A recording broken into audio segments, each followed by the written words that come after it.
All right, hello everyone, and welcome to DREAGUS Productions Wednesday streaming shows. It is 5 November 2025. This year is really winding up quick.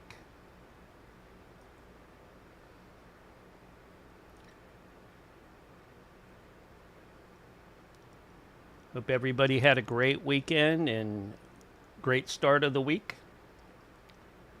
It's hump day here, and that means the weekend will shortly be here.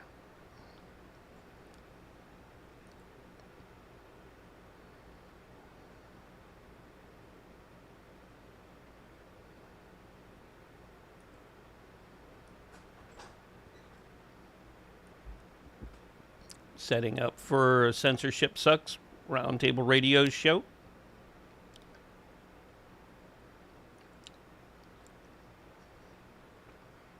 Pre-show, and then we'll do the show at the top of the hour. But hold on here.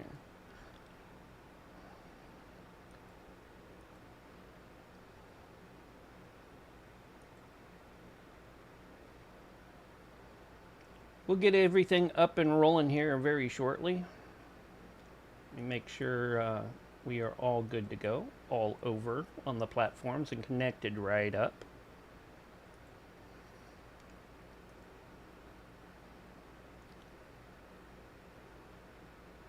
Cecilia Adams, Eligata Goat, MU23 in the Kick Chat. Appreciate each and every one of you. Thank you for joining us tonight or today.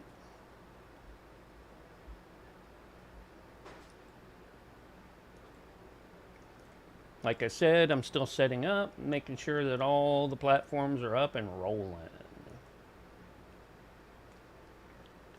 Gonna steamroll this through and make sure that we are good to go for tonight's stream.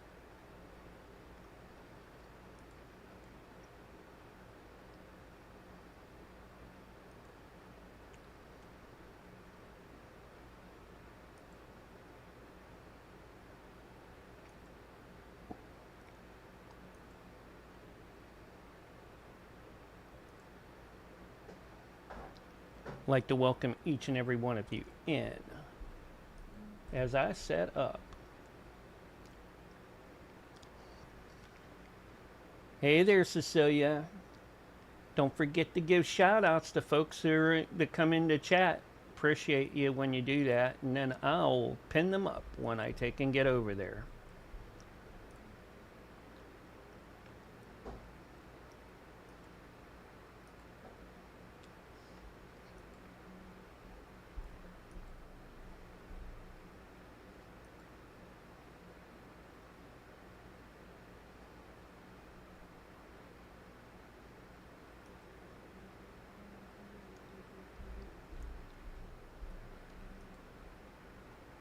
Me do some switching, some stuff around here real quick on the OBS.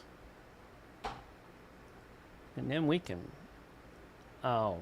connect up with censorship to do the pre-show.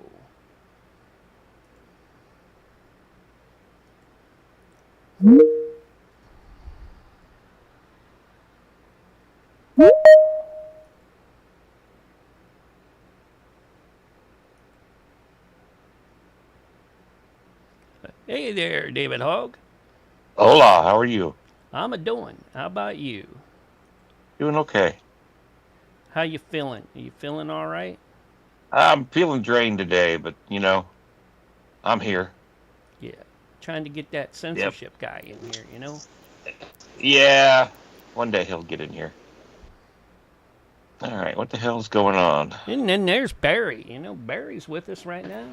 Really? I Yeah. can't believe it's Barry. Yeah, this early? We got everybody in here. How about that? Yep.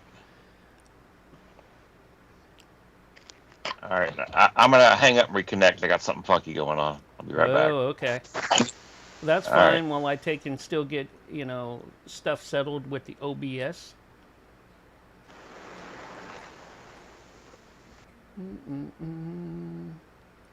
I'm plugged in, man. Yeah, you're plugged in.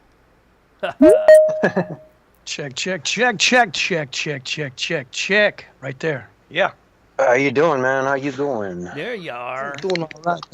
Doing all right. How you doing? I think David Hogg's trying to get in. The David Hogg guy's coming back. He had to reconnect. Yeah, there we go. There Okay. he is. Is it Buck or Chuck Yep. right now? Uncle Buck. Uncle Buck. Uncle Okay, Chuck. That's right. Uncle Buck is a cocksucker. Yeah. Just ask him. He'll tell you. Yeah, they will. Let's come out there and kick. Wait a minute. Which one am I? I forgot. Wants to kick everybody's My ass. Chuck or Buck. I don't know if to be offended or to get on my knees. Oh no, not that. Pause to protect my battery. Let's see. No. God, dude. I swear, Samsung's had this bug up its ass for the last like 3 weeks where it's constantly asking me to get rid of some, apps to save some space. Right. So finally I'm like, all right, fine, I'll do it just to make this notification go away. And it didn't want me to clean up apps to make space. It wanted to try to give me a bunch of new apps that whole time. Right. Yeah. Of course. I'm like, oh, that's the deal here. That's why this is so important to you.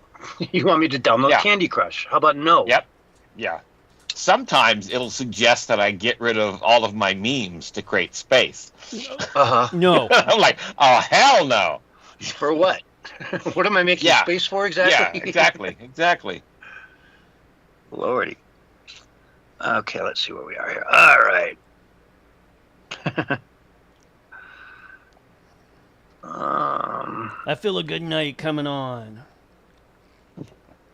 I got Brent today. Oh, you do? Yeah. Yeah, so we got that going for us. I thought Brent was coming in next week.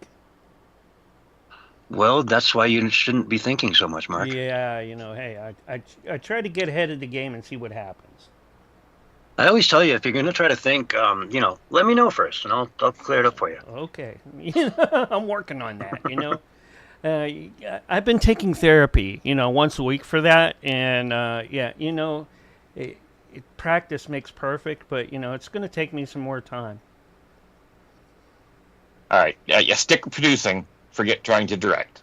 Okay, I got a chat notification here. Let's see this. Who is You got a this? chat notification? It's yeah. Yotivation Hey, Nation. it's MC Dirty One No. in the YouTube chat. And we got, let's see, we got Cecilia Adams and Roger Hansen in Kick. Oh. Sorte and Kick chat as well. Hey, I think Mark is off his meds. He's got those invisible friends again. Yeah, invisible friends. Yep. Hey, you got to watch because Cecilia's in Houston. She could come visit you too there, David. Yeah. Yeah. She might Yeah. be closer to Here's you a- than she is to me or any of the others. Well, she needs to go visit Barry because he's the one that mocks her all the time. Yeah. Yeah. I really feel bad about that, but, it's Barry. Yeah.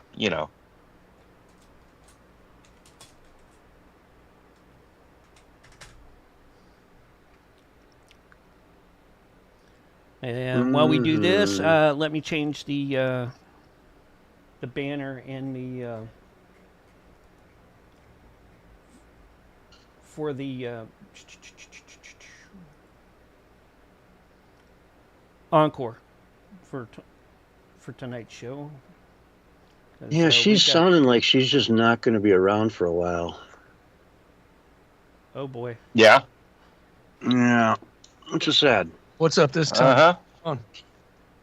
She just had a bunch of stuff. Her brother, I guess, had a heart attack, and she's Oh, doing man. some stuff with implants and stuff, and Implants. Dental? yeah, dental, yeah, not breast. No. She's getting Hooters. She's getting Hooters. Oh Well, I'm just man. hoping. Yeah. Good cover though. Yeah, dental implants. Yep. Dental Hoping not, implants. Yeah. And she's just saying she can't keep up with the news, and it's like she just doesn't feel like you can come on, and she doesn't know what's going on in the world. Yeah. I know how that goes. I've kind of disconnected from the world.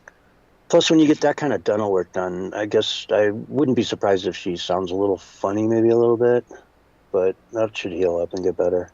What do you mean funny? Like she's a clown? Does she amuse you? Oh Yeah, my like God. she's here for your Come on, amusement. calm down. That's good, fellas, man. I'll be right back. Refill on the coffee. All right. Drink a cup for me. Scott Jennings completely embarrasses David Hogg on CNN. No, I wasn't even there.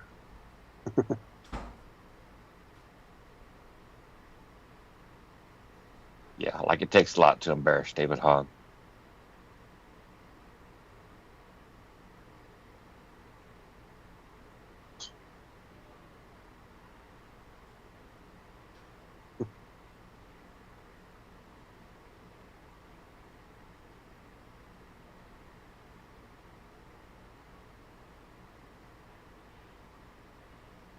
So, New York's got a communist now, huh?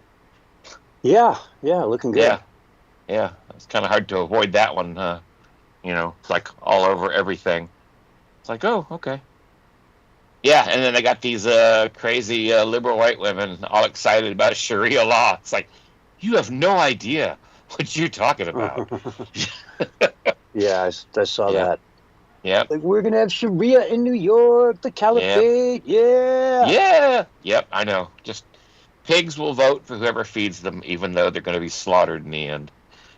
You know? Okay, I don't have a ton of articles tonight, but that's probably good because I got Brent for the first hour. All right. Yeah, he'll talk. He's a good talker. Yeah. Yeah. Scott Willie, he's one of them smart fellas. Yep. And Mark doesn't interrupt him, so you know he'll keep showing up when you need him.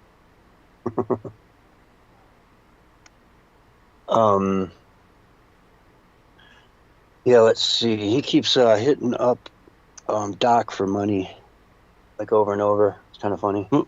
Whoa, who keeps Willie? Yeah. Okay. I was about to say that didn't really fit Brent's MO. No, Willie. Okay, all right, yeah. I'm going to get some of them bits of coin off Doc. And Doc's pissed because he actually bought some of them milk and cockroaches from him, but he never got them. Mm-hmm. Because apparently Mama Lou was picking them up in Venezuela on her boat and got blown out of the water. Wow. So.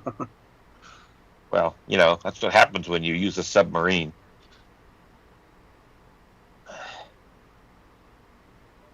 Mm-hmm. Yeah. How is Willie doing, by the way? Good. All right. He's a little caught up in that whole Nick Fuentes Graper thing. Oh, Kinda yeah. Disappointing. For, against, or impartial? He seems to be all for the guy. You know. Okay.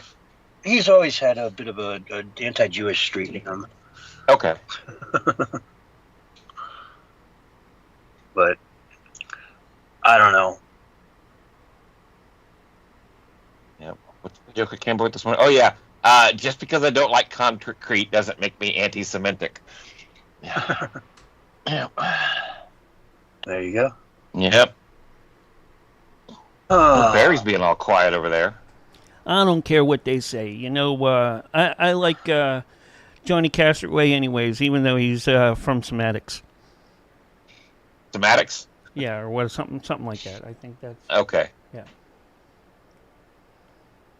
My favorite picture is Johnny Cash sitting in a bush eating a cake while flipping somebody off. I love It's like, that dude, screensaver. that's Johnny Cash. Yep. Oh, Johnny Cash. Oh, I thought you were talking about Johnny Castaway, the guy on the island. Oh. From. Oh, no, the screensaver? Yeah. Awesome. Dude, that was the big rage back in, what, 89, I 90? still have it. I love it. I'll turn it on for holidays just to, you know, watch him, you know, throw coconuts at Santa and, you know, get chased around the bush, the palm tree by the leprechaun on... We were so easily amused back then. Yeah, you know, but you know, it was way ahead of its time. You know, for well, it was better than the flying toasters, right? Yeah, so much better. Yeah, and yeah, it did dates really good. Okay.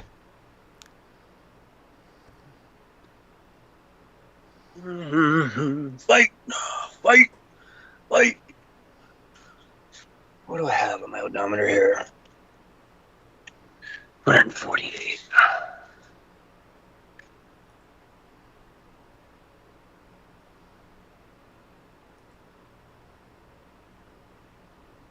Hmm. Mm-hmm. Huh? Mana. Mana Do do do do do mana do do do do mana. do do do do do. Oh God. Do do do do do do. Mana. Do do Yeah. do do. Yep, there we go. So I wonder for the Muppets, if people even realize that was a song. Before the Muppets, that was on Sesame Street. Yeah, and before that, it comes from an adult film. Uh-oh. Yeah. You know.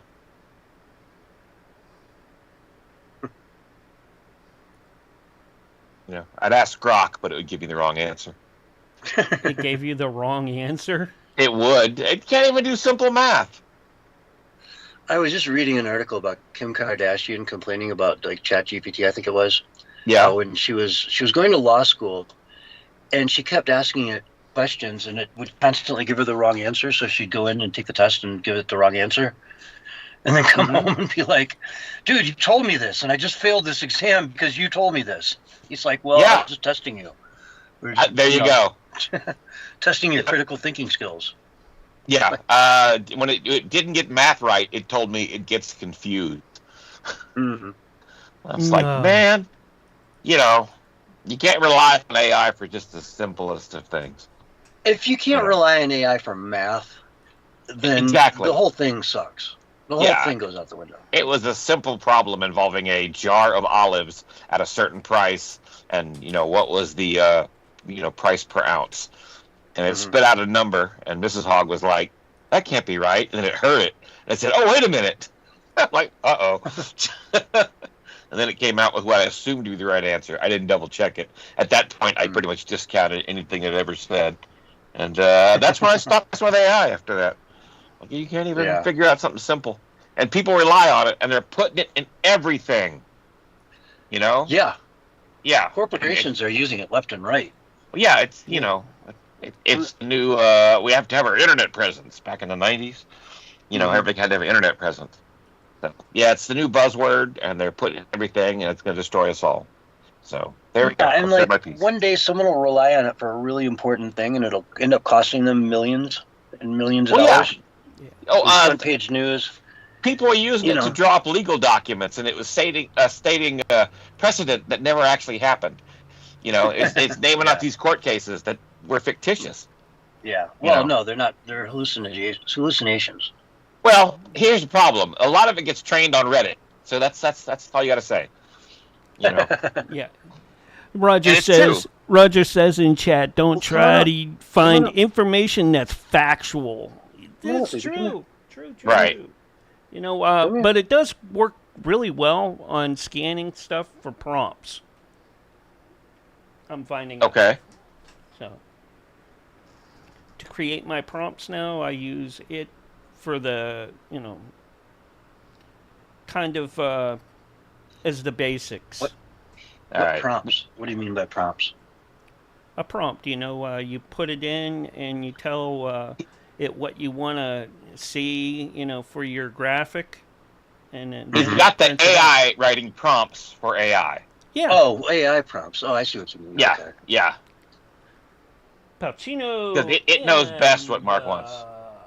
Party chat. Welcome in. Party chat sounds like it's going to be like $3.99 a minute. Yeah. Have your credit card ready. Yep. You're calling the party chat. Party chat.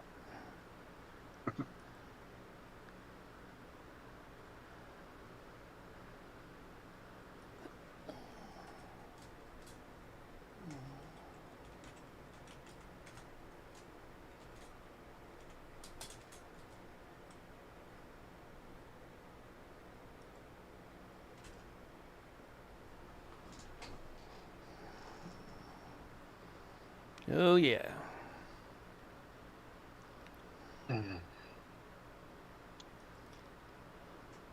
Hey, I think Barry's with us because of the time change. You notice everything, he's a little early today, a lot early today because of the time change? Maybe that's what it is. Yeah. Yeah. I can't blame him, though, you know. Hey, at least he's here He's here. Yeah. in Well, in we don't Avatar even need him presence. for the Yeah. first hour, so he can tap out for another hour if he wants to. Yeah, yeah. Yeah. You know, I heard the reason he's not on Sundays anymore is because he's been loaning his bullhorn out to Antifa. Actually, no, let me rephrase that. Sources say that he's been loaning his bullhorn out to Antifa. That's the safe way to put it. Yeah. And by sources, you mean you just made that up? Yeah. Sources is the name of my dog. Yeah. Okay. Yep. Actually, Source is the name of a neighbor's dog. Yeah. The one that Source tells me is to the kill. name of your neighbor's dog. Yeah, yeah. Okay. Yeah. Who was it that the neighbor's dog kept telling him to kill people? Can't remember the whack job. Oh God, I want to say like a Son of Sam or something. Yeah, the best son of Sam probably. Yeah, his neighbor's dog barking was sending him secret messages. So that's what the reference was to. Man, I hate it when that happens. Mm-hmm. Exactly. Makes you wonder every time Athena's out there barking in the backyard. What is she telling the neighbors? You know.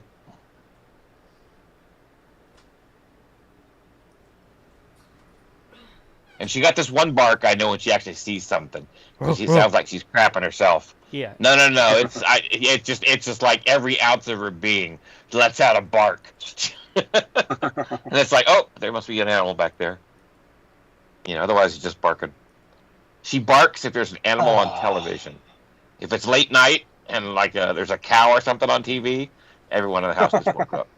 I like to put those, wildlife shows on where it has Yeah. squirrels and things like that. Yeah, the 4 hours of Zeus wildlife for your dog on YouTube. Yeah, Zeus will just go bananas with that. He'll, his head will go all over the place trying to follow, and he'll get behind the TV to look for the, to see where it went. Athena will run out the back door thinking it's in the backyard, or go in the other room thinking it's behind the wall.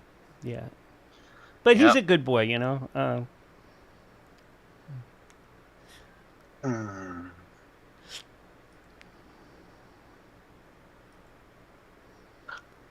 Oh, man. Oh, yeah, oh, yeah, oh, yeah. Yep.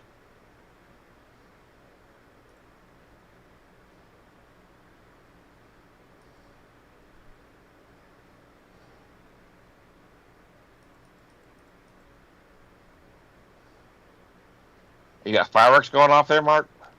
No, that's just, why? You hear something go pop, pop, pop? Yeah. That's probably my mouse clicking. Okay. No, now it's stopped. Because I like to, I'm a big mouse clicker. Click, click, click. Big click, mouse click. clicker. Yeah. Is it that the mouse is big, or are you just like really into clicking? No. You know, there's a big mouse, and there's My mouse is loud. Okay. Not like my keyboard. I don't like Right. those keyboards that have the clickety clack sound. I hate Yeah, that. exactly. I mean, that just goes right up my spine when I hear that. My son, Alex, he loves to hear that, and it's like, Got to have that mechanical keyboard, Yeah, mechanical keyboard. I'm like, oh Yep. man. What we Clickety, used to clackety, do clack, in the clack, day clack, clack. to stop that crap, Yeah. I actually have one of his old mouse. That's probably why. Okay. Is it so old it has a ball in it? No, but that's Okay. what I'd really like. All right. Yeah. Back in the days of the ball mouse, we had a guy at work that was really good at Doom, and he'd kick our ass at lunch. So one day, when he wasn't around, I pulled the ball out of his mouse and I filed down the corner of it and put it back in. He wasn't so good at Doom after that. No, I guess not. Took a while to figure out why it kept skipping on him. No, this one does have the laser on the bottom, but I want the Right. I want the one with the ball on the top. Oh, okay. Yeah, the trackball one.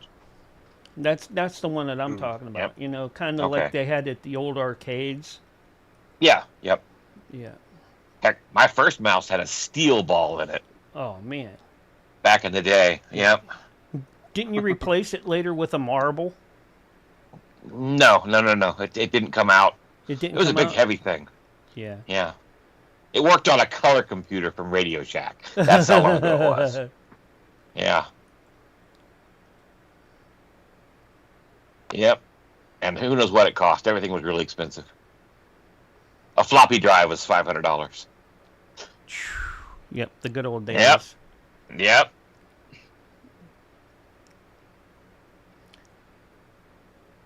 But hey, it was a big deal when I had a floppy drive. Yep. Zanku Gaming in the kick chat. Hmm.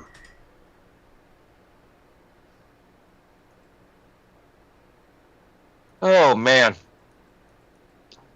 you guys are boring. Well, thanks. That's Yeah, a no word of problem. encouragement as we're about to go live Yeah. on the air. Yeah. Hopefully you pick it up a couple of notches. That's okay. Brent will come in and save the day, so I'm not worried. Yeah. Oh, okay. Yeah. Yeah, I'm not worried. If I was counting on Barry to save things, I'd be nervous. Oh boy. I'd be It- biting my fingernails. Yep. Contemplating coming out of retirement, all that stuff.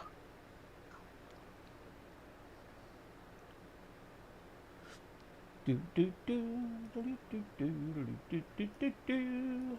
So, Mark, do you still do like 3 shows or 4 shows on Wednesday? I do 3 shows on Wednesday. 3 shows. Okay. You All know, right. it's been that way almost since I started. Okay. Yeah. For some reason, I thought you picked up another one at Well, one time. when I did that, I did it on a Friday, like Debbie's show. Okay. I would do Okay. just a podcast for her because her a lot of her guests. Yeah. Anyway.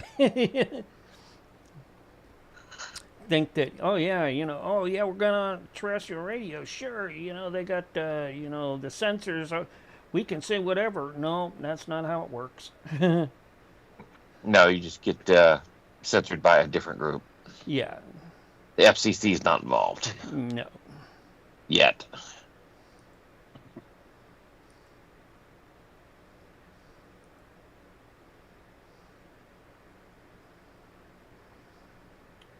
Hmm. Oh yeah. Yeah.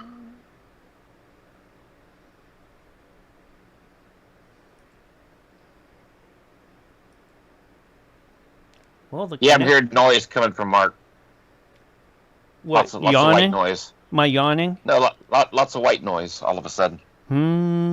It stopped now, but Let me. I guess as it gets so quiet, all of a sudden, Yeah. Hold on. your levels adjust. Hey, How's, Barry just lit up. how's that? Did that tone it down a little bit more? Yeah, I think so. Yeah, I dropped my mic down a little bit on the All right. board. Okay. Barry keeps lighting up blue for a brief second. I don't know if he's trying to talk or what's going on. Yeah. No, I'm here, man. I'm right here. Oh. I'm just Okay. Now dealing that- with some photos in Photoshop right now. Okay. Oh, I thought those. It was just picking up your footsteps. Boom, boom, boom. Yeah, maybe. I don't know. It could be. Because you got He's that big farting power and it's mic, picking you up on know? the mic. That's all. I think I'm in the waiting room. Who's in Let's the see. waiting Brent just room? sent me an email. Or what did he send me? He sent me a message. I'll tell him. Yeah. Here, let me. It's going to be in this room here. We're going to switch over It is? here. Yeah, it's going to be to this room here. And then we're going to switch over and we'll be right up. All right, cuz we're pretty close. Let's just go ahead and switch over. David, you coming back later on? Probably not. Okay. I don't want to make promises. All right. You know. Yeah. So I'll show up right in the middle of the show and make a bunch of noise. Yeah, there you go. So you know how it goes. Anyways, I'm good at that. I got to get everybody else going again, so I'm going to end this one and bring it back up. All right. Bye, guys. Okay. All right. All right. See ya. All right, folks. That was the pre-show for the Censorship Sucks Roundtable Radio Show, and I'm setting up for, that's right, the show itself. Do. 1, 2, 3, 4. All right. All right, yeah. So I told him to leave whatever room he's in and that you would call him. Yep, I'm calling can him do it. right now. Okay. Otherwise, I'm going to send him this link. There he is. Oh, there he is. Perfect. Hey, Greetings, Brent. guys. How are you? Good. Good. And I'm fresh. And Mark just freshly- rang you up, right? Like you just got a phone call and answered it, and there you are. Yeah, it rang on my computer and I hit accept, and here I am. You never Okay, know what you're cool. accepting. There you Yeah, go. we usually change rooms at about the 57, 58 minute mark, and that's when he'll typically call you in.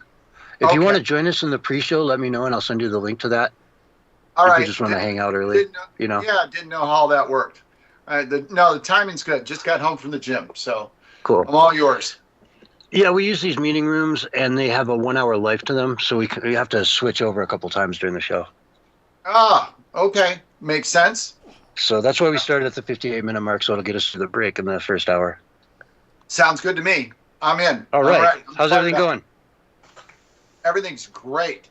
If you had had me 1 week later than this, if you had had me next Wednesday, I'd have had some really big news to talk about. I can't talk about it tonight, but so Well, sure you yeah, can. don't ask, but Don't ask. big news next week. Yeah, read the newspaper Monday. That's all I can tell Oh, you. really? Yeah, The so- newspaper Monday. Interesting. Okay. Nobody has a newspaper, but pay attention. Come Monday, as Jimmy Buffett would say. And Okay. yes, and Man, big- you're What's the, leaving us what hanging. will the headline look like, Brent? Can you say? you won't be It'll able be- to miss it. It'll be 20 font and black, Mark. All right. You'll Let me know. guess. 30 Fauci has seconds. been indicted, right? Is that the good news? There you go. By the way, there's some big news dropping tomorrow too that I also can't talk about, but you won't be able to miss that either. It's Oh my unrelated God, to the other Brent, news. you're a cliffhanger chilling? type guy Yeah. tonight. Ellen, Here's Yeah. your countdown, Well, there's other- anyways.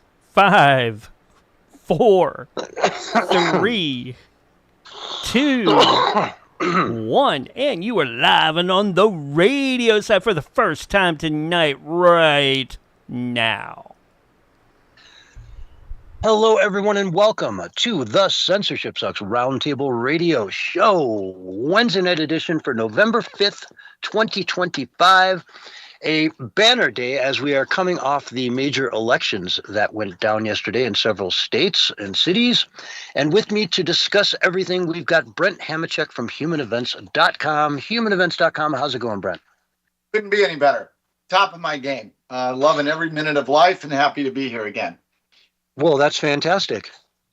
I was fantastic. assured that much of the conservative population in America was in tears today over the loss of our greatest city, New York, from capitalism to socialism. Right. Well, it's just so interesting to me that people are surprised by these things. They're disheartened. They thought otherwise. I'm not really sure how to process that, except to suggest that people aren't processing things maybe the way they should. I think that what's happened in New York City is not just easily understood. It wasn't just easily predictable. I think it's the next logical step in a long sequence, right? Mm-hmm. So it's interesting, a digression way back in time that to me is somewhat relevant. So everybody knows about the miracle that Rudy Giuliani pulled off in turning New York City around. What it was like before he took office. We know about the broken windows theory. We know about the turnstile arrests in the subway. We know about what he did to clean up and reverse course in the city. And then, of course, 9/11 happens in September of 2001. And Giuliani is coming up on the end of his term. And he becomes not just New York City's mayor, but America's mayor. And I happen to have been in New York on election night that November, right afterwards, right? And it was interesting everywhere I went, from the bartenders to the doormen in the hotels.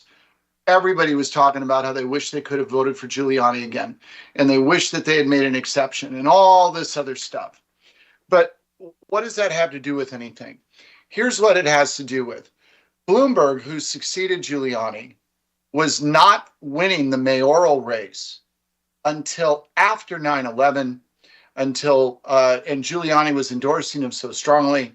New Yorkers had suffered that shock. And now I can see the guy in front of me because he used to be a host sometimes on CNN. I can't remember his name. It's an easy Google. In any event, the ultra-liberal Democrat was actually leading in the polls. So think about this. Rudy Giuliani, America's mayor, who's had this great run in cleaning up New York City, up until 9/11, less than 60 days from that 2001 mayoral election, was going to likely be succeeded by an ultra-liberal Democrat. Now, he wasn't. He got Bloomberg. Not exactly, by the way, a great champion of conservatives, as we know. Yeah. And then we know what's happened after Bloomberg, right? We know about his successors. So what is the point of all this? The point of it is to say that New York has been on this path with just a minimal disruption, thanks to a couple of planes hitting the World Trade Center. Minimal disruption for a very, very long time. And so it's an interesting city, right? It's this financial capital of Western civilization, but it is filled with people of varying nationalities. It's not at all a blue-collar city, right? There's not that salt-of-the-earth manufacturing base in Manhattan or the Bronx or Queens. So it's affluent, and it is filled with immigrants, and that doesn't mean illegal immigrants. And I'm not saying they aren't there. I'm just saying it doesn't mean that. Yeah. So you've got a base of people in an affluent city with a bunch of really high costs and other things. And so people vote yesterday to level it. I don't see anything about that unusual, unpredictable. I see it as tragic. Don't get me wrong. I think that this is showing all the worst aspects of human nature, right? These are people that voted yesterday. Basically, they all should have left, instead of with a sticker that says I voted, they should have left with a sticker that said give me stuff, right? That's what their sticker should have said. Give me stuff. Give me. Because at a fundamental level, that's what they voted for. They voted for the people in government to take from other people and give them stuff. And it's a natural progression. It's a path New York has been on for a very, very long time. There's nothing surprising about yesterday. I would argue the converse. I would argue it was inevitable. And now we'll see how it all plays out. Yeah, and when we talk about how it all plays out, I'd like to ask you just on a couple different policies. I mean, he's talking openly about massively decreasing the size of the police force and supplementing it with social workers. Okay, so you've got a domestic dispute. There's a guy at some house somewhere who's theoretically beating the crap out of his wife or his kids or who knows what, and a social worker shows up. No gun, no nothing. Is that a realistic scenario? Are they just going to talk them off the ledge and Is it the way to do policing this whole time, and we just had it wrong for the last 100 years, or is that destined to failure? It's a fun question, right? Look, the reason, Or somewhere in between too, right? well, so it's kind of interesting. If we look across the pond, as they say, and we take a look at England, where the police don't carry guns, and then there's the argument, of course, they don't have all the gun violence because guns are illegal. No, but they do stab people, right? Yeah. But so they don't have guns walking around, your regular cops in Great Britain. And to a very large extent, they don't have the same issue with crime we do. So you say, well, it's possible, I suppose, to not have armed folks showing up. But then again, there's a cultural difference. And the cultural difference is quite simply, this is just a much more violent culture that we have in the United States. We've sort of grown up this way. And so, and there's no right or wrong to that. It's just what's happened. That's how this nation has grown up, from the outlaws of the Old West and the whole bit. So the reason that it can't work here isn't because somehow or other it's impossible to control crime without armed police. Mm-hmm. It's just that it can't work here because it's not possible to do it here. Mm-hmm. So it's destined to failure. I think that New York City is going to return to what New York City was, before Giuliani, and back in the 1970s when, the streets were just an absolute mess. I mean, New York's already been on that path too, by the way. I mean, New York used to be actually my favorite destination vacation place. Really was.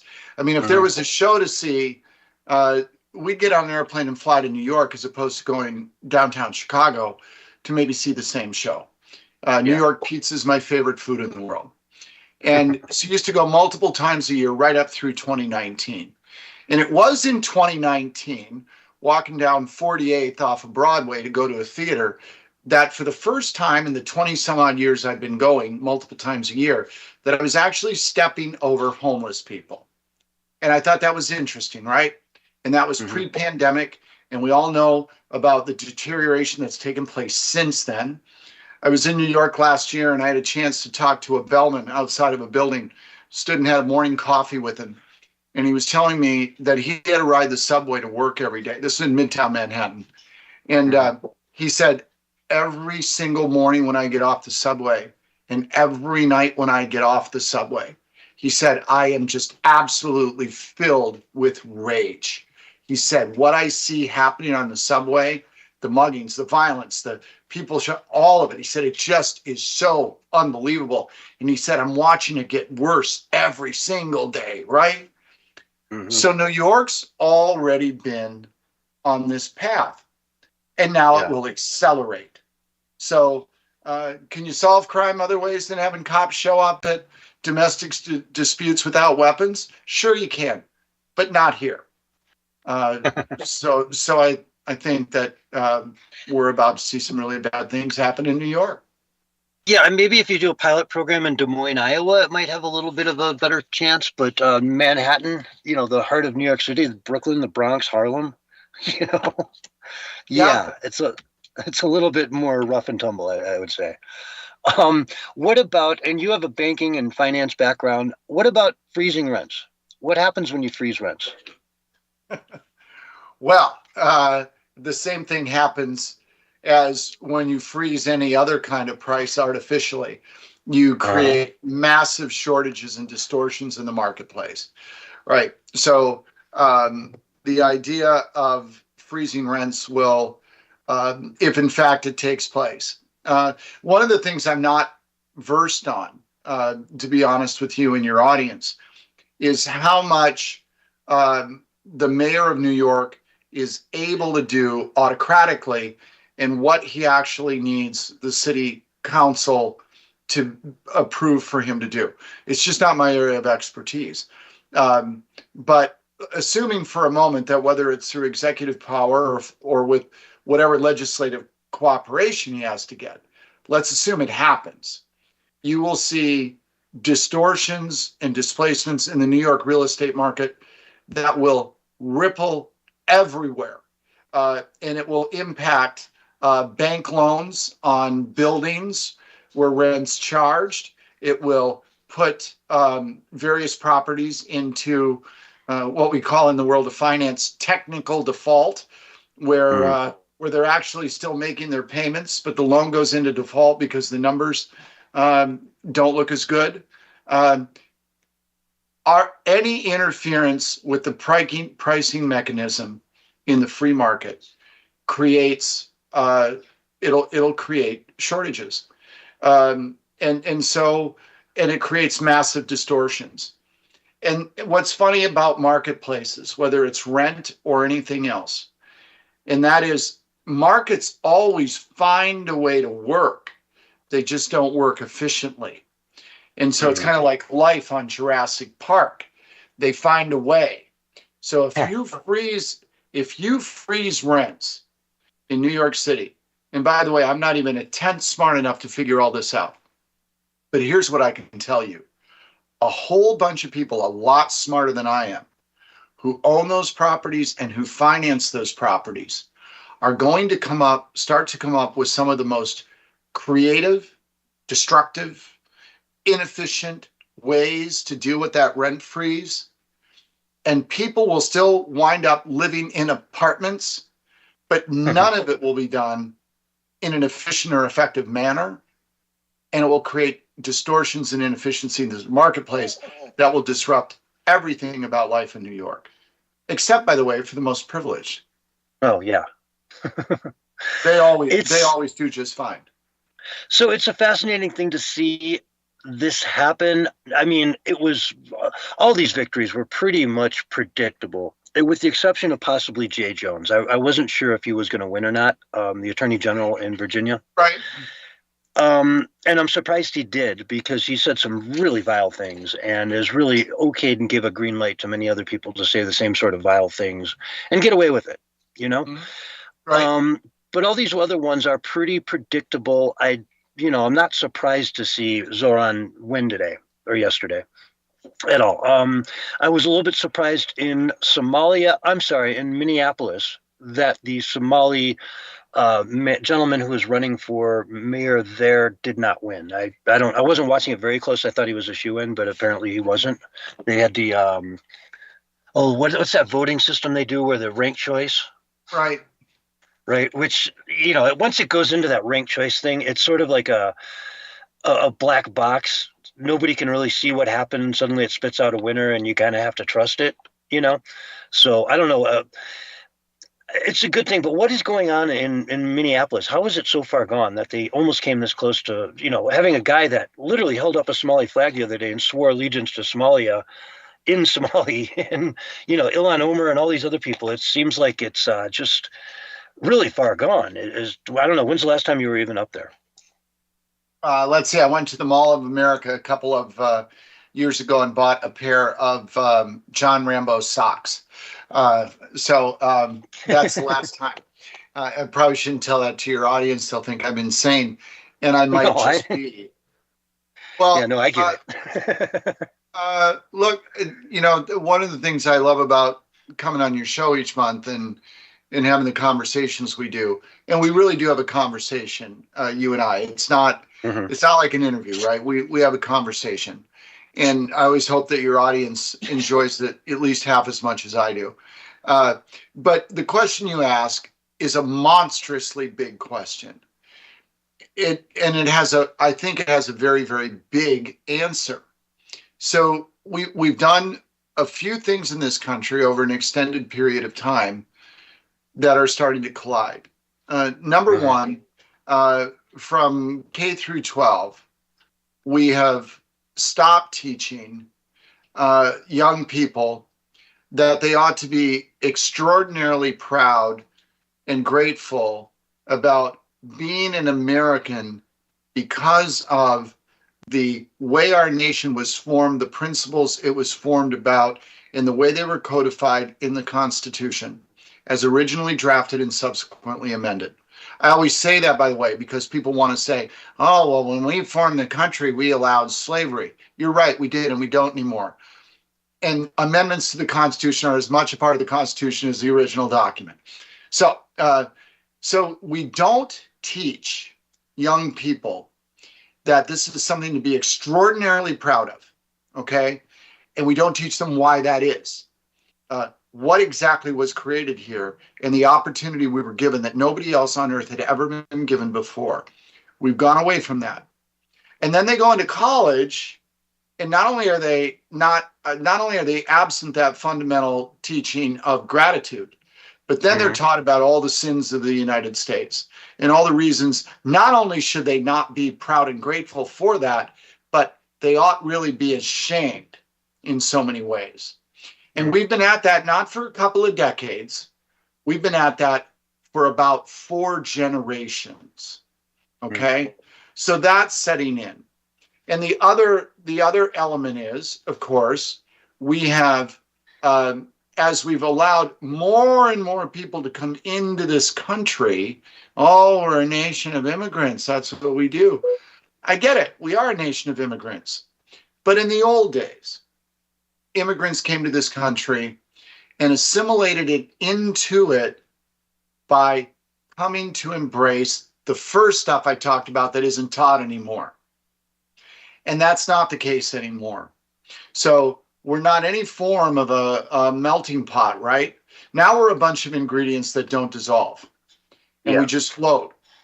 So we've at our core, at a fundamental level, we've stopped teaching young people to be grateful and understand the gift they've been given about being an American. We've taken slightly older young people and taught them about all the reasons why they need to be ashamed of being an American. And then we brought a whole bunch of people in who could give a you-know-what about being an American. So we have lost our way in terms of just having an appreciation for the notions of individual liberty and personal responsibility. Nobody who votes for somebody in Minneapolis who's waving a Somali flag, nobody who votes for that person has any genuine feeling of understanding or appreciation or grasp of the beauty of individual liberty and personal responsibility. They just don't. So, long answer, but that's why that happens in Minneapolis. It is, by the way, what happened in New York City. Yep, I was just going to say that. Yeah, sometimes some of the most complex things are actually quite simple in terms of in terms of the basic sort of what's going on here. But then it all gets extraordinarily complex around it. But at its core, we've just lost track of what it was supposed to mean to be an American as opposed to being something else. Yeah, and it's a shame to see it happening so quickly across so many areas. I guess the last thing we can bring up here would be Prop 50 out in California. And, the 4 minutes or so we have left here. That passed as well, which allows for redistricting, even though they had a proposition on just a few years ago that prevented them from redistricting the way they want to do it. They put it up for vote again, and it passes because let's get Donald Trump, and Texas can't do this. But I think that just opened up a wave. It gave the green light to a lot of red states to just go ahead and redistrict as hard as you can. California is squeezing lemon juice out of a lemon that's already been squeezed many, many times before, trying to add more Democrat districts, right? But there's a lot of red states that haven't been messing around with this stuff that can really, really start going hardcore on this if they chose to. And I would hope to think that maybe some of them will say in response to this, yeah, let's do it. Well, under the premise, of course, that 50 wrongs make a right. I understand the conservative backlash against what California did. I get it. But, you're right to point out Texas. What Texas did was also out of the usual, right? It's not the way they normally redistrict. And Right. so, and then you say, but Texas did it differently. Okay, whatever, but they still did it. So, sometimes you have to look at people who are upset about something and say, I'm sorry, excuse me, hold on a minute. Tell me exactly, what did you expect? Right? So we've talked about it on your show ever since last year in the election, a year ago, almost to the day, right? There is this mistaken thought that people had following that first Tuesday in November last year, that America had suddenly reversed course. This was morning in America. A great message was sent, right? And things were now going to change. Okay, well, and as we pointed out, Trump barely won that election. He didn't get 50% of the vote. There was no mandate. He's got massive distancing now between his approval and disapproval rating. So whatever anybody might think about him, and they might say, well, I don't care and I love it. I love all of it. I get it. Go ahead and love all of it. But then you got to look at what the real world reaction is. And the real world reaction is that a nation that barely elected him president a year ago, a lot of folks in the nation don't like what he's doing. They weren't going to lay down and die, the first Wednesday in November last year. That was just never going to happen. And so Trump's been, arguably, you could say from an executive power perspective, the most aggressive president we've had since, I don't know, maybe Teddy Roosevelt. Maybe more aggressive, really, than Teddy Roosevelt. Teddy Roosevelt really sort of gave us that use of executive power in the modern day. But Trump's been extraordinarily aggressive.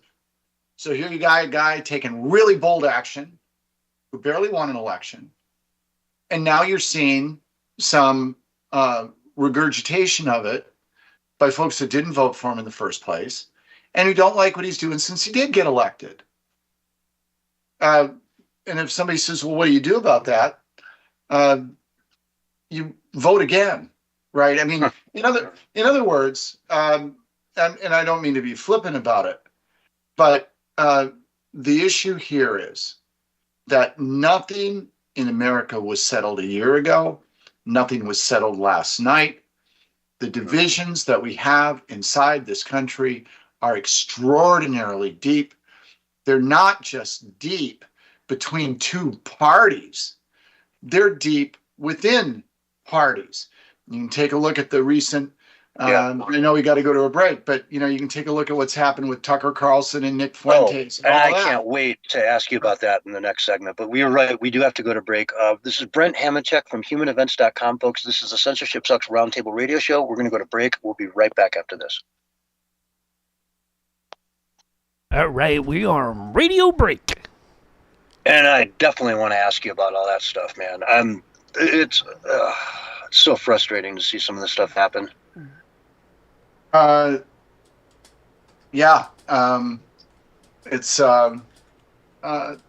It's pretty fascinating. I look forward to. I think talking about that is worthwhile. And good. I mean, and as is unusual, I know for me, I might have a different sort of take on it than in general than maybe either side has on it. Okay. So yeah, I look at it a little differently, but I'm out there. I've got to be. I don't know who else on your show all the time as a regular, but I've got to be one of the crazier people that actually comes on your show. Oh, Well, hey, great yes and no. great conspiracy started restreaming us. He goes, "Thank God you guys are on." Nick is fake and gay. I'm like, oh wow, okay. I'm glad you tuned in with us and restreaming us. Appreciate you. Great the conspiracy. gay over in the Mexican kick. guy who's telling us all how to be Americans. It's, well, certainly lessons are needed. Come on, Brett. Flex your muscles for the folks out there. The chicks want to see it.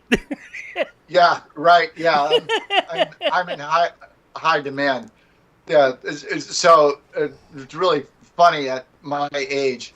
So I go in the gym and I'm in the weight room, and I get all these young guys. And I left the free weight room years ago, and probably about a decade ago, just because getting older, I knew I wanted to protect my tendons. And I figured if the U.S. Olympic team was going to call, they would have called by now.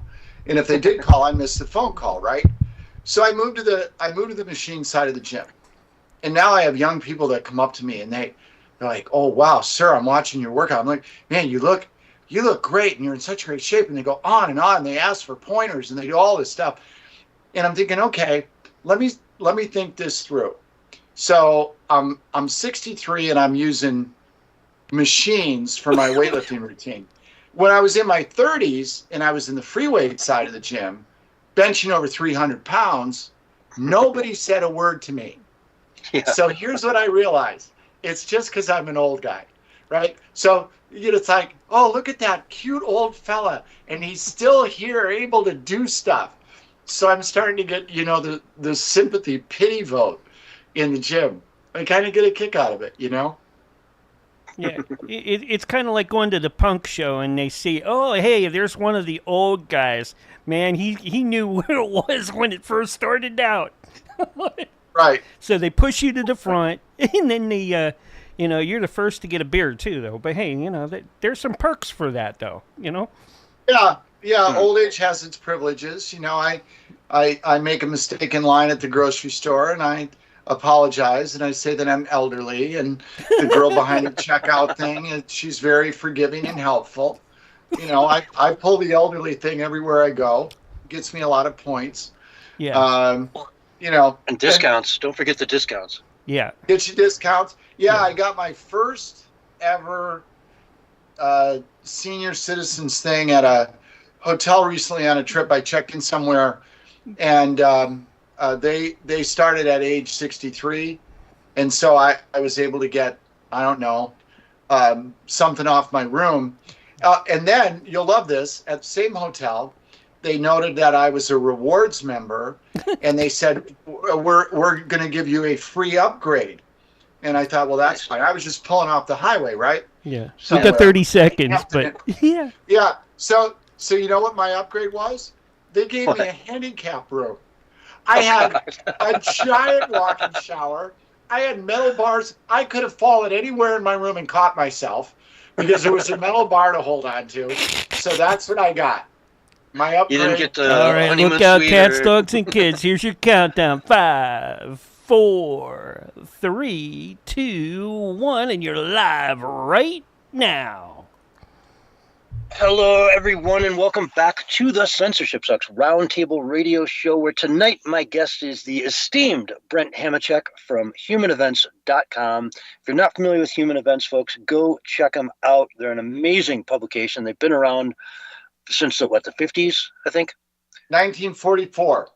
1944, since World War II. They've been out there spreading the truth around America. And you're also involved with your Human Events Media Group owns or recently purchased the Post Millennial as well. So Owned it. Yeah, well, since April of 2022, I've owned the Post Millennial. Yep, long gosh, time. that felt like just a year ago at most. Man, we've been doing this for a while, Brett. You know what? Time flies when it flies. And it's just a function of age, man. So 3 years ago was 10 minutes ago for me. Exactly, like a wallfly. But anyway, you mentioned something very interesting about the divisions within each party. And I am seeing, I watched this video that Ben Shapiro put out the other day. And he dives into Candace and Tucker and this Nick Fuentes, who I've never been very familiar with. He's been brought up to me a couple times, but I was always like, I don't know who he is. If you recall Willie from our show, he was asking me about him a couple weeks ago, and I was here with Yotivation, myself, and Doc, and we were all like, no, we have no idea who this guy is. But apparently, he's said some really controversial things out there. Big division. You brought it up. I'll let you take the ball and kind of roll with it because we had to go to break there. I didn't want to break your chain of thought. Well, yeah. I mean, in the context of talking about divisions, excuse me. In the context of talking about divisions within the divisions, right? So Mhm. if we take a look at the team right world, as I characterize it, and we've talked about on your show many times, Yep. that team right has some problems in the locker room. And a lot of the problems in the locker room have been triggered over, and there's been a sensitivity created over the matter of Israel. And so ever since October 7th of a couple of years ago, this has caused a locker room argument inside of Team Right. And so there's folks that have this thought that it is the unquestioned duty of the United States to support Israel at any and all cost. There's other folks in Team Right who are extraordinarily frustrated and upset with Israel, who then turn immediately to the notion of Jewish money and influence and its control in American politics. And they start to not just question how much we support Israel, but should we support it at all? And then are, in fact, the Israelis actually somehow controlling us, right? So we've got this split in the locker room. And so Nick Fuentes, who's been, I mean, he's sort of an open racist. I think it's a fair characterization. And certainly very much anti-Israel. More to the point, my biggest objection about him, I suspect, or I believe on my own level, is that he's one of these people who professes, to be a Christian, who, if Christ came down today, might want to sit him down and have a chat with him and say, Nick, my child, let you and I talk, because I think you've got some stuff wrong, right? So there's elements of this sort of fascist nature to his views. So Tucker Carlson, who's been in just a wee bit of trouble himself of late, in particular, I think, since the assassination of Charlie Kirk. And Tucker, to be very clear, is not Candace Owens in any shape, manner, or form. I really think that she needs to be put on a 72-hour involuntary hold and closely examined, because there's something going on there that she seems to be a danger to herself and others. But with regard to Tucker, he's generated some controversy. So what does he do? He has Nick Fuentes on to share his views and have a conversation. And then all hell breaks loose. And what's interesting is that, so there's an argument that says from Team Right in the locker room, we're all about free speech. Of course he should have him on. Of course he should let him air his views. Then people can hear those views, and then they can repudiate those views once they hear them and understand them. And then there is the other platform that says that Fuentes is a racist, he's anti-Semitic, he is a hate monger, he's dangerous. And to give him access to a platform of Tucker Carlson's size, that's a dangerous and irresponsible thing to do. And that is not about free speech. That is about making a choice about how you air someone's speech, right? And are you condoning it just by exposing it? So what's going on here? You're old enough to remember, or maybe you read in history books. In the old days, we'd have a big event where a journalist from America would get to interview Brezhnev, Castro, Andropov, other dangerous leaders of other countries, legitimate sort of monsters. And when those interviews happened, they were not terribly controversial. They were actually widely listened to, and they were a really big deal, right? Mm-hmm. One of the keys was they were actually really being interviewed by journalists. Now, Tucker Carlson's not a journalist. He's a commentator. He's a commentator who does a show where he interviews people, so it makes him look like a journalist. He was a journalist early days. By the way, not a condemnation of Tucker Carlson. He's just not a journalist. He's a commentator. So now, in this country that is craving confrontation, Tucker Carlson, the commentator, with a massive platform and following, brings on Nick Fuentes to talk to him. So then the question is, well, is he endorsing his views, Or is he trying to expose his views? And far be it from anybody to actually ask Tucker Carlson. Instead, they just decide and they go to war over it. And so we have this war going on in social media. We've got the chairman of the Heritage Foundation weighing in, supporting the idea of the interview, sort of in that old traditional sense. And we've got people being critical of him, saying Heritage shouldn't be condoning Nick Fuentes. Well, but Heritage wasn't condoning Nick Fuentes. They were saying it was okay to interview him. And then the response is, but that's the same thing. I'll stop there and wrap it up with this. What I would love for the people of your audience just to do with these kinds of things is before they react to them viscerally, or before they take the side of whoever their favorite commentator might be who says something about it, step up a level and look down at it and really take a look and try to figure out what's going on here. Because I just think that this sort of infighting in the locker room is ultimately self-destructive to accomplishing anything, to reversing the course in America, which ought to be to return it to an idea of individual liberty and personal responsibility. I'm out of breath. If you're still awake, we can keep going. Yeah, I actually, a couple weeks ago, I read the majority of the letter that Charlie Kirk said to Benjamin Netanyahu over Israel, because I wanted to really show. I mean, there's people talking about how they were, he was killed. Candace Owens, again, Nick Fuentes, talking about how Israel probably killed Charlie Kirk. If not, maybe it was Trump. And I literally read that, and it took me a while, because it was just it was the opposite of somebody that Israel would want to try to manipulate, or, gee, we got to pay this guy $150 million to get him on our team, so he'll start spreading pro-Israeli. They didn't need to do that. He was sort of the epitome of that. That letter that he sent to them was nothing but saying, hey, I'm looking out for you guys. I care about you guys, and I want to see you do better than you're doing right now. Your media game sucks, and Right. you got to fix it. Right. It was not it was, hey man, your house is not in order. Let me help you put your house back in order. I have a team of people who know what they're doing. We can help you with this. And so it just, I don't know, it really ticks me off when people are out there saying, oh, well, they named a street in Tel Aviv after Charlie Kirk. So, that's what they do when they kill you. They name a street after you. They give you a holiday. I just really wanted to put that to bed and just show my audience that it is absolutely ridiculous for people to be talking that way. Well, here's the ugly truth.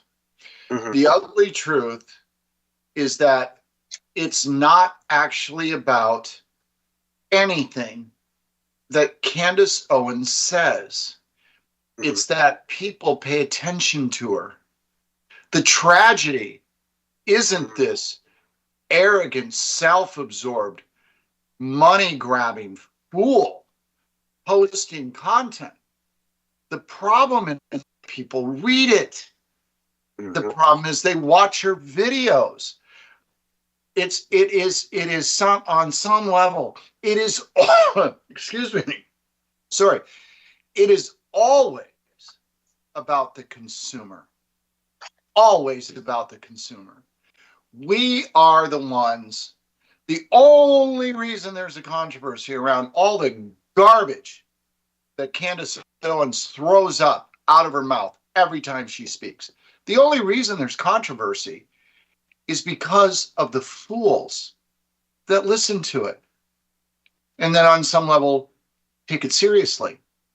Candace Owens doesn't need to do better. Doesn't matter what she does. She can't do anything unless we buy it. And we need to stop buying it. The problem is a consumer problem, not a seller's problem.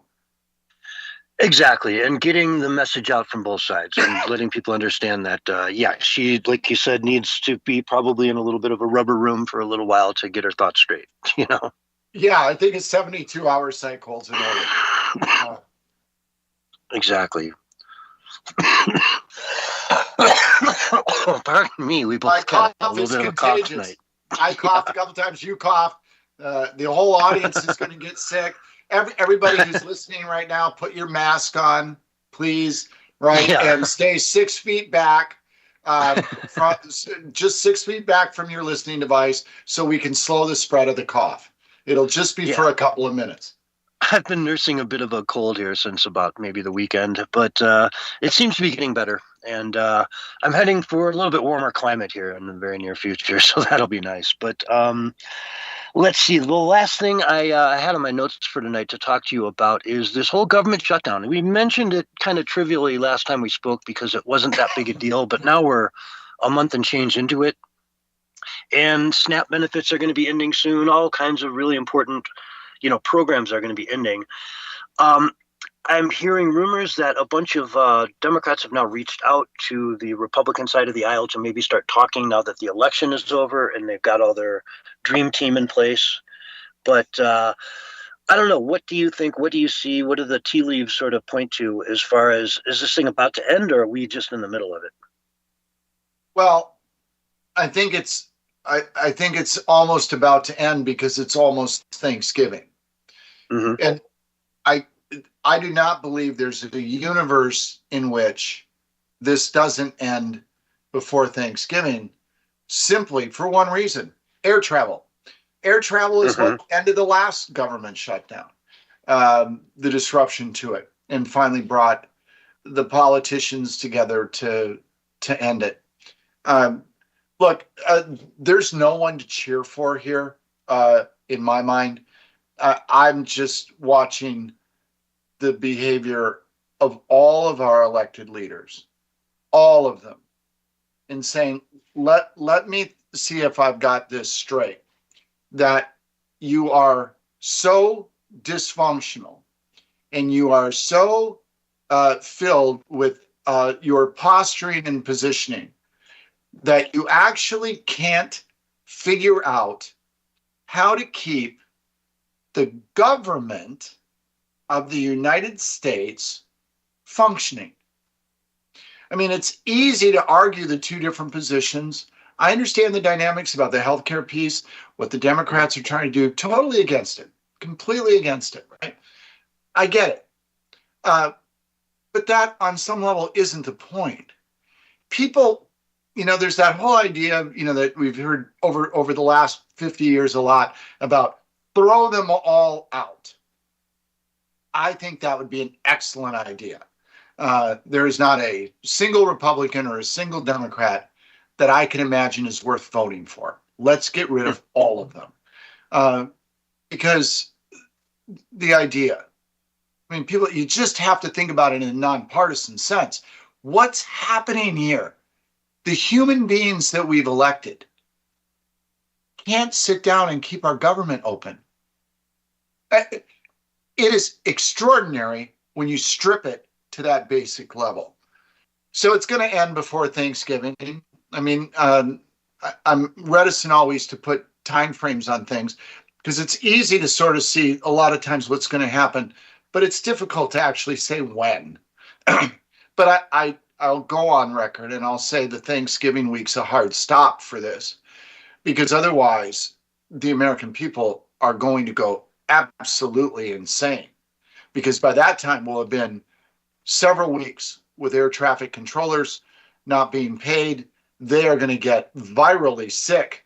The illness spread amongst traffic controllers will make the China flu look like it was a sniffle. And airports aren't going to be able to have flights go. So I think on some level, it'll come down to something that simple. And that'll force these people to sit down and settle something. And then what the American people ought to pay attention to is when the day comes that they do have a deal and they sign something, take a look at what radical change was made by one side or the other from what the original positions were. And then ask yourself, was this actually really something that should have shut our government down for however many days it'll end up being? I think if you look at it in that context, you'll understand just how sort of worthless and pathetic these people are. They're just worthless. Yeah. Well, term limits are a no-brainer, if you ask me. It's just impossible to get people to vote for term limits when it applies to them. You know, it should be a national referendum. We decide and for them on their behalf, and they live with it because, I mean, term limits are a no-brainer. We've got people, you know, Chuck Schumer, he's been in office, what, 45 years now? So since I was a kid, you know, my whole, you know, your whole adult life, it's as long as we've been around, that guy's been in office. And what has he done for the country? You know, it's. Yeah. Well, you say him. How about Mitch McConnell? Oh yeah. This is not a Sure. a partisan thing. It's an entrenched mentality where these people come to Washington to maximize the elements of power, privilege, prestige, and profit. The four P's of governance. And some do better with some of those elements than others. Some do great with all of them. I think McConnell did well with all of them for a long time. He maximized all those things. They do it at our expense. And, you know, you just have to take a look. You can take a look at yesterday's elections, and you look at the people that won. And then you look at the people that ran against him and lost. And you ask yourself a simple question. Is this really the best we can do? Are these two clown shows that ran for governor in Virginia?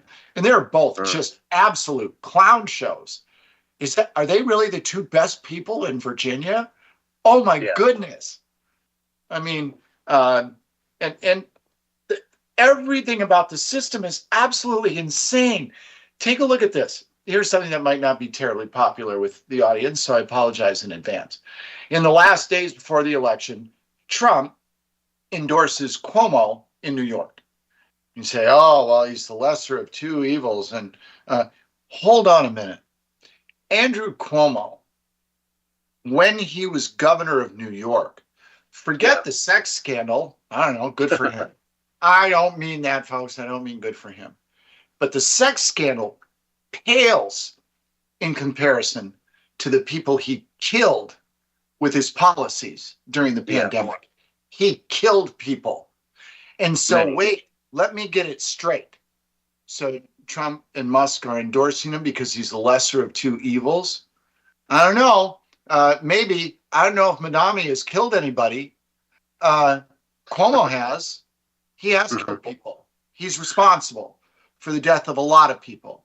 And this is the system we have, where we've got the richest man in the world and the president of the United States saying, vote for Cuomo, our favorite murderer, the lesser of two evils. Folks. Now, Mamdani's only been in office. He's only been in office for a day, so give him time. Yeah, you know, he might. But when you think about those endorsements and in that context, that kind of lets you know how bad the system is. Yeah, and you seem to be very familiar with Curtis Silva, so I'm sure, you know, he had your support, let's put it that way, from what I understand of our conversations in the past.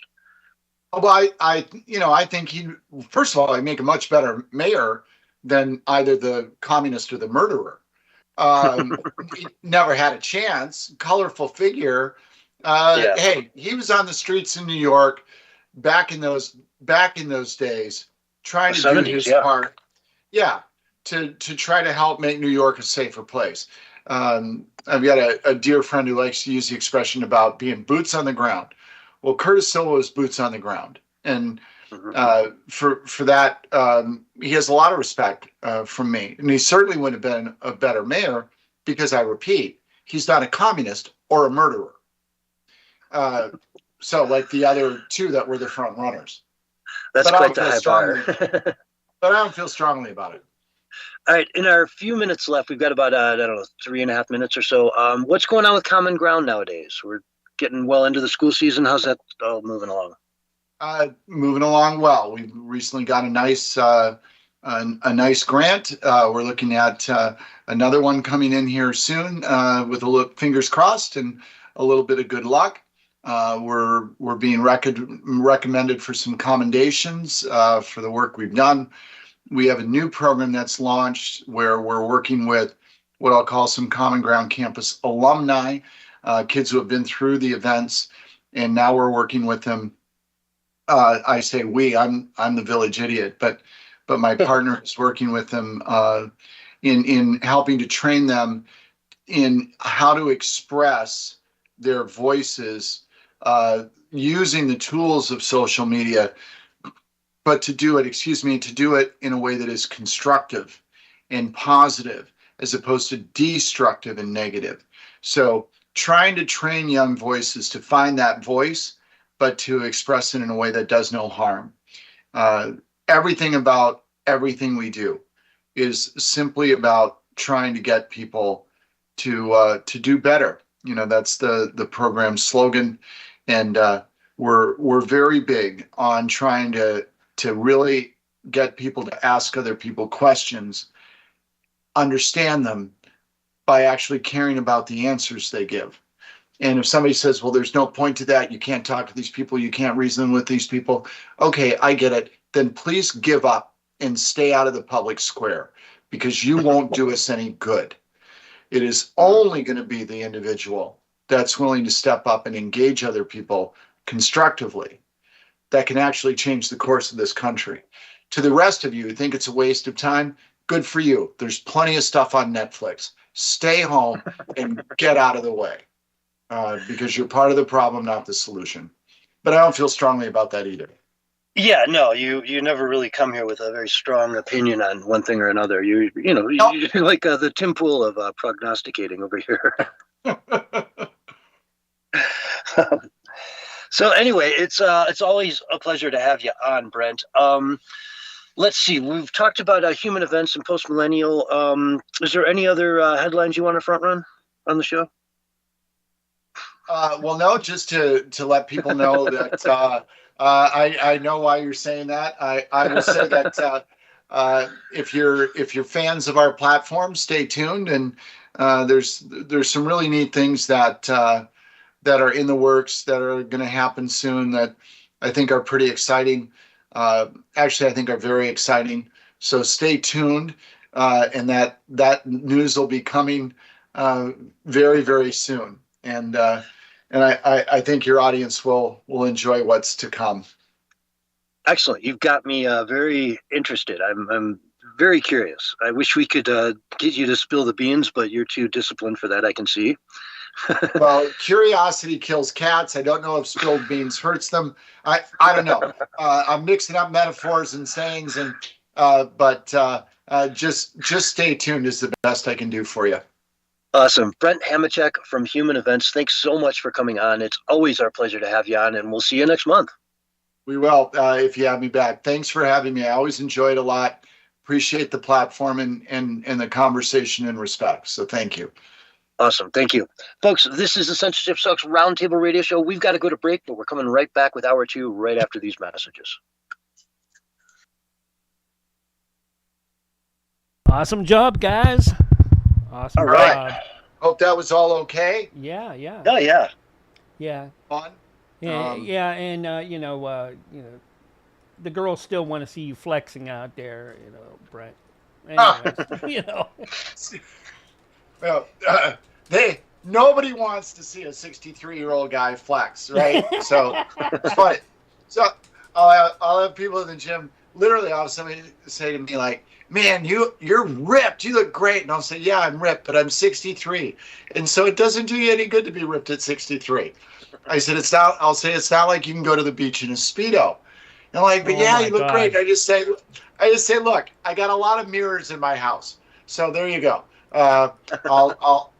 Maybe I'll take a look myself, but otherwise, no, not suitable for public viewing. Well, you can always go to Europe. They love that stuff over there. Yeah. Right. I was once in Monte Carlo and literally watched this old couple, and then I'll let you guys go. Watch this old couple come off the sidewalk. They were carrying their chairs and everything, and they had all their stuff for the beach, and watch them walk all the way down to the edge of the beach, and they set down their chairs and they set down their towels, and then they took off all their clothes.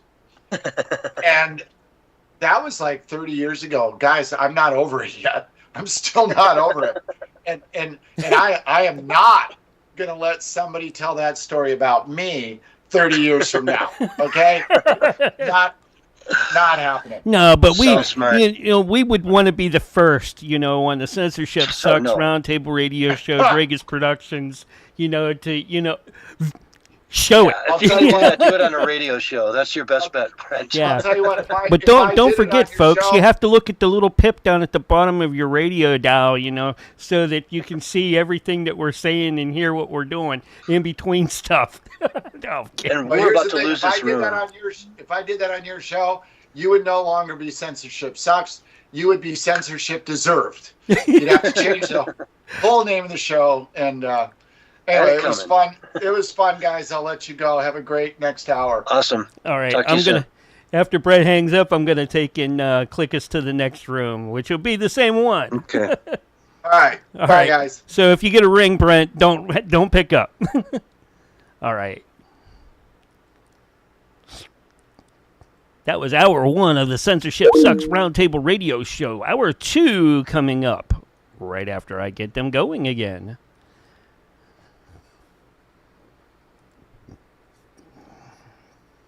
Let's see if Barry hung up. Do do do do do do.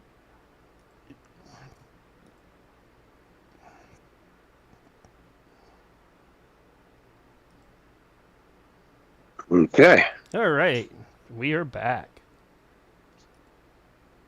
I haven't heard from Barry. There was Barry. There's Barry.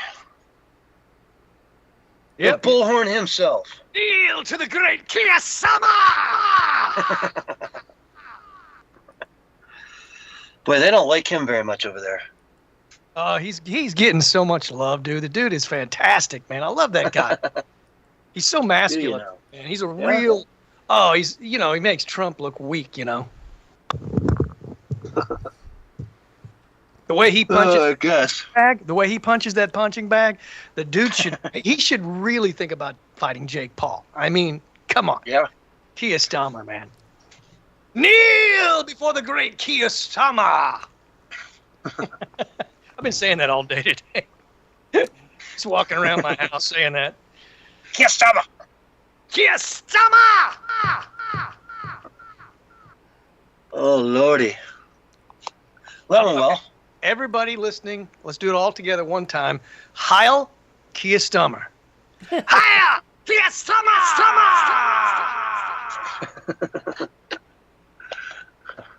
God. If he only knew we were just mocking him relentlessly. I wish he didn't know, because it would probably infuriate him. And maybe he might try to punch me with that pansy left jab of his, you know. And he might actually bruise me. Yeah, I wonder how many people out there really listen to this show. Because, man, we talk about so much stuff that I just open up the paper the next day and I'm like, here's an article about exactly what we talked about last night. Like, I can't tell you how often that happens. Exactly, man. I mean, it's all the time, dude. Yeah, it's wild. I mean, we're just on stories before they are, you know, mostly. But a lot of the hot takes we give are just right there in the editorial the next day. Right in the pocket, man. And I don't know how it is on radio, but I know how it is on social media. I'll post something 6 months like premature, you know, just because you've got the you got the download, you can see what's coming, and nobody responds to it because they think you're nuts. And then 6 months later, it happened exactly. That's why I started this thing where I have update. So I take a post I made a year ago, 2 years ago, or 6 months, years ago, and then I put update and put the date, and then I put what the update is, so that people can see. You know, I'm not just saying this for the sake of saying. I made one of those posts today, as a matter of fact, on minds.com, talking about how I will very soon be reminding this to the top of the page with an update. And I don't think anybody noticed it, but, you know, it's like they don't notice it because they think you're full of it till you're proven right. That's right. Just like all this stuff that's going down, people are freaking out. I'm actually quite excited about it. I think it's the best thing that could happen. I think it's exactly as, you know, it's going to play out to our victory. I mean, this is what we've been talking about. We've been talking about how it's going to intensify, how it's going to play out like a crescendo, how it's like a wheat and tears, a moment in our history. And so this is exactly what I thought would happen. And if it didn't happen, I would be concerned, because that means that we're stuck in a stalemate. This is all a sign that we are moving closer to a final destination, that we are moving closer to at least one side taking control of the conch. Mm-hmm. All right. Well, do you have anything you want to run with tonight to start with?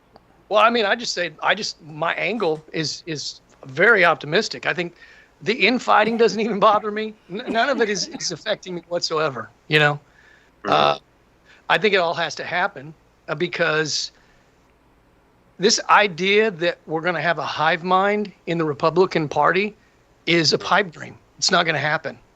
We have to learn to accept our differences. And I'm not talking about Nick Fuentes, okay? I mean, that guy's obviously a racist, anti-Semitic. I don't know. He's just not a good guy, man. But, you know, Tucker Carlson is not the bad guy. It's outrageous what they're trying to do. He's way too powerful and way too influential to try to demonize. It's not going to work. Well, he should have pushed back a little bit more against some of the things that Fuentes said on his show.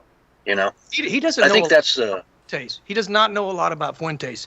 I can tell you how the interview came about as well. I have inside scoop on that. So it's not exactly as Brent said. I was really, tonight's show with Brent, I was in agreement with Brent more times than I ever am. I'm not saying I was agreeing with everything he said, but I was in agreement with a lot of the things he said. But we can talk about where that interview came out of and why it came out of. And I'm inside this story. Not that I want to be, because I want to move on very quickly, because I think if we keep talking about it forever, it's only going to drag us down. But I am totally diving into it, and I'm hammering the people that are on the wrong side and that just need to shape up and just deal with it, man. This is not a major issue. That's what I'm trying to say. Nick Fuentes is a shock jock grifter. He is going to just... He's a fly-by-night. He's not going to stick around unless he changes his ways. And like Brent said, these people like Candace and Nick, they're used to, this is their style. They're not going to change, I don't think. I hope they do. He comes across to me like he's playing a character. You know, like he's just saying crazy shit to get clicks. That's exactly what it is. I mean, and I can even tell you exactly how that came about, because I listened to the whole interview with 30 Tucker, seconds, guys. And he told exactly why he became who he is and how it happened. Like, right, well, why is he like that? Let's start with that. I'll let you run with the mic for a little bit, and you can bring us All up to right, speed. here's your countdown. 5, 4, 3, 2, 1. And you're live and on the radio side right now. Hello, everyone, and welcome to the Censorship Sucks Roundtable Radio Show, Wednesday night edition for November 5th, 2025. With me this hour, I've got the great Bullhorn Barry. What's going on, Barry? Oh, man. I just, enjoying listening to the show. It's a great first hour, man. Hopefully we can come close to matching the first hour. Good. Well, you were jumping in during the break with some of the stuff that went on with the Tucker Carlson, Nick Fuentes, and you were kind of hinting at some inside information that you had about how that all came to be. So why don't you bring us up to speed? Yeah, I don't think that Tucker knows a lot about Nick Fuentes, other than maybe, little stuff, snippets that he's seen that most everybody's seen, little clips and stuff on X. He wasn't impressed, didn't like the guy. And the person that kind of set the interview up was Alex Jones. Alex and really? Nick, Alex and Nick are kind of close. What's going on here? You have PBD, you have Tucker Carlson, you have Alex Jones. They're trying to bring Nick into the fold and reel him in. That's what's happening. They're not having any success because, this is what I heard, that, ever since he's been on PBD, that he stopped, using the N-word because, he uses that a lot, man, because he's racist, obviously, or at least he plays that role like he is a racist, and a white supremacist, which isn't helping our cause whatsoever. I mean, he's not MAGA, right? I mean, I could go all the things he really says. Now, when he's doing an interview with, say, Alex Jones or PBD or Tucker Carlson, he's on his absolute best behavior because he's trying to do a rebranding. It's a deceptive rebranding. It's not really who he is. I don't think he's planning on making any changes. And he says more things that sound reasonable. But when you go listen to his show, he's a clown. I mean, he's an absolute clown. That's his shtick, is to be just as outlandish, outrageous, praise Hitler, use the N-word, say crazy stuff. He said he's not even going to vote for Republicans and that he hopes that Democrats win if we can't get groypers in power. We need 100% purity, 100% groypers in power, or else I'm not going to vote Republican. So he's willing to literally turn it over to the Democrats. And if that happens, we all know the enslavement that's going to come out of that. I mean, we're talking massive. I mean, if you thought the WEF and Bill Gates were relentlessly merciless during the last, Biden's term, imagine where they would be this time around. I mean, they're not going to show us any mercy, man. They're going to go full blown with their agenda and stop at nothing. And we'll be enslaved before you know it. So he is dangerous, but you can't silence him. You just kind of have to let him implode. He seems to me like he's playing a character, and that character is the stereotype of what every Democrat thinks Republicans are. Right? And so he's just trying to give them the boogeyman they've always wanted. Yeah. And I don't like it because of that. I mean, I don't know much about the guy. My biggest exposure to him was through the video Ben Shapiro put out the other night and all the clips he played, And what I saw was disgusting, just vile. Horrible person. I've accumulated a whole slew of clips that I'm putting together for a video to kind of let everybody see the other side, the bad side to him, because he's really shown himself in a better way on Alex Jones and PWD and Tucker Carlson. But people really need to know what he really is saying, and he's still saying outlandish stuff.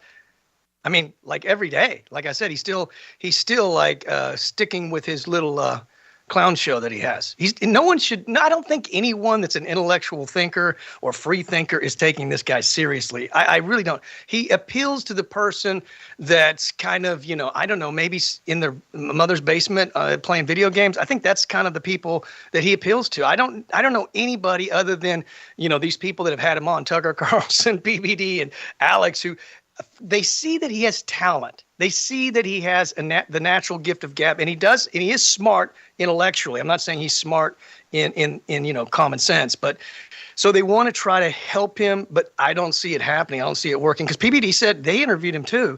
PBD did, and they said, we want to have you on regularly. And I don't know that that's a good idea, but if they start calling him out a little bit more, I think that's necessary. Like you were saying, they need to call him out. Well, they wanted Chris Cuomo on there regularly. Yeah, I commend them for wanting to have the conversation. I get it. We need the dialogue, conversation. But I don't know about a regular thing, whatever. Let it happen. It's not going to bother me if Nick Fuentes keeps going on there. I think most people recognize who this guy is, no matter what kind of a good show he puts on when he's seen in front of a larger crowd. He's got a decent crowd. Okay, but nowhere near like Tucker Carlson, nowhere near like Alex Jones or PBD. So when he goes on those shows, he acts like a little bit different. You don't hear him acting like a buffoon and swearing all the time, and like he does with his show. Yeah, it's pretty wild. But anyway, let's not dwell on it. I think giving this guy airtime is just not worth it.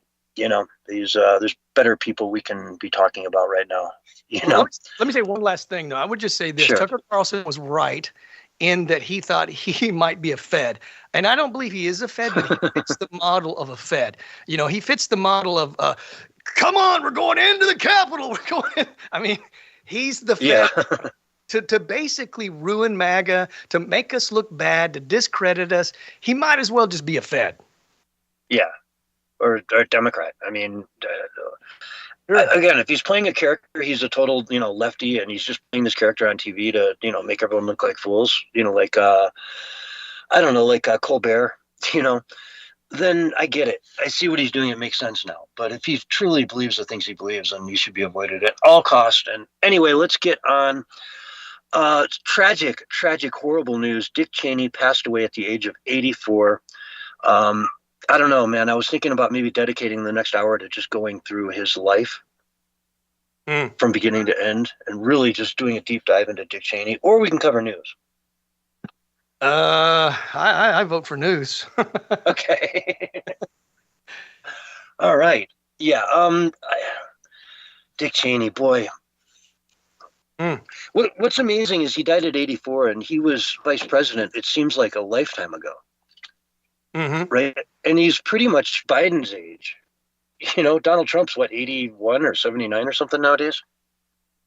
Mm-hmm. So I don't know. It just seems like, boy, this guy was like a teenager when he was vice president. I was gonna say, seems like he should be older. Maybe is that what you're saying?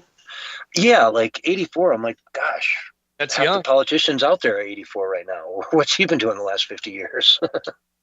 Yeah, I mean, I didn't expect him to live like super long because he's got like a bad heart. Yeah. And I think he doesn't even have a pulse. I mean, well, he doesn't have a pulse. I mean, he has some sort of pacemaker or something that is one of the first ones that were used, and he didn't have a pulse because of the way the blood flowed through his body, which was really kind of, you know, a target for people, you know, calling him a vampire and all kinds of crazy stuff. But yeah, no pulse, dude. Like if you were to try to get a pulse out of him, you'd be like, oh, he's dead. When he was alive, I'm saying. Well, you know, that's, I won't go there. I don't want to, you know, talk bad about someone who's not with us anymore. So we'll just leave it at that. Let's see here. Trump unleashes fury from red state over the filibuster. Nuke it now, he's saying, and let's just spend the next 4 years getting things done. Just nuke it. The Democrats, next time they get a hold of the House, they're going to nuke it. Mm-hmm. So that you only need 50 votes to, you know, we wouldn't be in the shutdown right now if they just needed 50 votes to pass the budget, right? The Democrats did it with judges, and then Trump went like crazy, appointed all these Supreme Court judges, everyone with just 50 votes. You know, they used to need 60, and, you know, a lot of these people, Brett Kavanaugh would have probably never gotten 60 votes. But he didn't need it. He just needed 51. So Trump's saying, let's nuke this thing right now. Let's take full advantage of the next 3 years, and let's get so much stuff done that America will be unrecognizable in its success by the time the next set of elections run around. Let's just do it.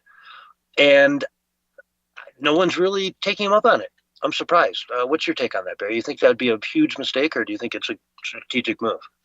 Getting as much done in the next 3 years, I think that's a great idea. I think that's his plan. And, you know, he's got a good way of working around the system when the system doesn't want to work with him. So I think he'll still get a lot accomplished in the next 3 years. And I'm really excited because the more that we get done, the bigger the dichotomy between the right and the left will be. Because with Ma'am Danny in as the mayor, there's going to be this huge dichotomy of what the left represents and what the right represents. You got all these people that are, you know, here illegally. They're just going to flood those places. And in that flooding will be a lot of bad people, which will even tank New York City even worse, unfortunately. But like I said before on the show, maybe they need to hit rock bottom so that they can rise up again. And I think that's what it's going to take because they are hell-bent on the trajectory that they are for a full and total collapse. And I don't even know that New York City can ever rise again to its, you know, past glory. I hope it can because it's part of America. It's part of America tradition as well. So I want the best for them, but I don't know that they can ever come back. I think that that's a really sad, you know, thing you're saying there, and I hope it's not true. You know, because New York, again, is just it's a phenomenal place. If you haven't ever been there, folks, it's well worth going and just checking out, walking down Broadway, go through Times Square, Central Park, the Statue of Liberty, the Empire State Building. You know, it's just, there's so many museums. There's no way you can go there for a week and, you know, not be busy the whole time, not have something fun and really cool to do the whole time. It's just incredibly expensive. It's got all kinds of crime issues now, and on and on. And so they need, you know, more policing, not less. They need, free buses, fine. Who cares about free buses? Fine, whatever. Just understand that every night at 9 o'clock, every single homeless person is going to get on the next bus and sit on it until 6 a.m. because it's the one warm place they can sleep for free now. And if it's free, you can't kick them off. Well, and Ma'am Danny winning is going to be the best thing for MAGA. I mean, why do you think Trump said vote for Cuomo? Because by saying vote for Cuomo, that made every Democrat want to vote for Ma'am Danny. He wasn't throwing his arms around Cuomo. Are you serious? No, dude, that was strategic. He wants Ma'am Danny in there so that he can tank it, so we can look good and they can show their true colors.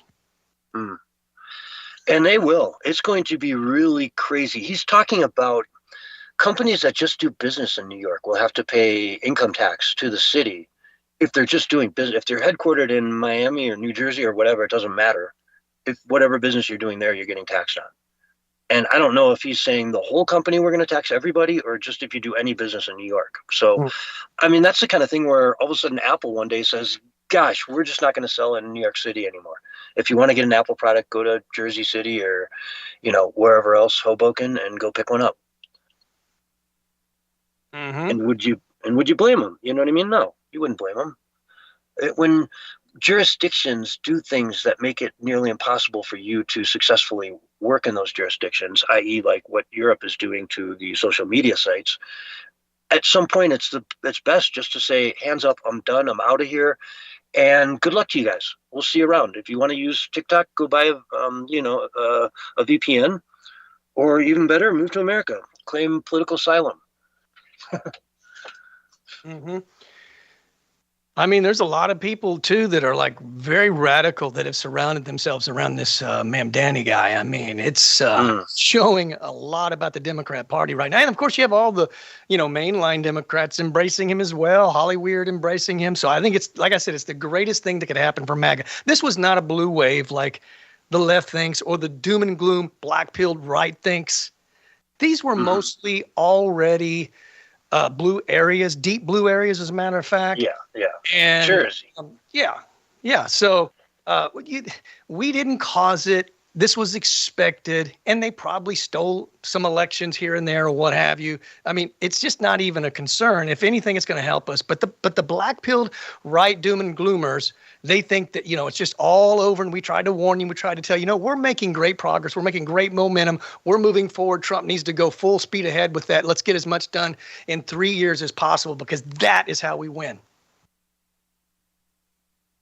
Exactly. Show them who they are. Show them what it actually looks like to live under these policies for a while. And then, have another, maybe a Trump Jr. or someone come and bail them out in 4 years when they realize how bad things really are and how easy it would be to fix. That's the thing about it. This stuff is not rocket science, man. It's not hard to fix a city. Go clean it up. Stop and frisk was a big thing. They're talking about that in the UK now. Stop and frisk is like becoming almost like a mandatory thing they're going to have to do, whether they like it or not. But everyone's going to scream bloody murder and racism and all that stuff. And well, so what? People aren't getting stabbed in the streets anymore, man. That means something, doesn't it? Well, yeah, that's true. I can't. It should. Safety and security should be a priority. Hopefully they do it in ways. I mean, I think they could do it without that, but it's they just need to get in there and get aggressive and set the standard and say, hey, we're going to enforce the law. We're going to maintain and reinstate the rule of law, and we're not going to allow just madness to run wild. Exactly. And, build back up the police force. Heck, the fire chief of New York City just quit today over, this victory from Mamdani. He said, I'm out. I'm done. Not going to work here, not going to live here, not, I'm done. I can't work for this guy. Yep. So already, your fire department's already looking in trouble. I mean, he's not going to leave till December 19th, but now you got to find a new person, and what are they going to find to fill that seat? A DEI hire, who's probably a DUI hire as well, who will come in there and not know anything about the job and do to, New York what Karen Bass did to Los Angeles' fire department. And we all know how that turned out for Pacific Palisades and Altadena. Mm-hmm. And just imagine if it goes terribly bad in New York City, which apparently it probably will. That's going to wake up a lot of people. And I'm hearing a lot of people say that could, and again, this is being very optimistic, but that could open the door for a MAGA governor of New York. Yeah. Do you see what I'm saying? So that would dynamically change the whole state, not just the Big Apple. Yeah, wouldn't that... And, New York is not a stranger to hiring. As we talked about, we had de Blasio, we had Giuliani. I'm sorry, not de Blasio. He was a Democrat. We had Bloomberg, who was a Republican in name only, of course, but still a Republican. So they can do it. They've done it in the past, and it's worked out typically pretty well for them. I mean, you cannot shake a stick at the great job Giuliani did to fix New York. I agree. no matter how much they want to smear him today for his loyalty to Trump, he did a good job there. So it is what it is. Let's see. We've got a few minutes left here before our next break. I just want to play a quick clip from Scott Jennings over on CNN. He's an egg farmer, right? Really? Yeah, he's a chicken farmer. Don't argue with the chicken farmer over the price of eggs. But that's my advice. But here we go. Well, guess what? 9 months later, people are still talking about groceries. They're still talking about gas. They're not talking about gas. Gas is at a 4-year low. It depends on what part of the country you're in. But they're talking about... It's really high, but everywhere else. But they're also talking about eggs. They are talking about the cost. Eggs are not low. Eggs are low. Have you been to a grocery store around here? Eggs are low. Eggs are not low. I'm going to fact check after the show, and you're going to be surprised. $8.99 for eggs is not low. But what I'm saying is... He posted a thing from Walmart saying $1.97 for a dozen eggs is their current price. Mm-hmm. So, yeah. Did you know that he prepares like all day, every day before he faces these people? That's why they try to interrupt him when he speaks, because he's coming with the facts, and they don't like that.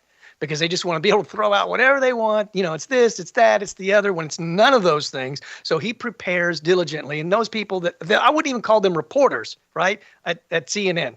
Mm-hmm. Yeah. Talking heads. Yeah, exactly. She didn't go in there prepared. Gas is at an all-time high. No, it's not. It's under $3 now for the first time in a long time. Yeah, they're just making stuff up, CS, for sure. They're just literally making stuff up. They don't know the facts. And if they do know the facts, they're just basically lying and giving you misinformation on purpose to try to keep their base somewhat, fired up. Just like the base seems like they're fired up because there was supposedly a blue wave. No, the left is still more unpopular than ever before. Yes, Trump's ratings did sink down to kind of an all-time low, according to Rasmussen, as low as like 45% approval, but it's back up to 46%, and it's been as high recently as 57%. So, that's expected with the shutdown for it to fluctuate, and with all the stuff that's going on. I'm not in agreement with Brent thinking that everybody's upset with Trump. That is expected with our current situation. I think Trump's holding up quite well.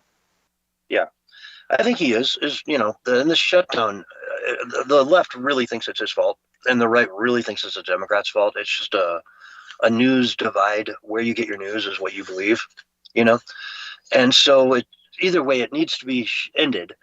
And I don't think people are going to blame him in the long run. I really don't, because they never really do. It's always the crazy left that's throwing their thumbs and everything. But folks, we've got to take a break. This is the Censorship Sucks Roundtable Radio Show. I'm on here tonight with my good friend Bullhorn Barry. We're both going to be right back after these messages. All right, we're on radio break. All right. Mm-hmm. Oh, yeah. And Trump did an interview on TV a few days ago that I think went real well. Oh, yeah? They chisel it down to 27 or 30 minutes, and then the 60 minutes thing. Here's something from Roger. Roger in Kick Chat says his disapproval rate has nothing to do with the shutdown, and I agree with that. Well, I said everything that's going on right now. I didn't say just the shutdown. Yeah. So, but the shutdown's part of it for sure. People are, they're dissatisfied. So they're just, okay, it's got to be partially Trump's fault too. Well, whatever. So people are, that's part of it for sure. But it's the whole climate that we're in right now, with there's a whole bunch of stuff that's happened in the last just 3 months, man. We talk about strikes and counter strikes. And we had a lot of great, powerful strikes with the indictments. But then what happened after that? They did their counterstrikes. And I made a post today saying, get ready, because our counterstrike is coming next. And could that possibly be another indictment? I said, mark my words, basically, I will be reminding this and giving you an update, because this is a time of strikes and counterstrikes. They're not winning. They're just fighting back because they're losing terribly. I'm telling you, man, I live and breathe this stuff 24/7, and I could be wrong. I'm not saying that I'm absolutely right, but I mean, I'm walking around the day and I'm thinking about it. I'm doing my jog and I'm thinking about it constantly. Like I'm like inside this thing, and I am more convinced than ever that we're moving forward, not backwards. But I also know that means they're gonna lose their mind. I mean, we knew that. The more that he pushes forward, like if he really goes all in for the next 3 years and 2 months, chaos is going to come. That's just expected. Yup. I'm ready for it, dude. It's going to be 3 years of great radio, 3 years of great podcasting, 3 years of videos, 3 years of, post. It's going to be great for us, man, because we're going to have so much to talk about. Oh, and, a Kamala Harris administration would have been good radio, too, for sure. It would have been depressing.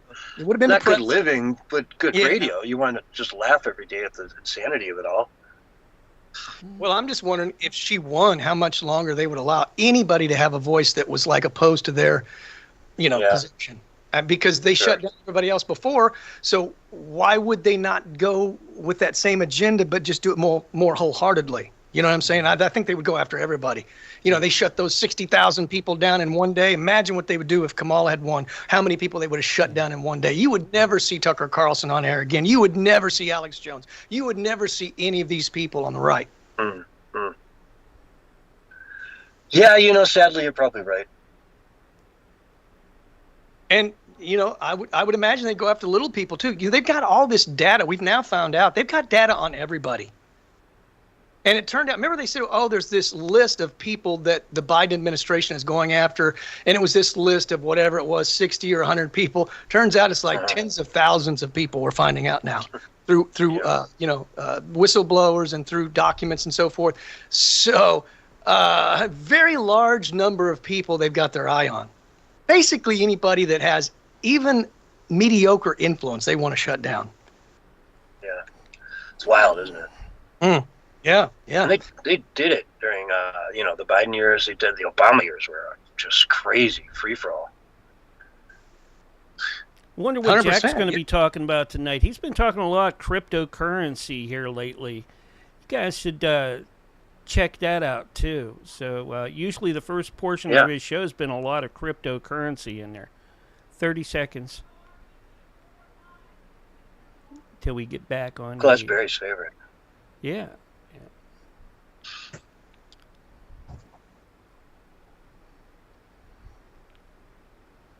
In the silver market. Oh, my God. He's been really beating that down. Here you go. 5, 4, 3, 2, 1, and you're live right now. Hello, everyone, and welcome back to the Censorship Sucks Roundtable Radio Show, Wednesday night edition for November 5th, 2025, the day after the big elections, with the commie sweep of the East Coast. Yeah, fun times, right? Sure, yeah. Aren't they showing their colors, though, man? I never thought that they would really just so easily wrap their arms around that. I mean, you have the status quo wrapping their arms around it. It's kind of bizarre, isn't it? I mean, we knew that was going to happen. Yeah. It's one thing to say it, but then when you see it happen, it's still kind of shocking because it really shows the state that we're in, that there's so many people that actually are for communism. Mm-hmm. Yeah, it's and they're willing to do some crazy stuff for it. I've got a video of the BBC that's making rounds right now. Listen, they edited one of Donald Trump's speech to make it sound like he was, encouraging January 6th, and then they play it in this clip right next to the actual speech that Trump gave. So it's not very long. Listen to this. It's an edited one. Walk to the Capitol, and I'll be there. Oops. There with you, and we fight. We fight like hell. We're going to walk down to the Capitol. This is the real one. And we're going to cheer on our brave senators and congressmen and women. So, edited versus real.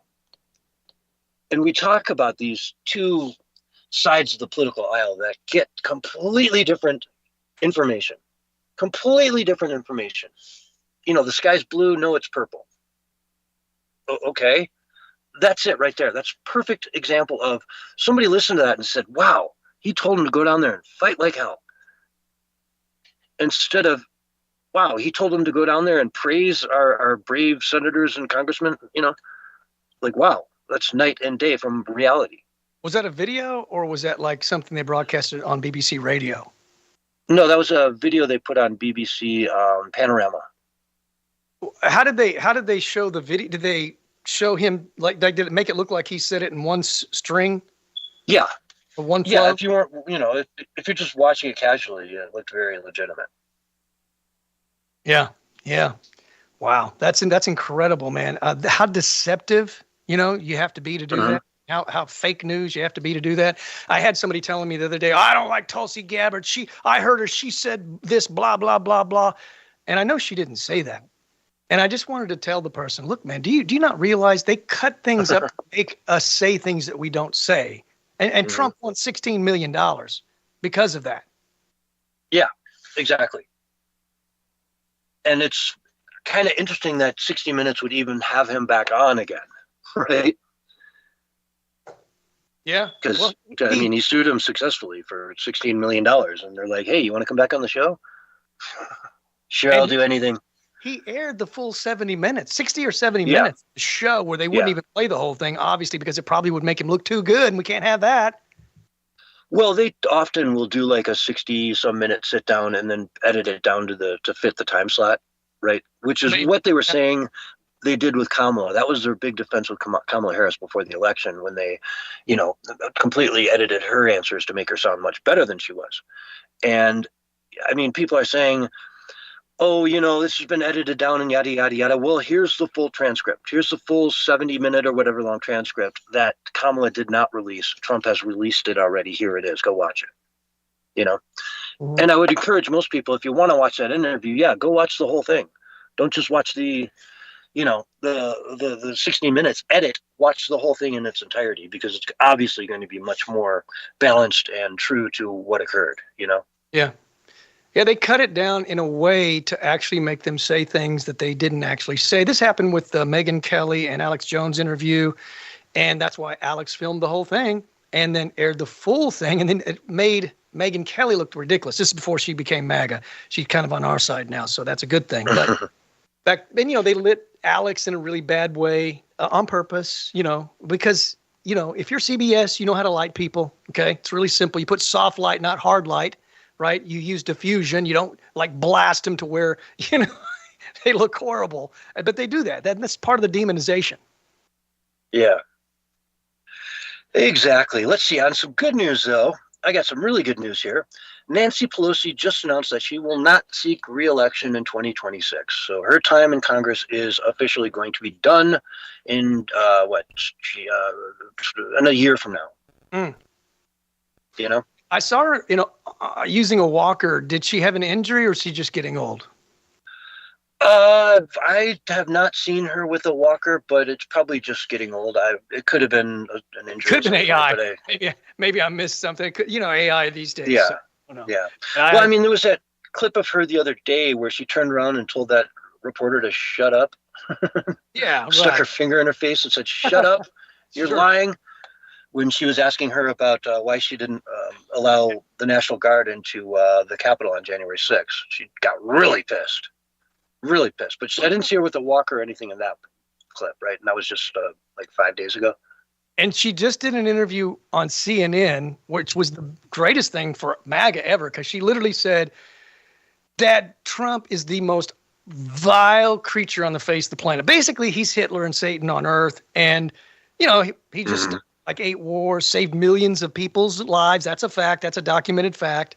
And she's literally comparing him to, you know, Hitler, Stalin, Mao, and worse. He's the most vile person on the entire planet. No one's worse than him. I mean, this is the kind of thing that this is the kind of stuff that makes me believe in Q. This is the kind of stuff that makes me think this whole thing's planned, because they can't be that stupid. Well, they can't. You sure? No, I'm being sarcastic, a little facetious, but I'm just saying, it seems believable that this is just we're watching a movie, because they're just helping us every step of the way by acting. And she had on so much makeup, man. I mean, I guess, I understand. I mean, she's old and they tried to make her look better, but she still looked a little bit whack, if you know what I'm saying.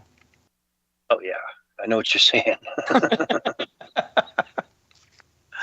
Yeah, she's looked whack from day one, man. She's constantly been just out there. I mean, she's honestly a very, very effective politician.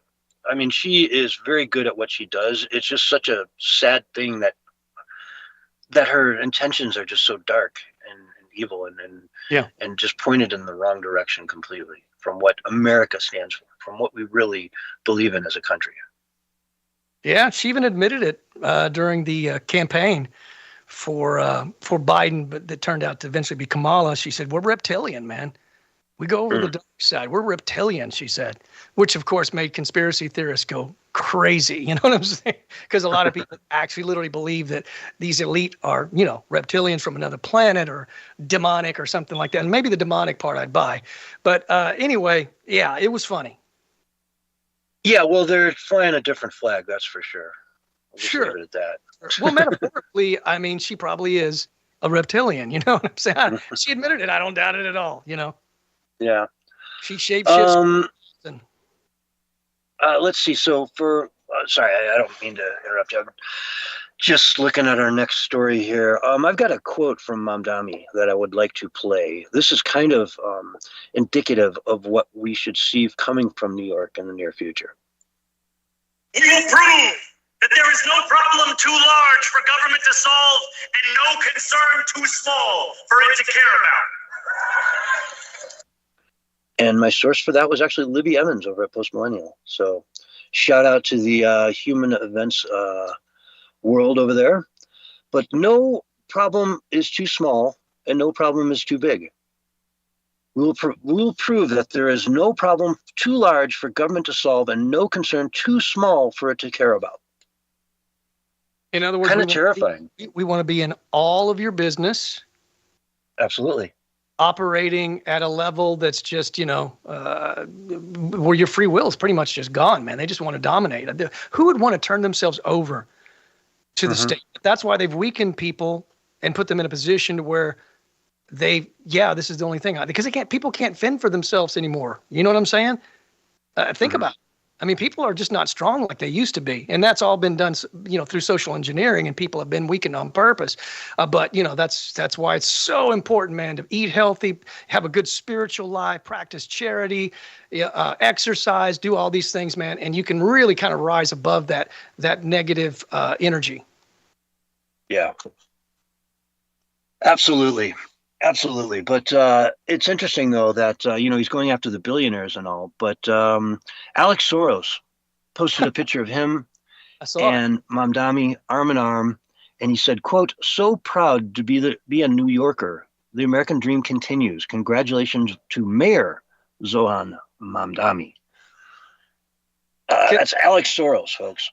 Can I interpret that? Because I know exactly what that's not the American dream. Everybody knows that. That's the globalist dream. That is the old order dream. That is their utopia, but our dystopia. I mean, the audacity for him to say that what's happening in New York City is part of it's the end of the American dream. But this is how they, which we've talked about, right? Like the Patriot Act, it's the opposite of the Patriot. They use all these catchwords and catchphrases to make you think it's something that it's not. It's actually going to be a nightmare. Absolutely. And it's going to happen a lot faster than many people think it might. There's already talk that up to 780,000 New Yorkers are dedicated to leaving if he wins, right? How many will act on it? Probably quite a few. In New York City, the top 1% pay 50% of the taxes and the top 5% pay 90% of the taxes there. And guess who can afford to leave? The rich. You got a lot of money and you say, "Hey, I want to leave." You just leave. You just go do it. It's right there, baby. Go get it. Well, who supports the city then? Well, yeah, that's the point. Now you've got even more people dependent on that city and even fewer people paying into it. And it just starts going down this slope of less money, bigger losses, and suddenly they're looking for a bailout from Big Daddy Donald Trump. And I don't see that bailout coming. Hey, you guys voted for it. Why would we bail you out? You voted for this. Go live your life. This is what you wanted. What did you used to call Ma'am Danny? What was the nickname you gave him? Mad Manny. It's Ma'am. It's Ma'am Danny. Ma'am. Mad Man. Mad Manny. Just had to do the it's the ma'am thing. Yeah, oh, it's ma'am.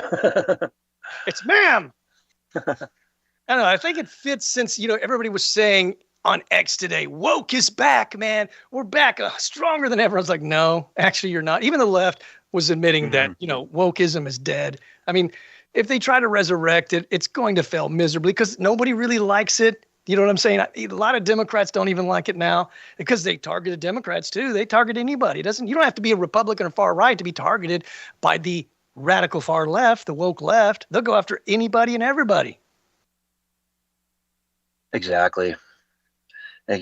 So, yeah, they're going to, get what they deserve, and we'll watch it unfold, and it's going to suck to see it. But I think a lot of it's going to be a boom for Texas and Florida and Tennessee and heck, Jersey, Connecticut. A lot of people, hey, man, I got that apartment in the city. I'm gone. I'm going to sell it. Just get out. I've got a home I can buy out in Connecticut, and I'll just commute in every day and be a train and bridge guy. Mm-hmm. It's not that hard. You can still keep your job, do everything. But they're going to try to get out of there as quick as they can. You want to get your income out of there. You want to get your assets, to safe ground, and so on and so forth. Look at Canada, when they didn't like what you did, they froze your bank accounts. And then you're going to have the bad apples flooding in that are looking for sanctuary, the criminals, the drug dealers, the smugglers, the pedophiles, the rapists, the multiple offenders. I mean, they're all going to flood over there. Yeah. So, I exactly. mean, I don't think it's going to go well, man. I really don't. And I'm with you. I don't want it to be that way, but also it has to happen that way because they're not learning. Like you and I have said so many times, they're not learning from their mistakes. And I had to remind some of the left on X today, you do realize that the very things that you're saying, like wokeism is back. No, it's not, because that's what got Trump elected. Mm-hmm. Do you not learn? Have you not learned your lesson yet? They haven't. Yeah. And I know Brent always says the election was razor thin, but man, he won all 7 swing states. At every county in the country moved to the right. That's unheard of, that every single county moves to the right, And so, yeah, it's just, it's a huge thing. I mean, maybe every county moved to the right so far because Joe Biden's numbers were just ridiculously out of whack with reality. And so you compare, Biden's numbers to Kamala, and of course she, did abysmal comparatively because COVID wasn't happening, Right. So yeah, that's kind of odd too, that he got so many votes during such a, I don't know, dangerous time. That's pretty sketchy too, isn't it? I mean, yeah. I think people, there was a lot of whatever you call mail-in voting, but that wasn't all of it. No, drop boxes were a big part of it. Yeah. The $400 million in Zuckerberg drop boxes that had no one monitoring them, and the little monitoring they had showed people showing up with 100 of them at a pop. They had people driving around in Minnesota with them littered all over their car, saying how they get $100 a piece for them. On and on and on. There was a lot of shenanigans in 2020 election, man. Anyone who doesn't admit that is just lying. There's so many cases of shenanigans that were proven to be true over and over and over. And you add all that up and it paints a pretty accurate picture. I'm pretty sure there's investigations already ongoing concerning that. Trump continues to mention, he mentioned it just the other day about how he mentioned that interview I was telling you about, was it 60 Minutes that he was just on? Yeah. And he was saying that the election was stolen over and over and over again. So they're investigating that. That's going to come out. And that's going to be a big deal. That's why I said strikes and counter strikes. Okay, the blue team, as Brent has put it, has, made some big strikes. Unfortunately, They play very dirty, like the assassination of Charlie Kirk and celebrating it. That's dirty. That's filthy, rotten, scoundrel type dirty. But those are their strikes. They've been striking us with all kinds of things for the last few months, but now it's our turn because that's how this works. The pendulum swings pretty, at this point in time, swings pretty widely. You know what I'm saying? So expect, and even Brent was hinting that we've got 2 or 3 good things coming out in the next couple of weeks or so. So we're coming back. We're not cowering. We're not afraid. We're moving forward. People just need to get that through their head, man, and just be in it for the long haul. We've been saying for the longest time, this isn't going to end overnight. And we all said the real battle is going to begin when Trump gets elected. Were we right? Of course we were right, because we have our finger on the pulse. And so be in this for the long haul. Exactly. Let's see here. We've got a few minutes left here. Let me play a couple clips. This one is, again, Scott Jennings on CNN last night talking with David Hogg. How David Hogg can walk in here and go up against a Scott Jennings is kind of shocking. You were talking about how Scott spends, all day prepping for this, for the, 2-minute sound clips he gives. David Hogg, I'm sure, walks in there smug and blind, because he doesn't need to prep. He went to Harvard. Oh, yeah, exactly. He's cocky. Yeah. Well, so let's play this clip. The entire reason the government is not open right now is because Democrats refuse to be complicit in having millions of Americans, including 100,000 in Kentucky, your home state, if I'm remembering correctly, Scott, that rely on ACA, that would see their premiums rise several. You can deal with separately. It doesn't have to be. Those two things do not go together. But the way that they're doing this right now, they're combining both. Voting to support the budget still doesn't. If you keep it closed, doesn't fix the ACA. The ACA needs to be reformed. Healthcare needs to be reformed. This is a way you guys failed at that last time. The whole thing was it's a bigger place. You had a trifecta. You tried this. You failed. That's not true. They're still in the concept of a plan stage. No, in terms of they've been in repealing the concept stage since 2000. David, you would admit that the ACA was a Democrat legislation, yes? And you would admit that the subsidies that we're talking about now were passed by Democrats, yes. And you would admit that the sunset provision in the subsidies, which comes up at the end of the year, was in place because of Democrats, yes. Now you want to make it a Republican problem. These are not the same issues. You could open the government today, and then you could negotiate with with Republicans about ACA. And by the way, my suspicion is, and you know this, there are probably, and I know there are some House Republicans that would love to negotiate on it, but under duress, under a hostage-taking situation, connecting it to food stamps and SNAP and all that stuff is dirty pool. Hostage taking. It's like we said, man. Just like we said, the exact same verbiage. Yeah. Go ahead. Well, and that's what they're trying to do here. Instead of passing a clean resolution to just open up the government and get everyone their food stamps, they're saying, hey, no, we have to include the ACA, the Affordable Care Act again, which they passed, at midnight on New Year's, Christmas Eve, so many years ago. Mm-hmm.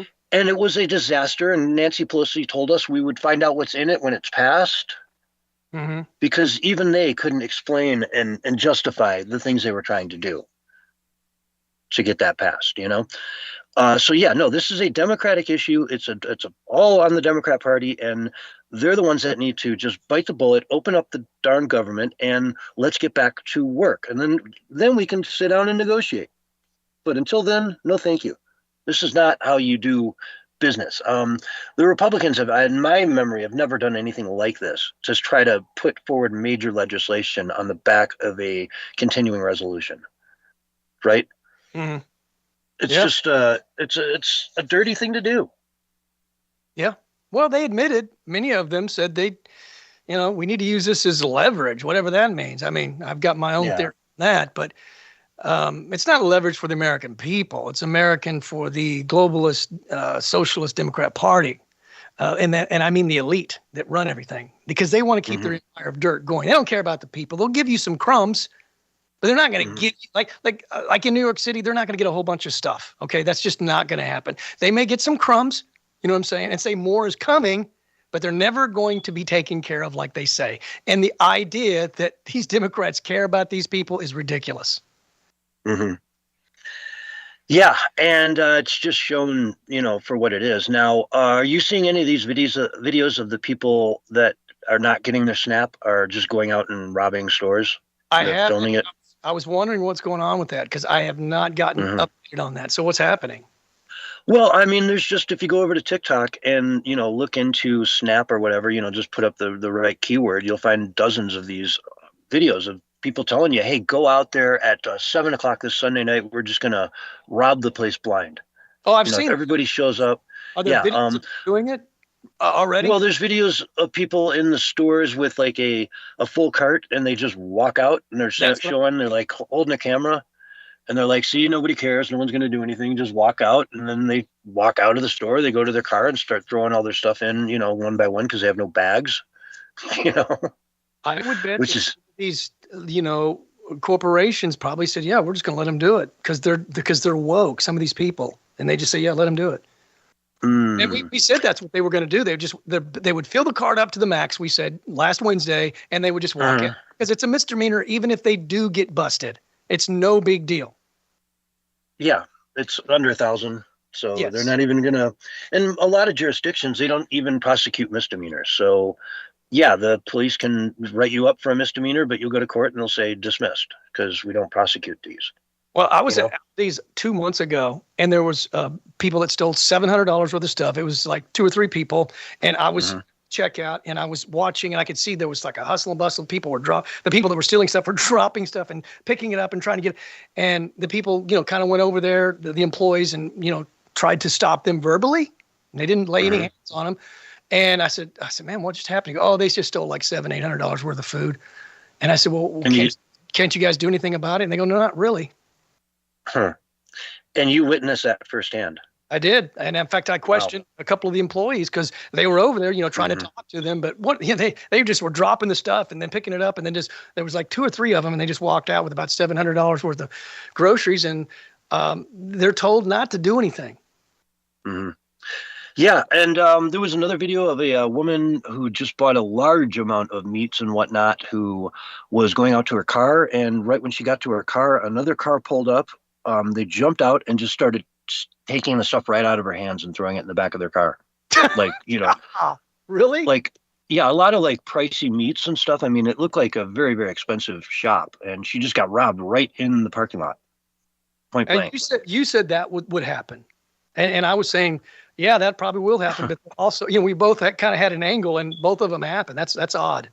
Wow. Yeah. Well, I don't know what happens there. Do you go back in and talk to the manager, and the manager's like, okay, we got the whole thing on tape. We'll call the police. We'll pay for it. We'll make it up for you. Or are you just on your own at that point?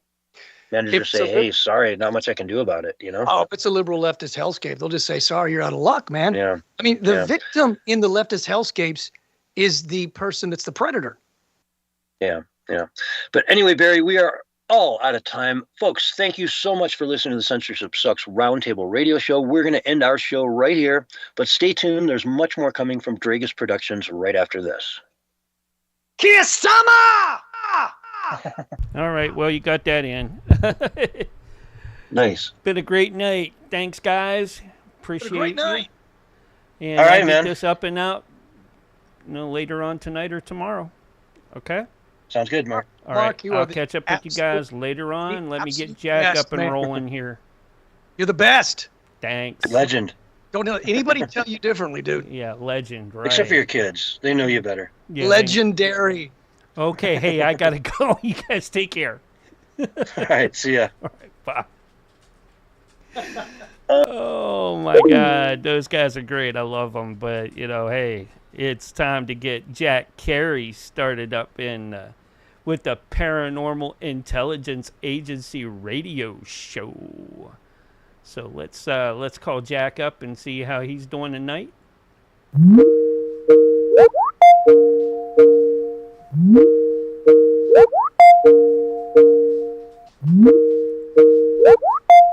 Like they said, I have more to come tonight with more shows. Paranormal Intelligence Agency.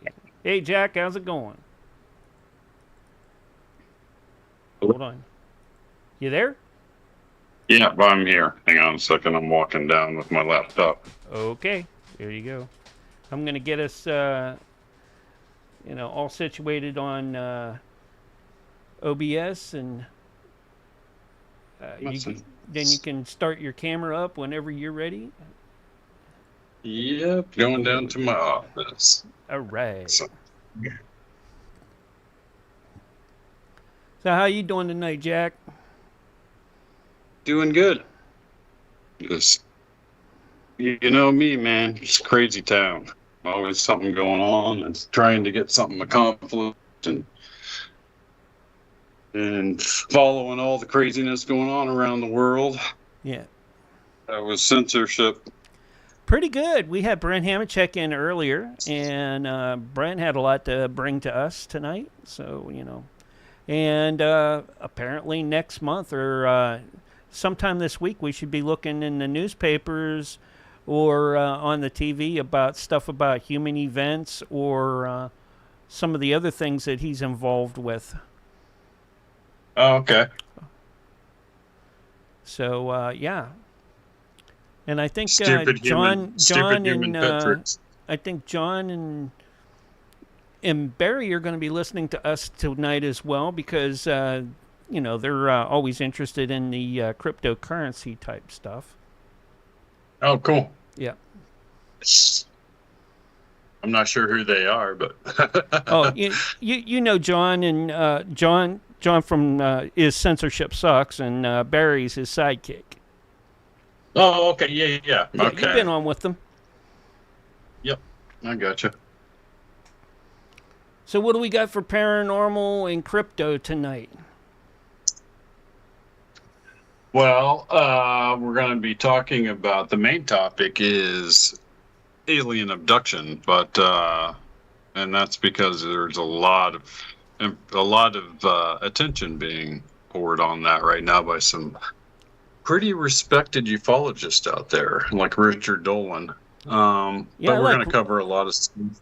I like Dolan. Dolan is pretty thorough about what he talks about. Yeah, he's a historian. That's right. He takes it from a historian perspective, and because of that, he has extreme detail about all kinds of stuff. And he's bringing up a lot about alien abduction lately, so it's an important topic. We'll be covering 3i Atlas. We'll be covering just cryptozoology in general tonight, and kind of a dual main topic. We're talking about alien abduction, but we're also talking about profiteering the paranormal and the use of paranormal information streams to help with cryptocurrency trading. So find that on another show somewhere. I challenge you. Jack, I don't know if you've seen this, but the week of the 23rd, we are off. But if you get with me, we can do a special just on cryptozoology. Okay. All right? That'd be cool. Yeah. Yeah. I mean, we don't even have to. I mean, we'll just do it on the podcast side. And then we can re-air that for Christmas when we're off over the Christmas time frame as a live show. Yeah, that'd be cool. I'd be down for that. We could, that'd be awesome. Hopefully, and if you want to take and do like extra time on that, that's fine too. Anyways, we got 30 seconds and we'll get you rolling here. Okay. Stay down right here, guys. Look out, cats and critters. Here's your countdown. 5, 4, 3, 2, 1. And Jack, you are live and on the radio side right now. Welcome back, everybody, to Paranormal Intelligence Agency Radio Live. I'm your host, Jack Carey, and we are broadcasting from 300 feet deep in an abandoned nuclear missile silo somewhere lost in the post-apocalyptic wastelands of the Dakota Territories. And yes, I am joined by the paranormal crime-fighting duo Daisy and the Sundance Kid. They are, as always, working security in the silo tonight. And high above us, 300 feet, roaming through the wastelands, are bands of zombie democratic socialist. They are hungry for other people's money and wondering who ate their brains.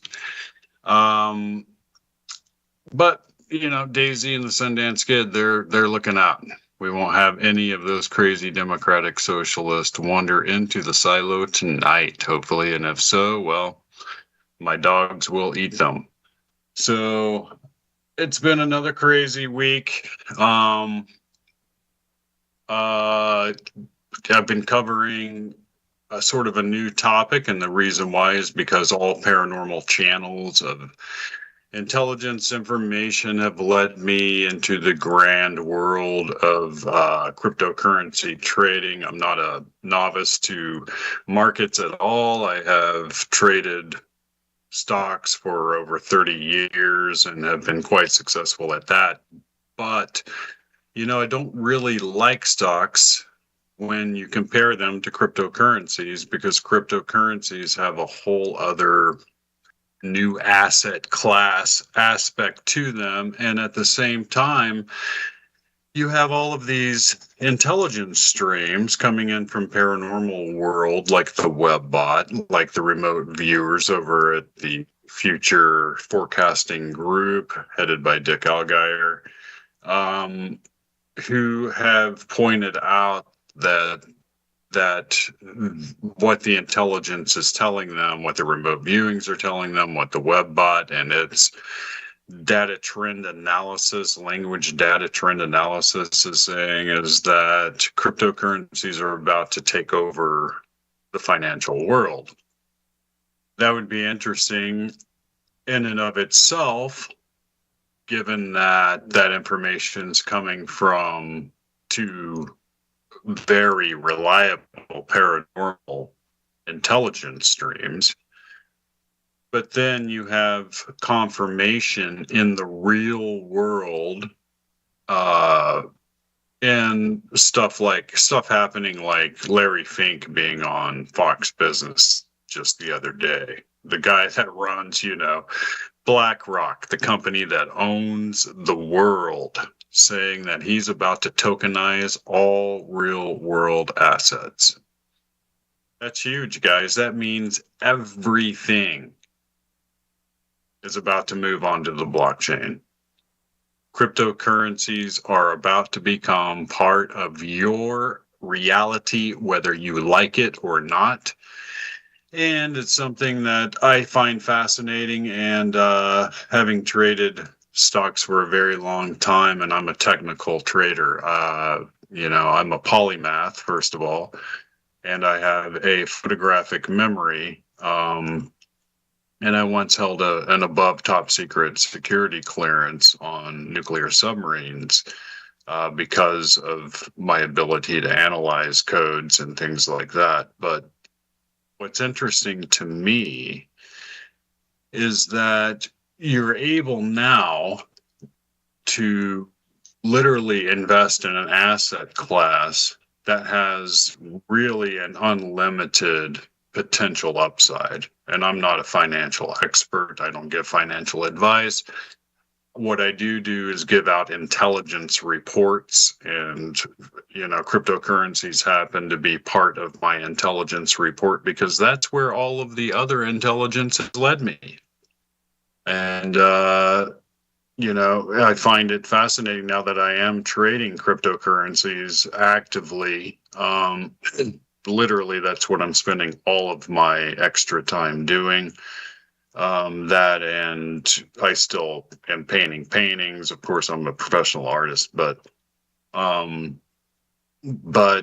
now it's kind of my slow part of the season, which has freed up a lot of time for me to be analyzing all kinds of different interesting indicators and things like that, that analyze cryptocurrency movements. And we're going to talk about some of that in depth tonight, but I'm trying not to get too detailed for people.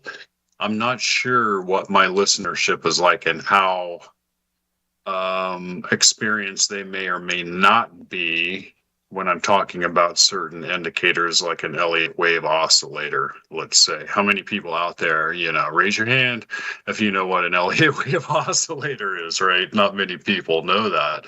I had the benefit of being educated by a master chartist for a number of years during the whole .com bubble. I lived through all of that. I lived as a professional trader during all of that. By professional, I mean just for myself, but that's how I made my living.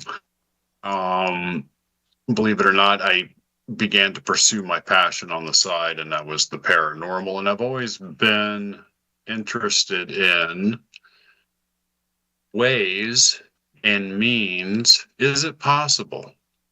I've never heard anybody ask this question. Is it possible to profiteer the paranormal?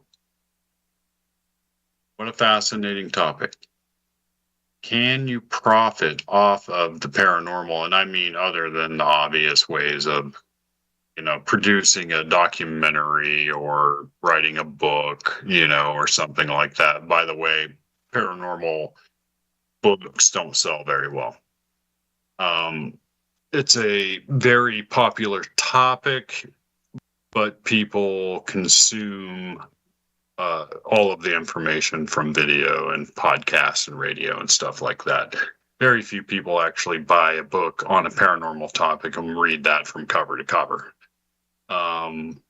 It's something I do all the time, but, I'm endlessly fascinated with the topic of the paranormal. But one of the main topics tonight I wanted to discuss is this whole idea, because early on in my paranormal investigation career, I realized that there were a lot of good people out there that were paranormal investigators in one field or another, whether it be cryptozoology or ghost hunting or whatever,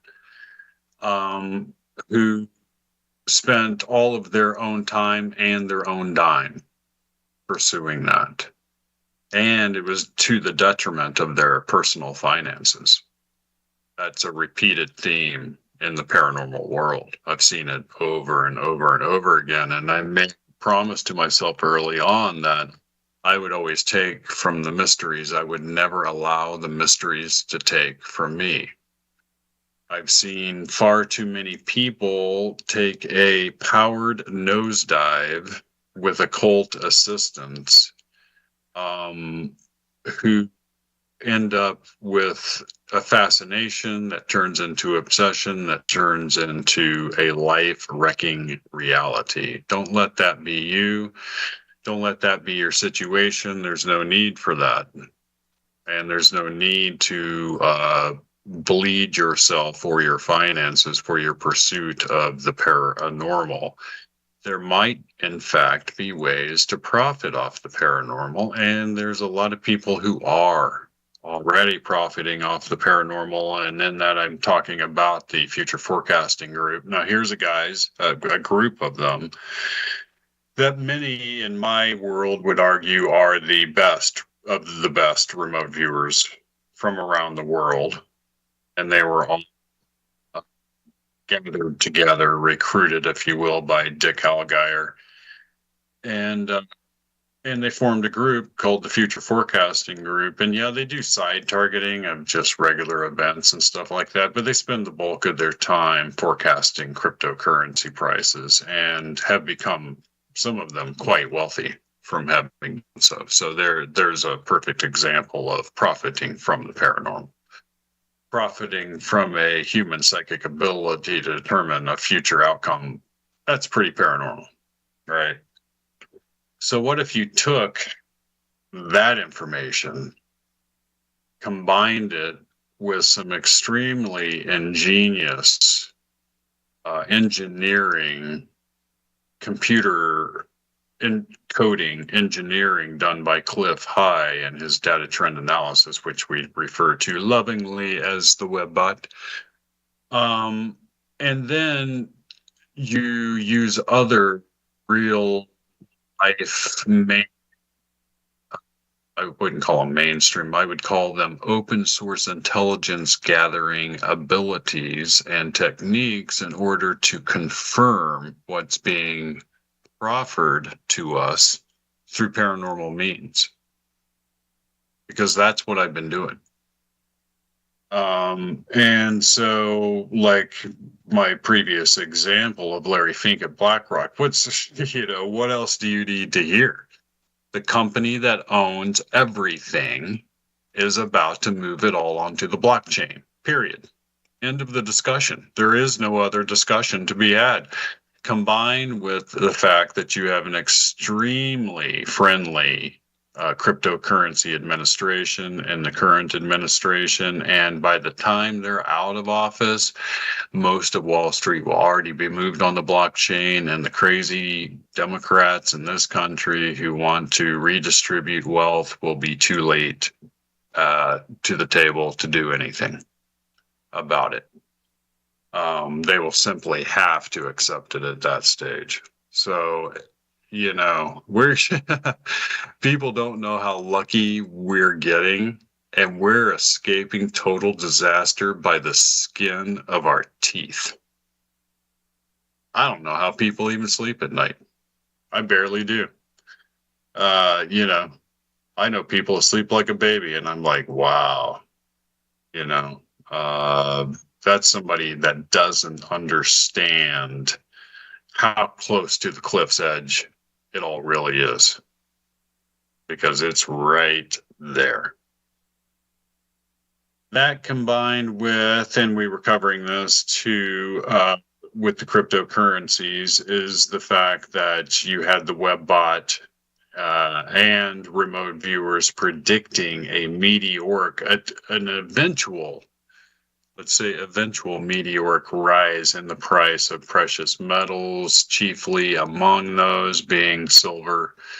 I just think it's a wise thing. I think it's a wise thing to put away physical silver while you can still get it this cheaply. I think that if you can offset digital assets with physical possession in your possession, physical metals, then you're doing a great service for your future and for your family. That's just my opinion, and that's what I personally am doing, because I just think that one is a perfect offset to the other. If we ever get to a point where it's Mad Max world, first of all, you have to ask yourself, do you really want to survive that scenario? I can tell you on the way down to Mad Max world, which I don't want to survive. If we get down to the point where everybody's got a green mohawk and assless chaps, you can count me out on that. You know what I'm saying? But if we, and I like the world of washing machines too much. I like the world where, I can get my oil changed and I don't have all the craziness of trying to stay alive every day from roving bands of starving people, that kind of thing. But on that way down, like if you ever have a major crash, if the internet ever really goes down, if we ever get into a World War III, right, where they're using somewhere around 30, 40 kilograms of silver for every single cruise missile, you're going to see a meteoric rise in the price of silver. Meteoric rise into the high triple digits. And that's just a byproduct of the banksters that have controlled the global banking cabal for endless number of years, have utilized silver as a way to manipulate other kinds of currencies. And that's all coming back to haunt them in a really vicious way. You can tell they're fighting tooth and nail, and they're pulling every little trick out of the handbook that they can find in order to try to suppress the price of silver right now. They got a little bit of a reprieve because when silver hit $50, and this gives you just a little inkling of the state of desperation of people that's bubbling right underneath the surface right now. When it hit $50, they had a vast wave of silver come in from people who had a silver tray or a couple of silver forks, or you know what I'm saying. They had a heirloom of some kind that was made out of silver, and they had a wave of that stuff hit the refiners, who are backed up now because of it. And that's caused a slight delay in the upward pressure in the price of silver. But that shows you the underlying bubbling financial distress that's happening. Because when people go scrounging for any silver they can get their hands on, because it suddenly hit $50 an ounce, which isn't that much, that's a problem. You know, in the background, I have financial channels on all day, and the repeated conversation is the desperation of the younger generation right now, because they cannot get ahead and they're smart enough to know it. That's a problem for everybody. Well, cryptocurrencies offer a potential way for all of those problems to be solved. And it's going to revolutionize the way the human species actually does finances altogether. So it's been kind of a really crazy, chaotic couple of weeks in the cryptocurrency market. You know, it's one of those things where they had a flash crash, which, you know, if you're a long-term holder and you're not concerned about the day-to-day price fluctuations, and you just have a storied conviction over, you know, the next 10 years, you know, it's going to go way up higher than what it's at right now. Ask, like, if you have artificial intelligence, ask artificial intelligence how much money you would have today had you invested $1,000 in Ethereum 10 years ago. That was just 2015. So you had an extra $1,000, right? And you decide, I'm going to buy a $1,000 lottery ticket. Never expires. Might happen, right? You could look at that lottery ticket today and it'd be worth $3.4 million in 10 years. Off of 1,000. Bitcoin, since its inception, has increased in value somewhere around 64 million%. Still want to listen to the people arguing that it's a scam? Because those are people who simply cannot or will not or do not understand the basic science behind what makes it work and why it works and why it's valuable. There's a whole system of these people out there, part of the old financial world, that took them, oh man, they went to school for finance and they worked for 40 years in the finance world and on Wall Street, and they've learned their stuff, and they know that that's just not, those people are all about to get washed away in a tide of change. They can either change to an understanding of what the blockchain is and why the entire world is about to be traded on a blockchain, or they're going to be looking for a new job. That's really where it's at. And you heard it here first, because that's what we do. And that didn't come from the web bot. That came from my own personal computer, which I just turned on right here. It has all my intelligence streams on it. And you know what I call that? I call that the Shaz bot. That's right. I got the web bot over here, and I got the Shaz bot over here. So, you know, and I kid, I joke, I do, but this show really is not for the light of heart.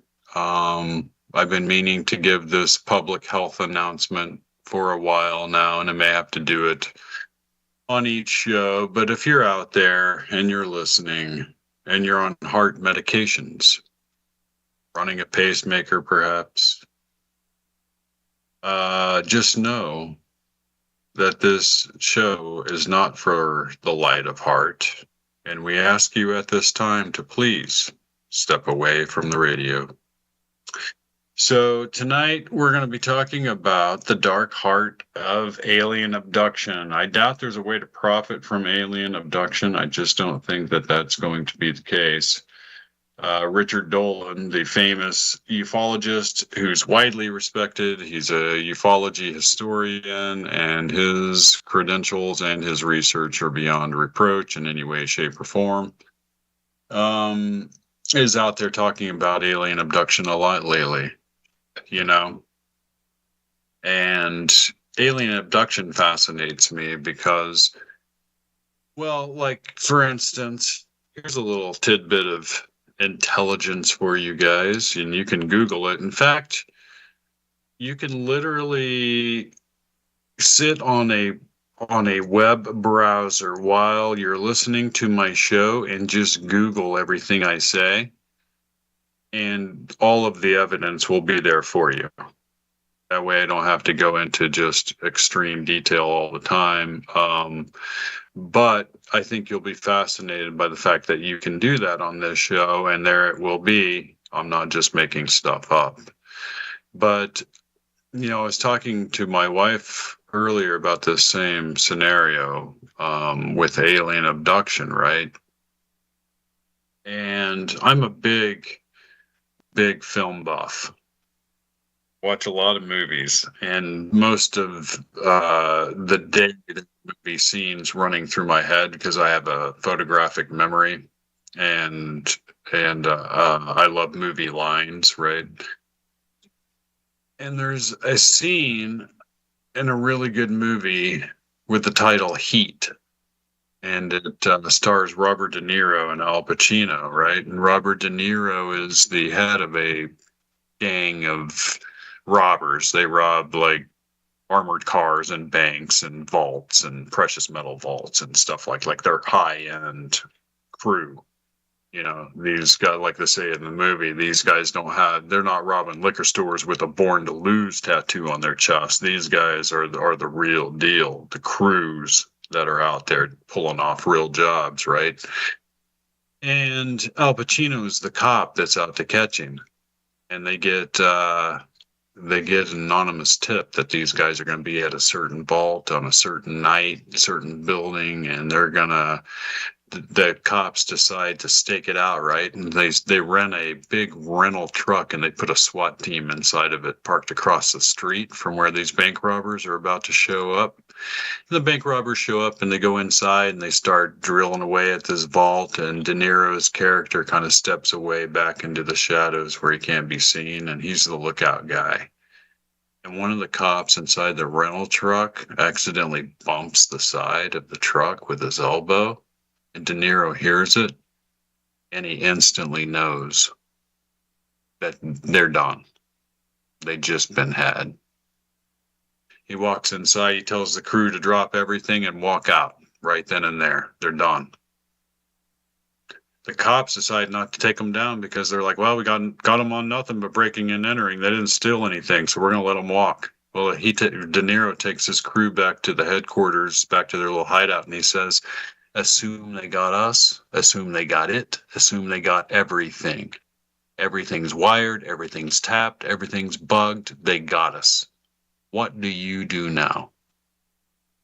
Because that's the scenario that the human species is in. And we're going to get right back to that after our break. All right, we're on radio break. Great stuff, Jack. Cool. Drinking my flavored water. Yeah. I should be a spokesman for Bubbly. I need to get them to sponsor the show. And Yeah. Intro sponsorship's fine. Yeah, good thing. Good, refreshing stuff, that Bubbly. I drink a ton of it every day. Bubbly or coffee? Coffee. Oh, yes. That's it for me all day. Bubbly and coffee, bubbly and coffee. I don't do fizzes. Oh, I love the fizzies. I gotta have the fizz.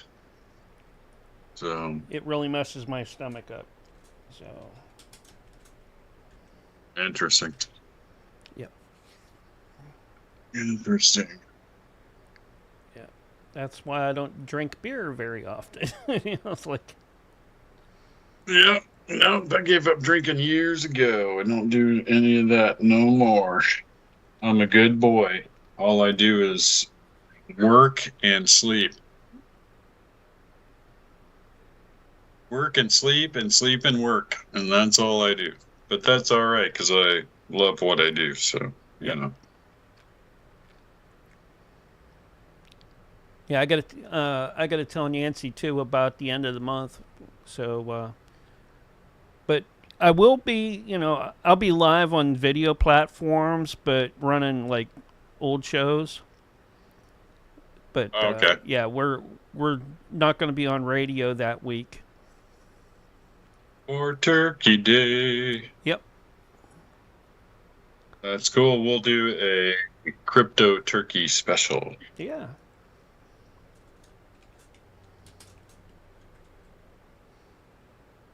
Of deep fried Mothman. Oh, I did a whole bunch of Mothman type graphics here over the last day and a half. Yep. I'll send some to you later on. Yeah, I didn't know if you got that note that I posted to you. I think it was a couple days ago. I think it was Sunday night. Posted it to you. Human Ghost and OptiVR in the Kick Chat with Roger and the Great Conspiracy. Most likely, they're both restreaming. I know Great Conspiracy is for sure.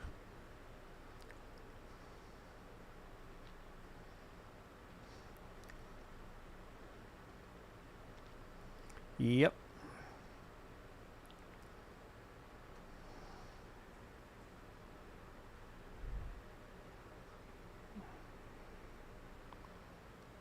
Leo. Well. Have you heard anything from Ron Shaw lately? I haven't heard anything from Ron. I'm not sure, you know, he was living pretty hard Scrabble out there on that property, so I'm not sure if he's still out there or not. I would get some stuff from him every now and then. He'd send me some like Metallica or some music videos. I'm like, yeah, that's kind of cool. I'm like, you doing anything? You're like, yeah, they're still prowling around out here. I'm like, okay, let me know when you want to come on a show sometime. Like, right. No, I tried to get him on the radio a few times, and he just couldn't do it. And a few times, he's kind of got a problem. So, but he just wasn't able to have a good conversation. So, yeah, and where he's at too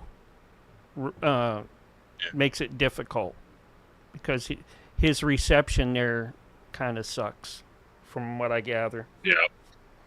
Yeah, true that.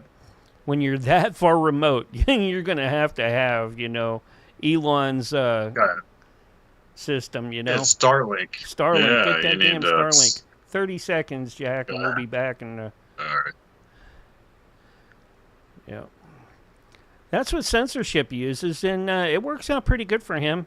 It's rare that we get some cutouts, but when it does, it's really, really short and really connects right what back. country are the?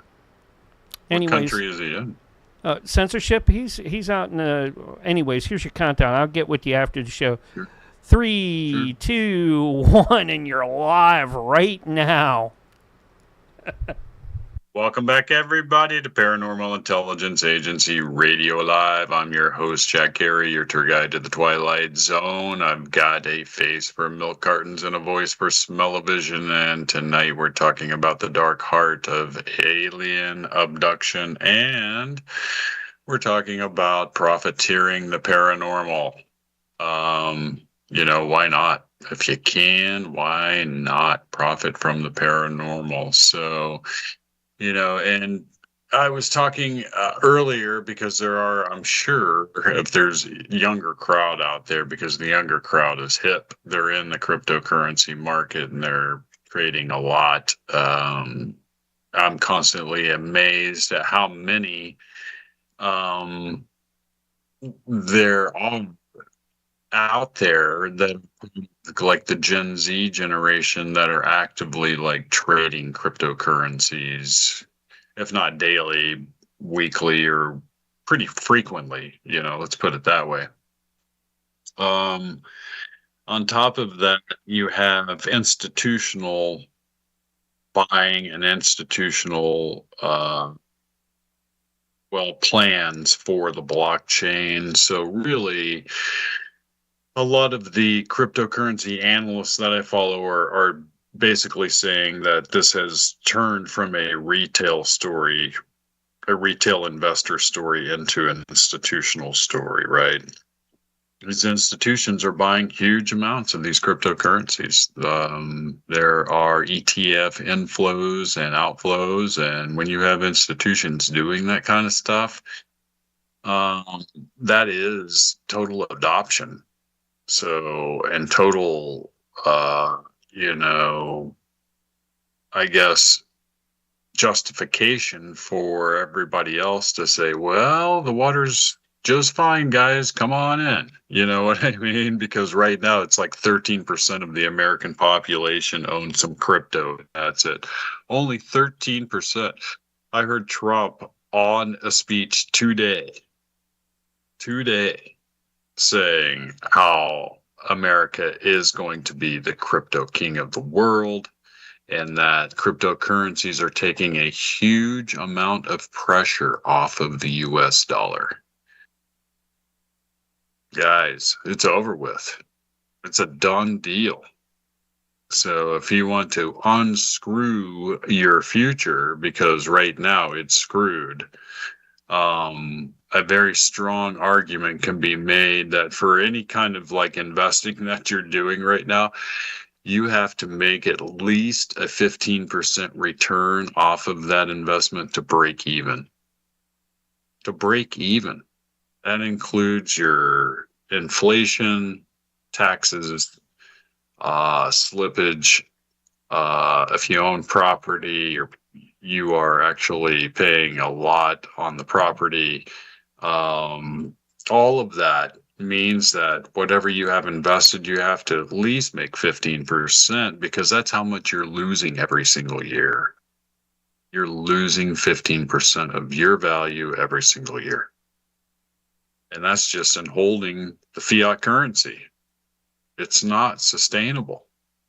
It's not if, it's when. And the when has gotten turbocharged because of this administration into the very here and now. I don't know how else to put it than that.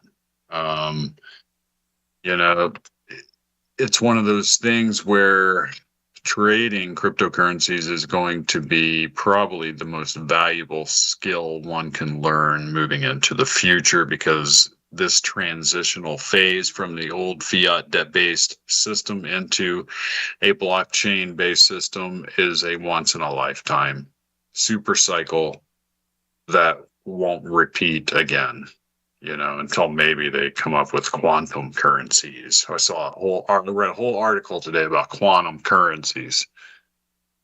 Unbelievable.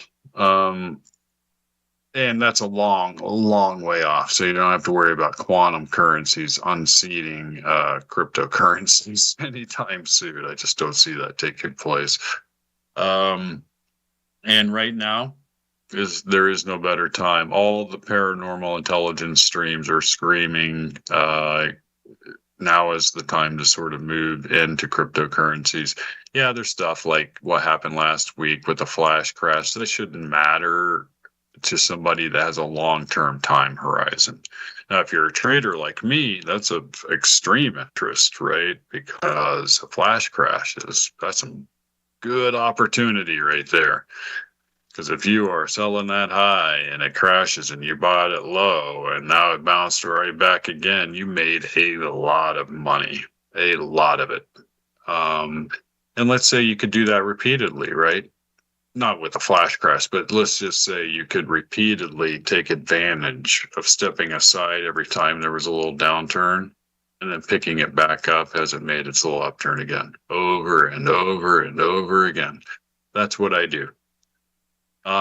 So, and there's, you know, as I cover this more in depth, I'll get into more of the actual techniques utilized. But one of the best things you could do just as a novice, if you're out there in novice land, is just to get some and set it aside.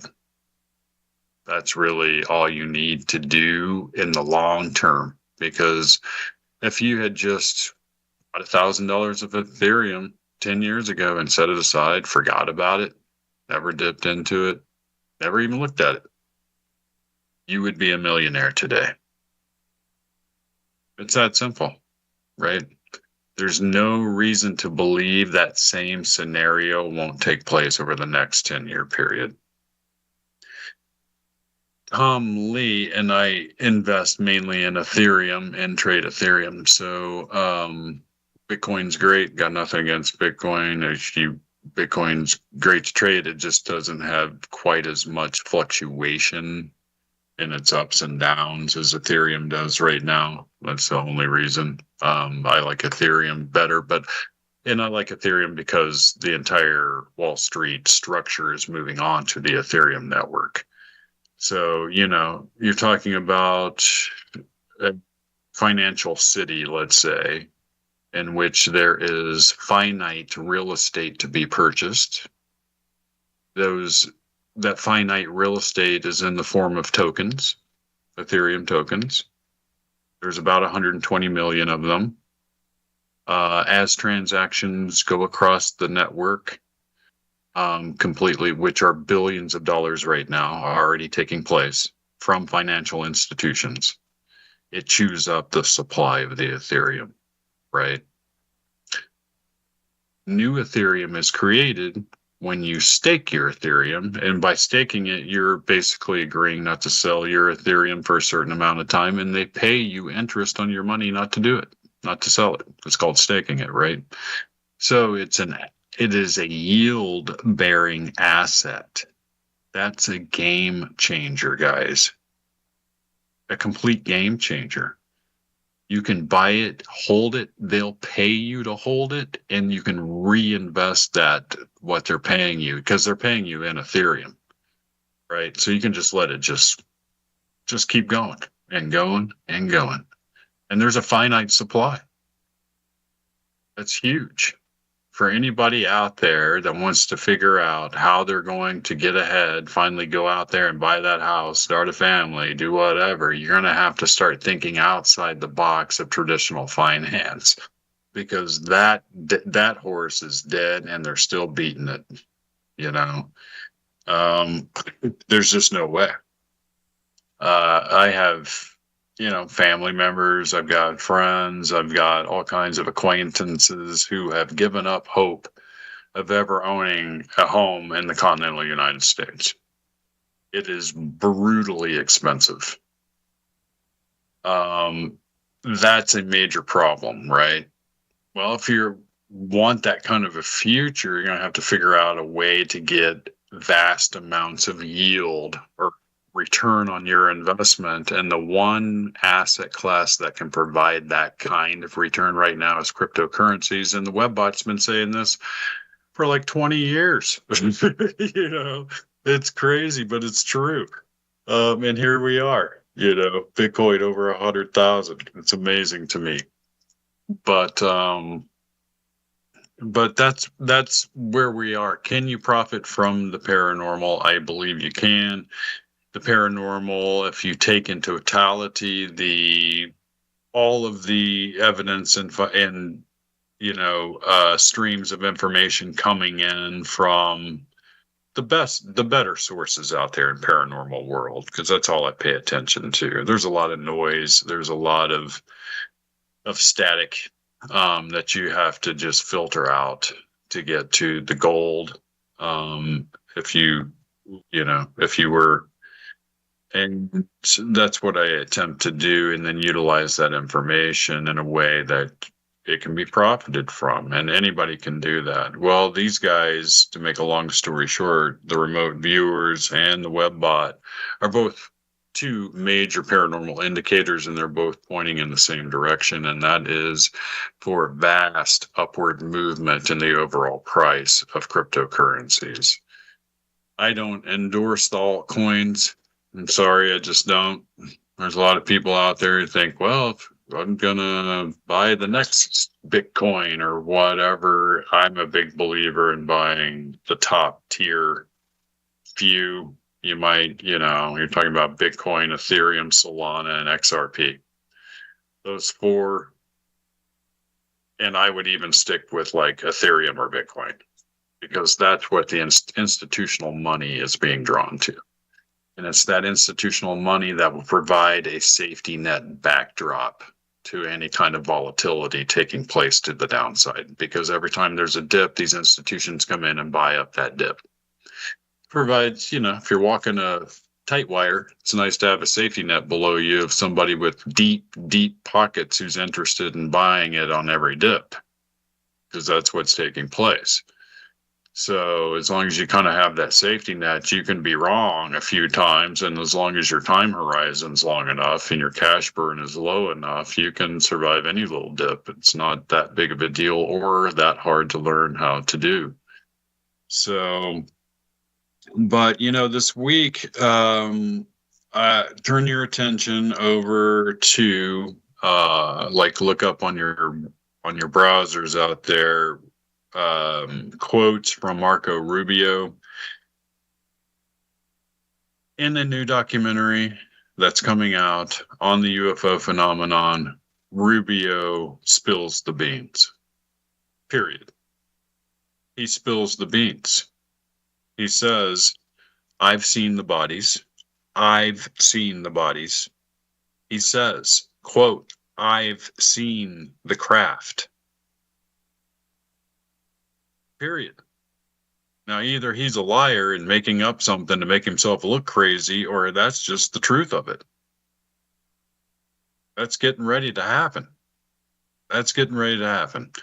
I watched a story on Fox News and then on News Nation about an app that is getting all kinds of attention that has identified 9,000 recent USO sightings. These are the underwater submerged vehicles that the aliens have, right? It was all over mainstream news. Aliens in the ocean, aliens in the ocean, aliens in the ocean. That was predicted by the webbot to be hitting the mainstream right about now. And it's the whole reason I wrote my book, Alien Ocean, which is out there available on Amazon. It is a complete expose of the aliens in the ocean if you're interested in that topic. But the point is when the webbot keeps getting hits like that of such high caliber hits, it means that the predictions that it came up with right after those things happen have a really high probability of occurring. And it's predicting a death of the fiat currencies and a complete acceptance of cryptocurrencies.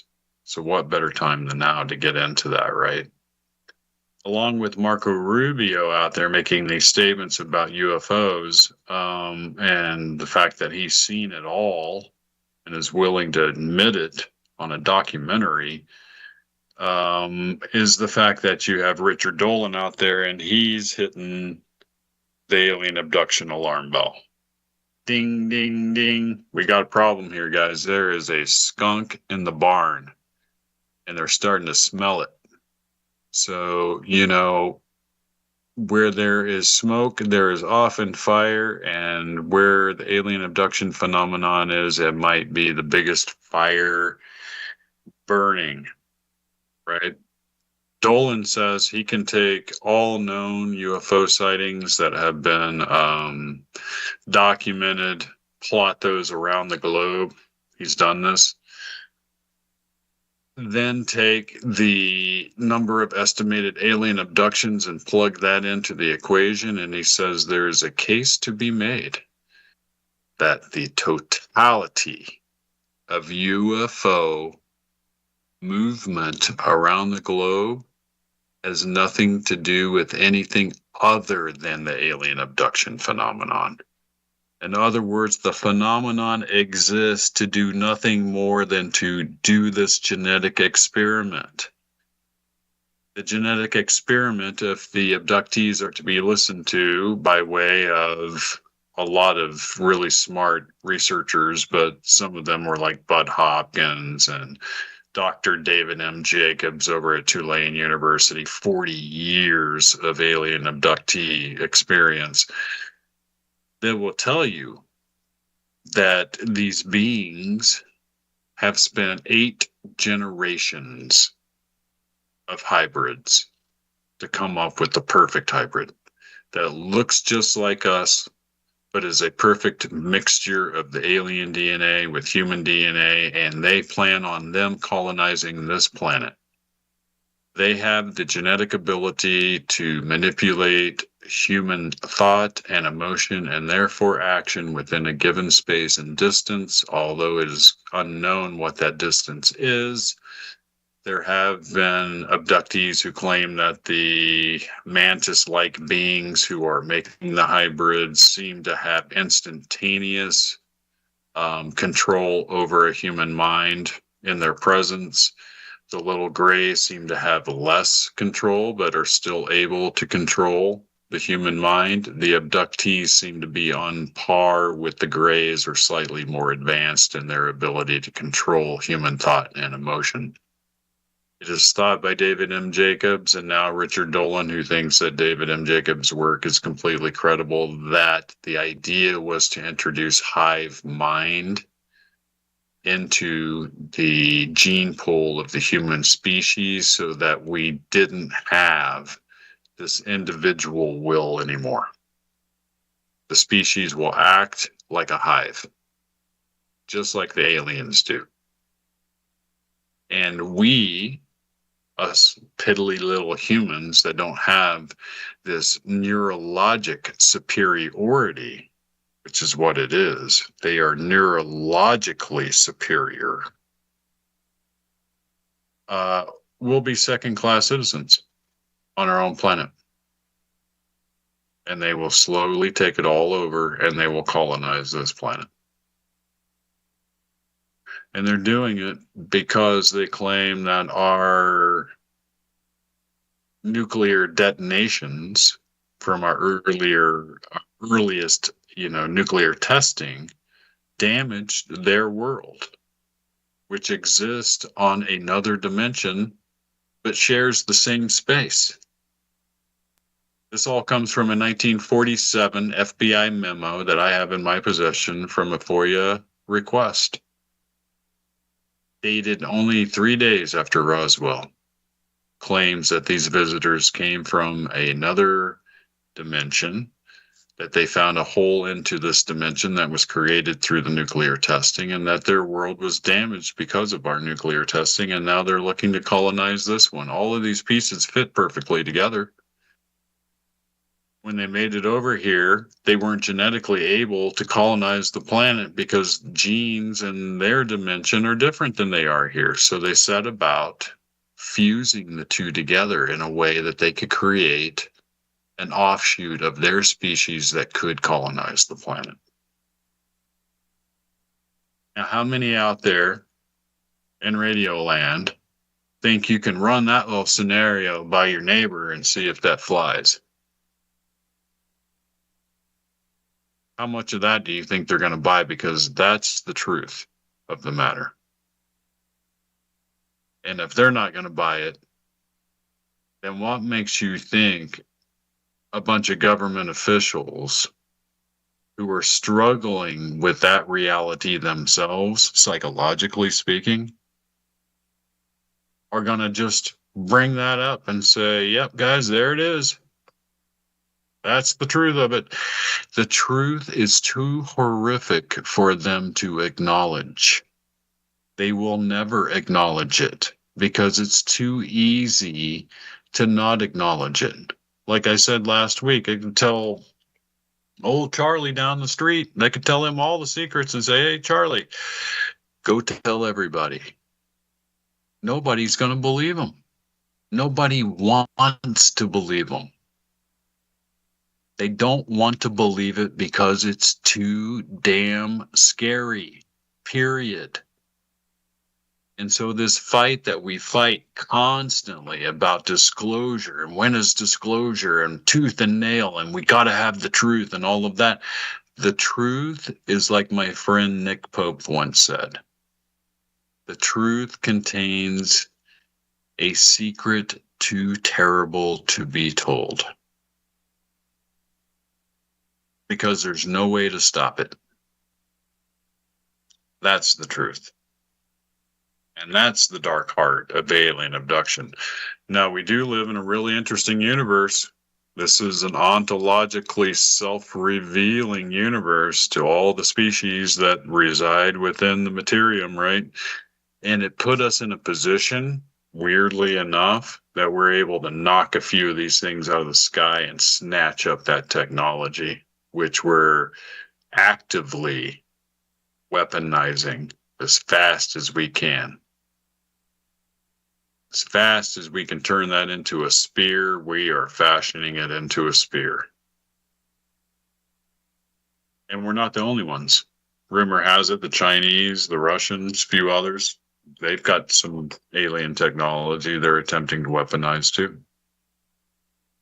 So, in that scenario, where we have this stuff and we're trying to weaponize it, and we're faced with off-world colonization from an interdimensional species,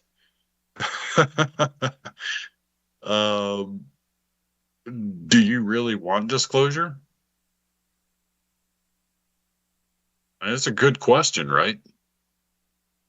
I mean, how bad do you really want to know the truth? Because when you really accept that as the truth, boy, that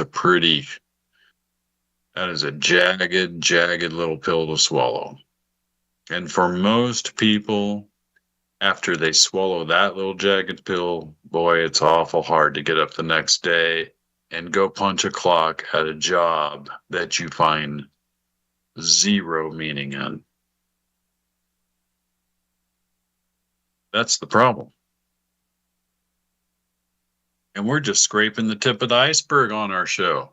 You see what I mean about the faint of heart? These are not easy problems, but I love to analyze them and I love to see where these little rabbit holes go. Like I said earlier, don't be one of those people. Don't be one of those people that goes down a rabbit hole and never comes back. That happened to a very dear friend of mine who is to this day utterly, completely, and totally delusional because they're unable to ascertain reality from a bunch of make-believe crap online. Don't be that person. And as we go forward, we'll continue to explore this sort of weird collision of worlds between the financial, the paranormal, and the emergence, really, of what the Webbot is calling sci-fi world. I forgot to mention that. We've got a huge amount of sci-fi world news out there. Everything from McDonnell Douglas saying they have a magical new technology to AI overtaking the planet. I will see you guys next week. Stay tuned for Vixen's Vault and the amazing Nancy Planeta next. Awesome job, Jack. Awesome job. Thanks. Thank you, sir. Yeah. One of these days, I'm going to get you to do like little blurbs for me on the different cryptids out there. Okay. We'll come up That'd with be fun. we'll come up with like an audio encyclopedia of them. I would really like. I've been really wanting to do that ever since I started like Cafe cool. Enigma. Yeah, that'd be really cool. I'd be down for that. Yeah. Let me get over here.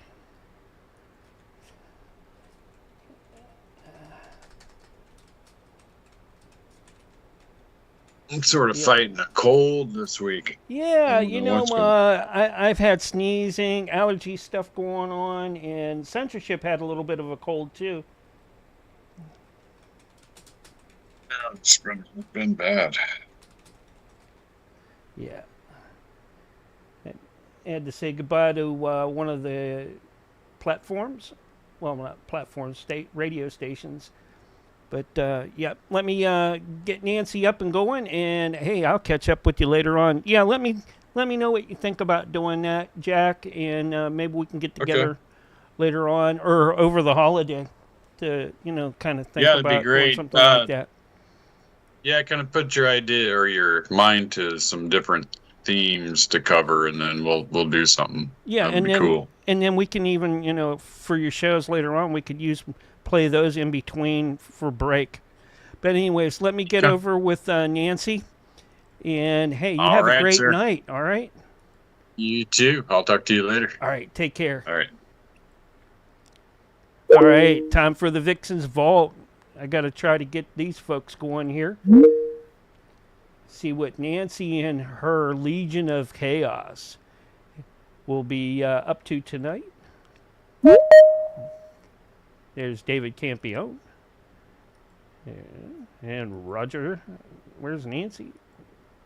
Getting Nancy in there. Mark Edworthy. Let's see here.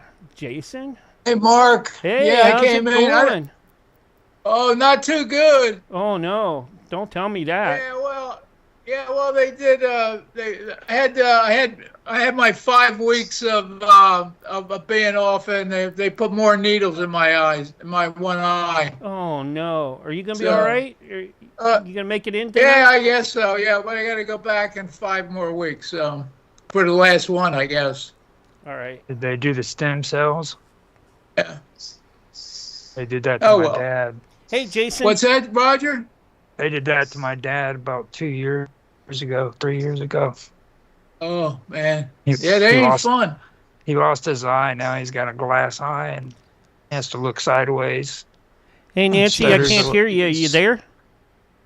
I'm here. I'm just going to let you guys know that last week when I was on the show and I kept telling you I had a giant Charlie horse, well, my back went fully out on Thursday. My sciatic went down. I mean, to the point where I was in the hospital and screaming in pain because if I even moved a quarter of an inch, it seized up everything from my hip to my toes.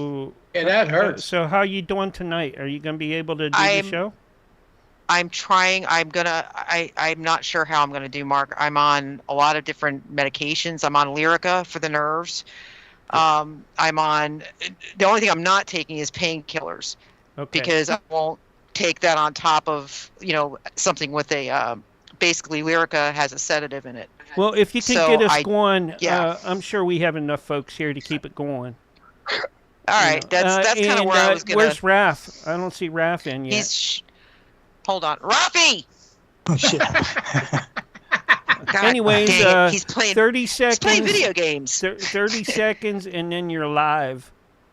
Dave, and he knows I was joking. Yeah, hang on a minute. Roger and David and Mark, they'll go for it. And Jason, he'll lay down some raps for us.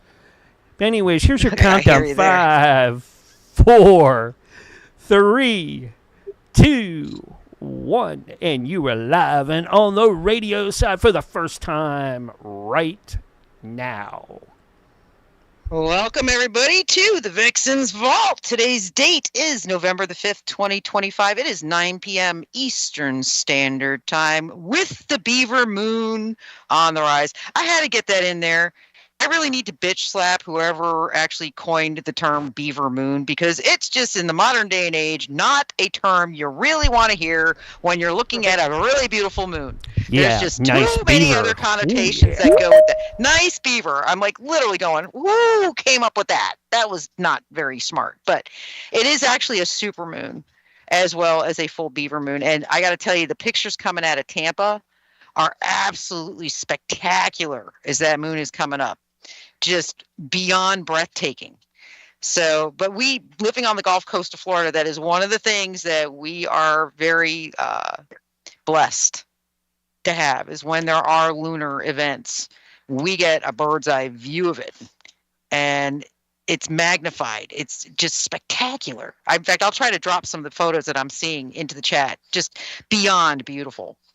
That being said, well, guys, New York is officially under communist control.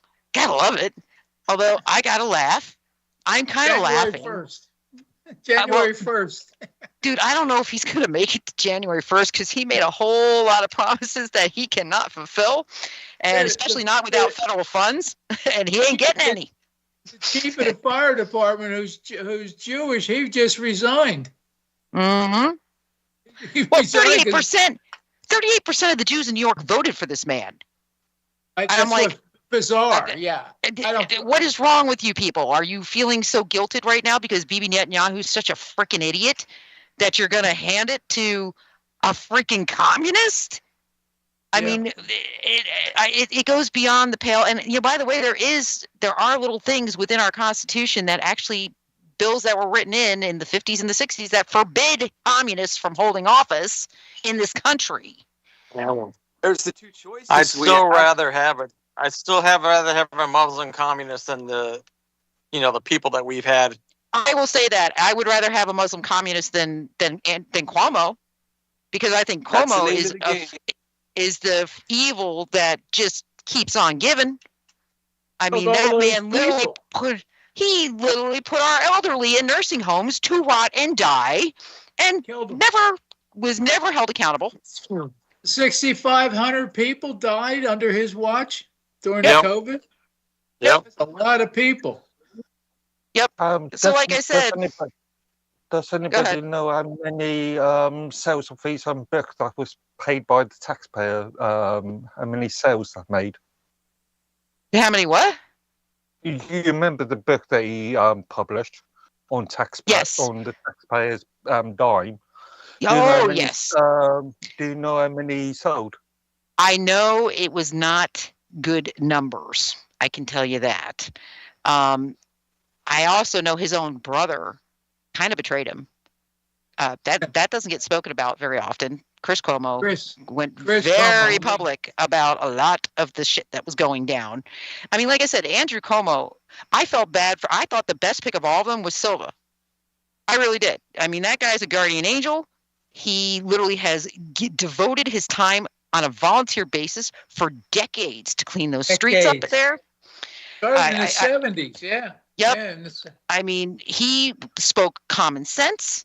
He sees the problems. Mandami made good points. I'm not going to lie. He's an Obama. He definitely is a polished Obama. But he made good points, and Ralphie and I were talking about that today, about like the Jewish grocery stores in, Lower Manhattan, that literally where all the poor people are, where they have no choice but to shop at these stores because they have no way to get around the city, especially in the winter. And the guy marks the prices up 40% in the stores because he can. No, that is wrong. But the solution to that is not state-run grocery stores, because guess what? Go ask the Cubans and the Russians how that works. It doesn't work out too well. Well, when I read that, I thought, everything the government does, they screw up. Don't give them our food. My God, when they sell the schools. Absolutely. Right, the thing about they touch, they destroy. The thing about it, though, is he's not banning private grocery stores. All he's saying is that there are underserved areas that need coverage, and if the private sector won't do it, he will. That's not the same as, say, Cuba or Russia. But that is not his to do. That is not his power. He is not a king. And he can't do it with federal money because Trump is not going to give it to him. No. But they can't do caps on rent with federal funds either. They can't. Here's the thing. That's a wholly different ballgame. That's the real estate development market, which, by the way, now all those really evil people are going to come here from New York to Florida. That's why I actually thought DeSantis was absolutely genius today by calling the press conference and saying, I am putting it before. Oh, you didn't hear what he said? I didn't see He's that, going no. to tariff all of the people above a certain income that are trying to move here from New York. He's going to tariff them 100%. I thought Abbott was going to do that. Nope. Governor of Texas. DeSantis is doing it. DeSantis also. Wow, good for him. And you know what? So be it, because they, somebody said to me, well, that's not fair to blame the innocent people of New York. Are you kidding me right now? They knew their voting systems are corrupt. Okay, they knew their machines as far back as 2010 are completely corrupt. They knew their machines were linked to Chinese software. They did absolutely nothing to fix any of it. They allowed this to happen. New Yorkers sat back and did the whole, we hate Trump so much that you've given the city to a communist. That's how much you hated him, you morons. You deserve what you get, New York. You reap what you sow. And now you're going to sit there. Sorry, I don't think it's just that. I mean, what I'm seeing online is a lot of guilt over what a certain country is doing in their name. I think that's more. Agreed, but you sell out an entire country over that? How selfish are you? Well, you've only they only said give that you the two Palestinians choices. got them in there. That's the it. ones It's ones they defensive got voting. And I don't think Mandami's going to last very long, because I'm telling you, they're investigating him to deport him. And I'm telling you, they're going to get him. Cool. Oh, yeah, because where he was getting campaign contributions from. They're looking at the shell outlets of the campaign contributions, because they came through, CARE, which is a big, Arabic outlet here. In fact, they headquarter here in Clearwater, Florida, right along with, the whole, Palestinians got them in there. And Yeah, they have well, an that's- agenda. They have a whole agenda for him to kowtow to when he gets in. And it's all, They're digging up the finances. And if they can connect any of those finances to any individual or party that has been labeled communist or terrorist, he's done. I don't know. Funding Israel is funding terrorism. But not by law. Okay, let's go I was right specifically about- by law. Well, yeah. Every other 2 weeks, they're making new legislation for new terrorists. Yeah, and it's outing them pretty good. It's pretty funny because, again, I think Pam Bondi's getting outed. A lot of them are getting outed right now. And their agendas are becoming very crystal clear to anybody who's watching, including a lot of MAGA who are, at first, were very questioning a lot of what they were seeing. But now they're like, okay, now I get it. They're showing us the players. Okay, that's fine. It needs to be done. But again, I'm sorry, there is, to me, why has this war been brought here? Okay, that is my question. Why are we fighting their war in our cities and we're paying for it on both sides of the world? We've been doing that for a long time. No, but now it's outright. In Iraq. Yeah, we didn't know. Now we know. Yes, and we know that this whole Mandami thing is an Obama push. We know that's the Muslim Brotherhood. We're not freaking morons. We know. We see now, okay, granted, the New Yorkers with their pink dyed hair and their pussies on their head are definitely probably not seeing it. But the rest of us definitely see it for what it is. It's a power play. And the fun part is that it's all, I said to Ruff, I think Mandami's a red herring. I told him that the other day. I think he's a red herring. I think he is part and parcel to the entire greater Israel, all of it. It's all a red herring. Because with Israel, they've always played shadow games. That's how they do war. They make enemies, they make friends. Their friends are their enemies. Iran is not an enemy to Israel. The Iranian government's their ally. You know the Mossad's motto. You know the Mossad's motto, right? By way of you are missing the point. Look at the bigger picture. Look at what's happening with, let's say, the Blair Foundation and WHF and WHO and the wider Europe. So there was a Islamist issue. Okay, but Mark, who funds all that? What banks again, fund all that? WHF, HO, the yeah, World Bank. Yeah, but who owns the World Banks, Mark? Who owns them? I am not going to go down the Jewish conspiracy. May that be a Jewish. It's money. It's not conspiracy. It's money. Yeah, money, real quick. it's money. When your motto is by way of deception, thou shalt do war. Everything Nancy's saying is appropriate. Have you ever heard of the term Turkey? I'm sorry? Have you ever heard of the Islamic term Turkey? No, care. Yeah. No care, right? Yeah, to lie and to manipulate in the. That's true. Yep. To do any sort of lie or manipulation for the sake of the religious cause. Mm-hmm. Right. But again, make them one and the same. Just because they're honest about what they do, does it mean that everybody else is not doing it, Mark? Please. Yeah, I'm not saying so. I'm not saying. Please. But with a wider picture than just, let's say, Zionists. Well, I guess it's. Well, I mean, I had why is everything that has to do with communists always got to do with Jews and freaking Muslims? You know what I'm saying? It's like, it sounds like more to me that everybody's everybody's playing off of their racist freaking backgrounds. You know what I mean? Like, I hated you, so it's the Jews' fault. In 1975. Listen, and Iran in 1979. We're talking about communism. Left wing. We're talking about communism here. Socialists pushing for So a change of state, and only to whatever. A certain whatever. Yeah, this is the same. This is the same kind of BS that everybody who's brainwashed and you're okay. Oh well, okay, but starting to sound like Charlie Brown. All right. I think it's crap, dude. Is what it is. I think part of the problem is again, people are polarized, and you have religion behind a lot of this polarization. Multiple religions, not one, multiple religions. Okay, and religions that's people's backbone. That is their ethics. That is their morals.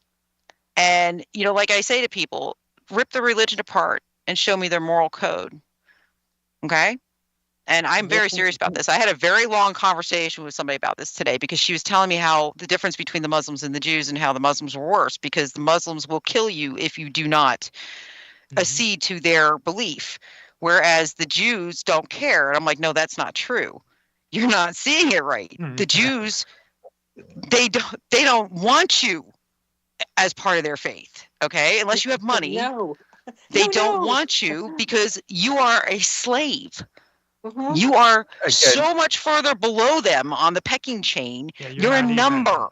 You're not even at their equal. You're like subhuman according to them and their Torah.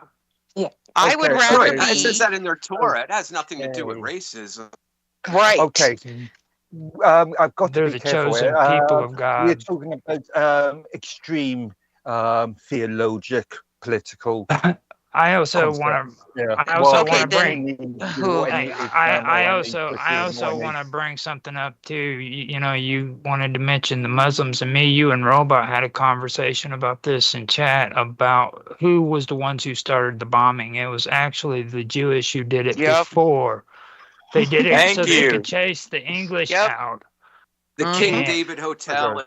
King David Hotel. There you go. Okay, so let's keep all of this in perspective of what's going on over there. I mean, I'm not big on. I don't like being mean about Jewish people or Arab people, but let's keep it historical. Keep it historically correct. At this point, I'd rather take Coca-Cola and an IV than to drink the juice again. Yeah. Well, and like I said, I think what's sad is that we on my podcast, we can have this conversation, debate it, argue it, and I'm not going to judge anybody on their opinions because everybody has a perception for a reason. Okay, and you guys know that. I wholly support that. However, I do not like the fact that I have politicians currently in office, Republicans no less, who are shutting down freedom of speech when it comes to this discussion in defense of a country that isn't even our country. You can burn the American flag, but you cannot say Benjamin Netanyahu is not a good person. Okay, Tucker Carlson has crosshairs on his head right now because of the fact that he has gone very public in his stance against Benjamin Netanyahu, and he's not wrong to. He's not wrong to question this. Look at it from this country, from the UK's perspective, and look, Labour, this government, and the more what's the Islamophobia thing? It's made them say. But you caused your own. But you, again, your country caused its own problem. Like we caused our own problems with the Mexicans because nobody was going to step up and put their boot in Joe Biden's freaking butt and say, knock it the hell off. That's against our Constitution. You're destroying your own people. That's treason. Okay, nobody would do it because they were making way too much money off the back end of it. But you could go all the way back to not Donald Trump, Bush. But again, your people allowed it, Mark. They allowed the influx. Blame Tony Blair. That's right. Oh yes, but your people allowed that. It was That's what actually. I'm saying. They didn't swim there. I don't know. I'm a joke there. And they got financed by the World Bank to get there. The EU was actually importing labor in since World War II, and they didn't expect the overflow of immigrants that were coming in and being the labor force that was rebuilding. Europe. Okay, and so what they did, they started moving immigrants around here and there, and all of a sudden, what they were doing was sending them to England. Okay. Yeah, true. And it was an bit of influx in the immigration, especially when they dropped borders to where they could travel in between countries freely. Yeah, that was a red herring. The European community has been a plan since World War II, since mainly from 1950. Right. 55, It was a one world government. It was a move towards the one world government. Yeah, That's what that whole thing was. The EEC, the European Community, EEC, didn't form until 1978. It doesn't mean that the plans were not in action, Mark. The plans for the Balfour Agreement were in action decades before it took effect. Yeah, there's still Literally. what was it? The European Steel and Coal Community, I believe, is what it was. That's how they actually started out. Which was a smaller and much more smaller economic, but it grew into the European community. They still controlled all of the resources of Europe. They were monitoring it so that they could supposedly prevent another world war. Not until about 1955, Yeah. I think. We've discussed this on a different stream before. But people forget too. I think this is my problem with all this, and it's something I explained to a friend on the phone today. Again, because of lack of taking action, like this particular friend lives in LA, and I tell her all the time, I feel very bad for you, but I don't, because you all had the ability to fix your problems. Okay, you have a corrupt governor, you have a corrupt government, you have a government that sold your water to laboring other states, because it made them huge amounts of profits. And when you caught on fire, you had no water because you had sold it to other states. So then they hold this wonderful, huge concert with all their Hollywood glittered people and raise all this money for fire aid. And it didn't go to the fire victims. It went to the governor. $1 million. I mean, and you still have him in office. He should have been hung. I'm sorry. He should have been hung and beaten like Mussolini. But no, he's still in office. The problem is that the populace has been reconditioned to think that revolution is bad. No, I think they think what they're doing is revolution. I think they think that by dyeing their hair blue and putting pussy lips on their head, they are committing revolution. That's what I think. They have completely been totally brainwashed as to what it is. I'm not talking about protesting. They think that's revolution. Hey, Nancy, They don't- call on Vicky because she's had her hand up since we started. Oh, Vicky, look at your pretty hand. She leaves it She up. got her hand up. She's actually being nice. She's a polite one. I did that I did that too in solidarity to support In her. solidarity. Oh Me my and her. God. I did it I have for a to figure little out how to do that. I have to figure out how to do that, and I will. Well, like I said, I am past the point of civility at this point. Like I just eviscerated a liberal online earlier this afternoon, not because they were liberal, but because of their talking points. And I said, I have had it with you guys. You whine, you bitch, you want everything for free. You want it at the middle class's expense. You say you want it at the expense of the wealthy. It's not the wealthy that pay for it. It's the middle class. It's people like me and you guys that are paying for all this crap. I said, you want us to pay for your groceries? Go get a damn job.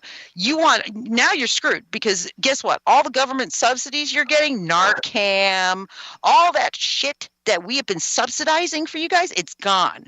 Trump is taking it away. So you know what? Quit doing the drugs. You won't need the Narcan. Go get a job. Buy your food. They'll bring the food prices down when you can't afford it and don't go to their stores anymore. So instead of spending $2,500 on a food stamp card, try spending your own hard-earned money. It might help get the point through. All these transition surgeries that the government's been paying for on our taxpayer dime, bye. Good luck getting your kids the drugs they're going to need. That's okay if you've got a strong economy, and also let's not forget those people who cannot work. Oh, no, that's not true, Mark. Cannot work. Actually. It's In never been the United done that. States, they have changed the way this works now, where now you're starting to be required to hold some kind of an employment, any kind of employment. Although AI makes that veritably impossible, and I've tried to explain that to people, it's a no-win for the poor. But I have said it for a decade now. It's not going to be the conservatives that rise up. It will never be the conservatives. It is going to be the poor because they have nothing else. You take away their benefits, they've got nothing. Actioning themselves into extinction. So let them do it. Don't interrupt your enemy. Don't interrupt your enemy while they're trying to annihilate themselves. So That's now what the Dems poor. are doing. So now the poor is your enemy. I mean, listen to what you're saying. No. Listen, he's right. There are people that are going to be hurt, and they're going to be hurt bad because of this. No. Yes, that's not. But what you I'm know saying. what? But I'm Roger, saying- there are people that have been utterly destroyed by this in the middle class. Well, People who have worked their entire Roger. Conversation. Look, People who have worked their Oh whole my God! lives. Calm down. I've had a family that has been poor. They've never freaking had a dime to their name. Okay, so when you say middle class, you're not including me into that. I've got people who've had to rely on food stamps for food, not for going out and getting drugs or going out and doing all this crazy shit. Correct. Okay, they're the ones that are going to get hurt by this. All right. Oh, absolutely. But you know what? When I That's said what they want. what- They want to. They're not. Okay, wait. eliminated. Break. They're not the enemy. I'm going to make a point. Right now. Okay, since the government shut down and the food stamps, obviously EBT got shut off as of November 1st. Okay, so all these people are not getting loaded of, I think in New York it's $2,500 for a family of 4 a month. Okay, so they're not getting their EBT loads. But here's the thing. Do you know how many food banks there are that give I have several friends who are on food stamps. That's a good topic right there. People need to actually lower their pride and start going to these food banks. These food banks. Give you. Yep, my friend out in California right now, she has 4 kids. She's on food stamps. She went to the food bank. Do you know she was in tears with the incredible food that she was given by the Some food places bank? have it, some don't. Some people don't have cars, etc. Take a break. Well, again, they deliver. And continue this right after the break. Yep, guys, got to go off to break. We shall return. What a heated subject. Gotta love it. Happy Halloween. We'll be right back. I'm loading the Coca-Cola IV now. All right, we're on radio break, but it's really hard to hear over everybody talking at the same time. And Vicky, Everything's continuing. I know you're soft-spoken, but you don't have to raise your hand the whole time. Well, I thought I better this time. I thought I better be polite this time. But I saw it too. Do that. Jason, About time, Vicky. I like when I'm doing the countdown and Jason's like, 2 more minutes. 1. A little help. There you go. You can be the next David. No, but you know? I get mad because there are solutions, and there are very obvious and equitable solutions, but people don't want those solutions. They don't want a box of healthy food. They want to go buy what they want to buy. And I'm sorry, that's not what food stamps were set up for. They were set up to keep people from starving. 2 points. It's good that we're talking about class rather than race or religion, because in looking at it from a UK perspective, it's all about class. It's whereas in the US, it's always been an emphasis on race and religion. And not true. That is actually not true. Recently, that's what. within the last 10, 20 years. That's how we're portrayed. I would say 5 but years. It's not. 5 it's years. really not. Also, I mean, in fact. On my second point, surely these food banks will encourage more and more private sector charities.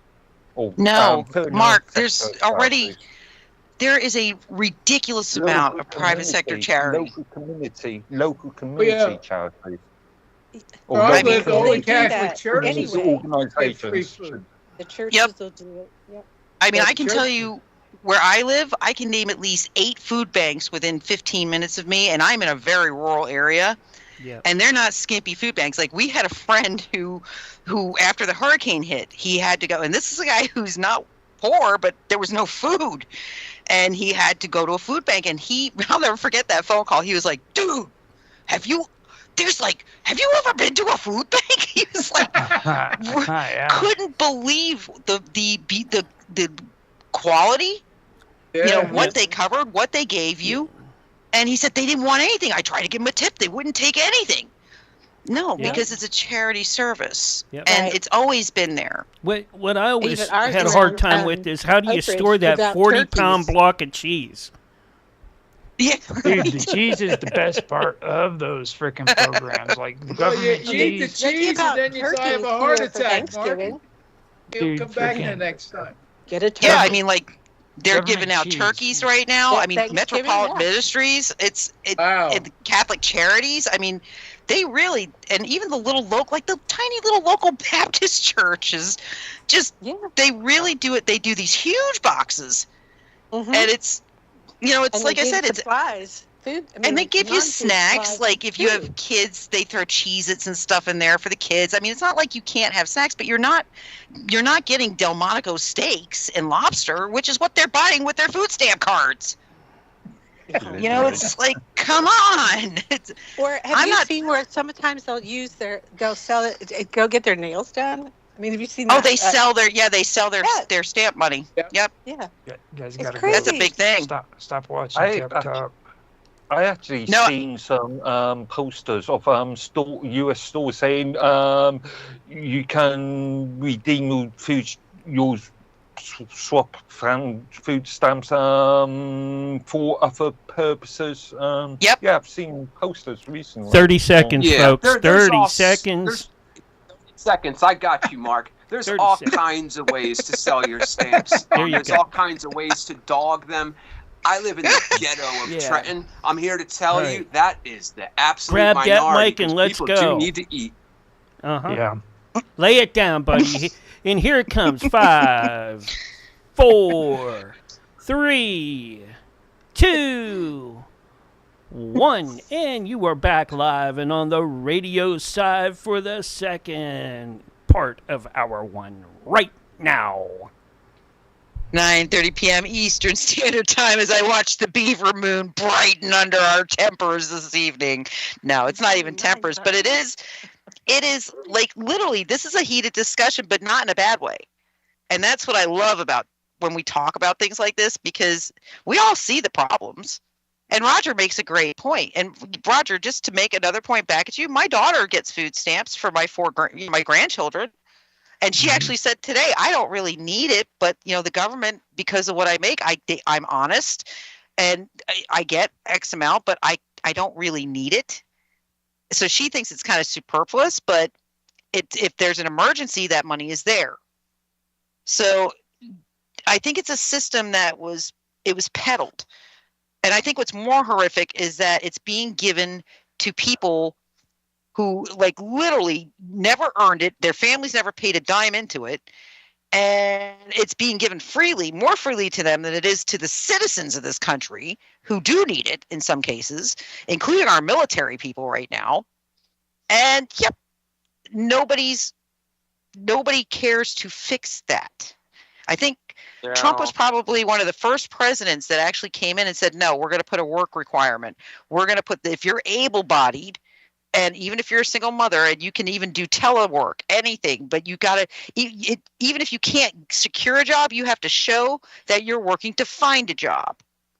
I think that's fair. Right. It's 20 hours a week, I think it is. You have to show that you're looking at something like that.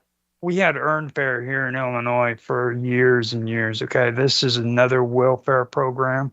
It's nothing new under the sun, and it was a failed system that they eventually had to drop. Okay, so when you talk about stuff like that, that's been tried and true by actually the Democrats. To be honest, they're the ones who came up with that idea first, and it just doesn't work. Now, the thing that I've noticed that they don't want to do is my brother-in-law, Donnie, he's a truck driver, or he was until he retired, and he was having money problems. And he went down to try to apply for food stamps, and they told him he couldn't have it because he made too much money. Yep. Okay. Now, if you want to take care of problems, that's something that you think Donald Trump would take care of, but he's not. Well, everybody should have access to those food stamps. They have not killed the problem of discrimination with these programs, and there is a great amount of it in these programs. I know this because I volunteered at shelters, so I know, and I was there because they would fill out the EBT apps in these shelters. Like these food banks would do it as a course of action to try to help people.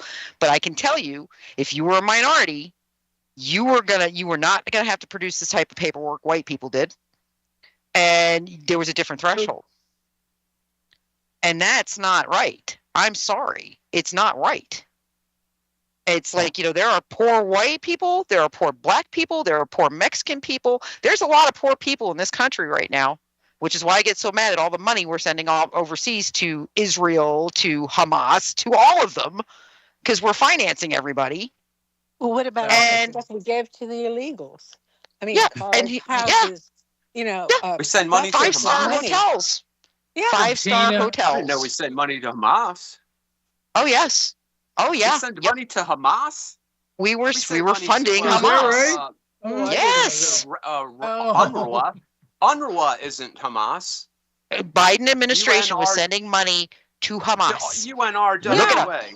To UNRWA, not Hamas. The organization. No, they were sending money to Hamas. Go look it up. I will. I'll get back to you next Wednesday. By NGOs. Right. And NGOs is another thing. That's the one thing everybody overlooks. Nobody ever wants to talk about. That's where Newsom funded all the fire aid money into NGOs. Yeah. That was what Congress was for, to get rid of it. Oh my God. It is blatantly corrupt, blatantly illegal, blatantly bad for not just the American people, for everybody.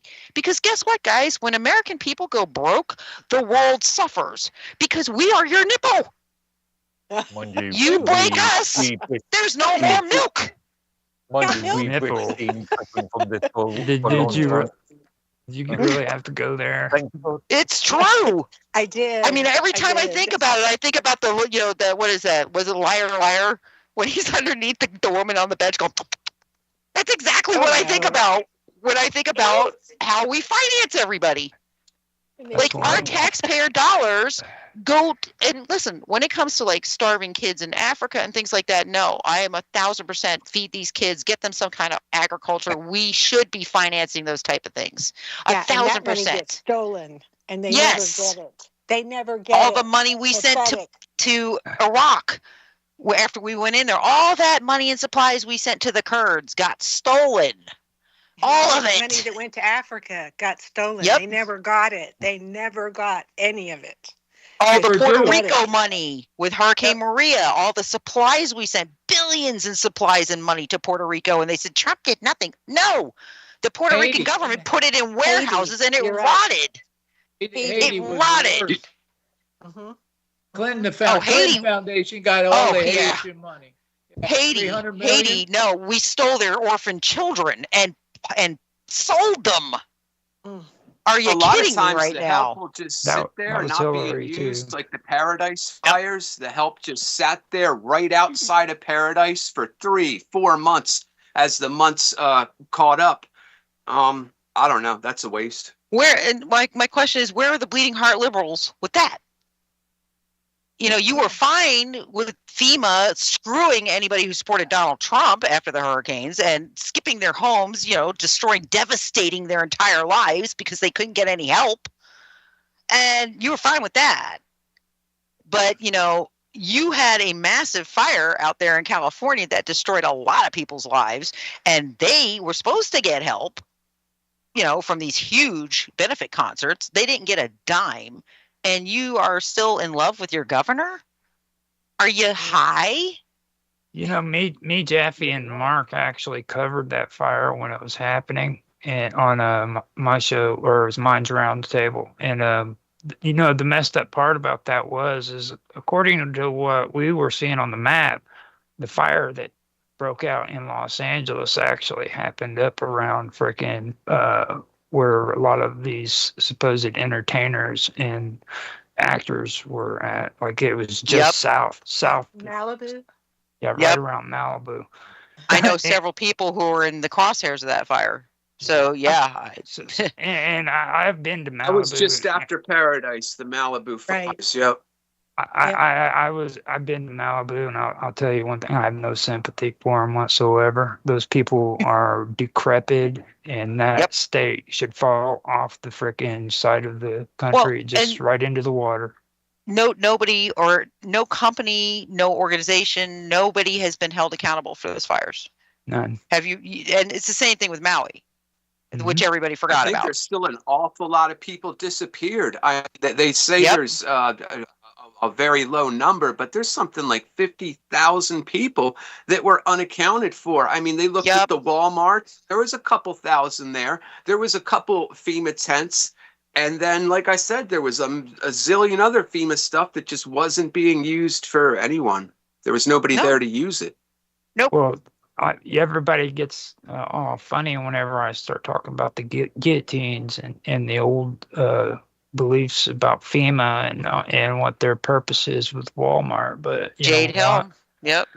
That's what they're doing, man. I'm with you there, Roger. I like I said, I think there's a lot more afoot than people understand right now. There's multiple layers of war happening on multiple levels. It's not just an information war. It's a technology war. It is a physical war. You're just not being shown. You're not being shown what's. Oh God, I posted that talking about that.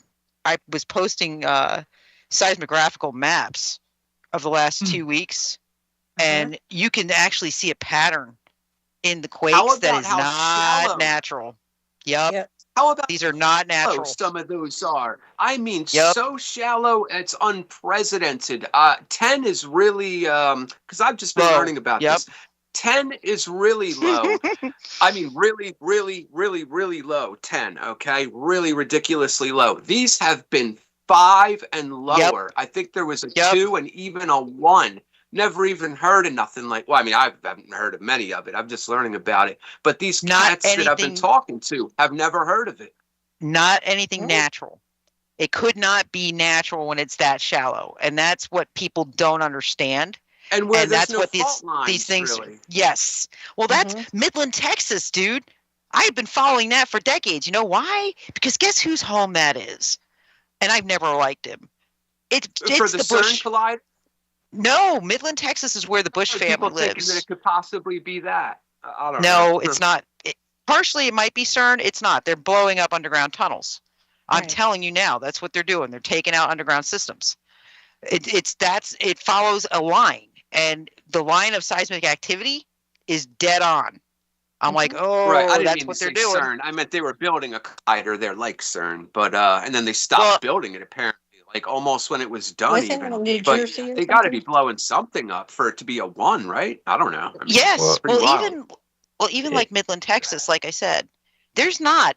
You can look and study those maps, flip them upside down, do whatever the frick you want with them. There's no fault line activity out there that should be kind of causing the kind of shakers they've had out there. But there is a lot of tunnels out there. There's a lot of trafficking that occurs underneath Midland, Texas, which is why I always found it funny. In fact, Midland is considered a capital area for human trafficking. That's why when the Olvedo shooting happened, I'm like, that's got nothing to do with anything. That's got everything to do with its location. Everything. We're going to find a lot more out about that, I think, in the future, because I think that was it was not what we were sold. It was not a school shooting like you think.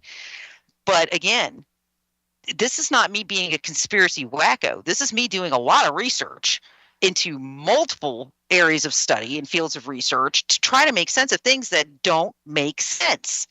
Why would we have multiple earthquakes in the middle of Midland, Texas? Why is that just happen to be where the Bush family lives and resides?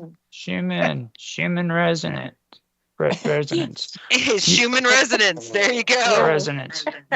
Well, whenever you guys were talking about CERN, I believe that CERN does play a part in it too, with a lot of this, like the way we're behaving as a society and all that. There's a lot. There are things taking place there, and then like we were having that conversation about the Mothman before, and when it comes to what I believe that they're doing when it comes to these experiments and stuff, I believe that these are manifestations, different consciousness.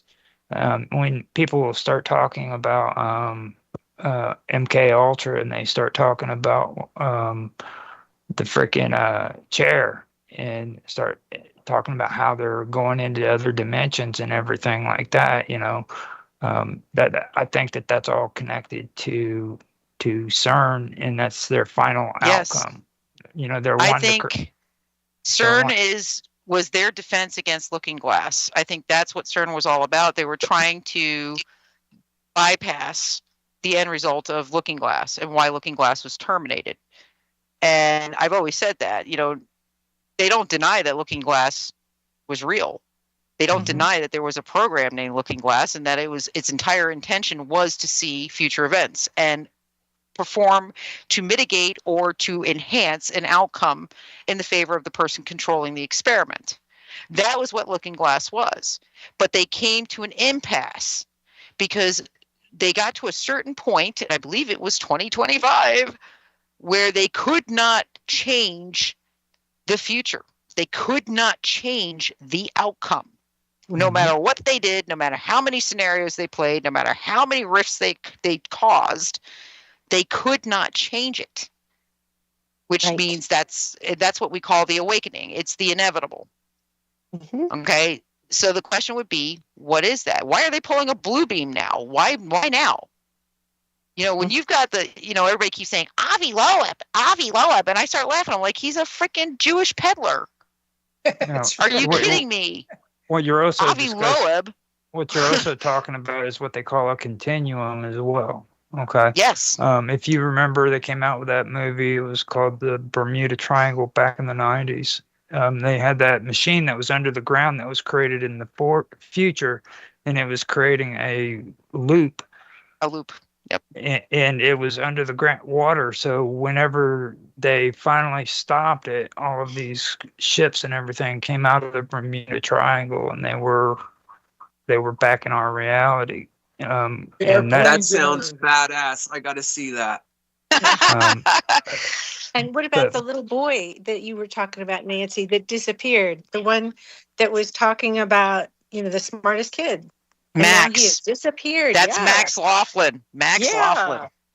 13-year-old kid that wrote on a piece of paper how CERN destroyed everything in our universe, and we had shifted from one reality to another. And that was, he backed that up with the Mandela effect. That was why the Mandela effect existed. That's what Max, at 13 years old, basically wrote down on a napkin as a physics theory and got some traction. Said it on TV. Said it on TV. Does he still have the napkin? Can you prove it?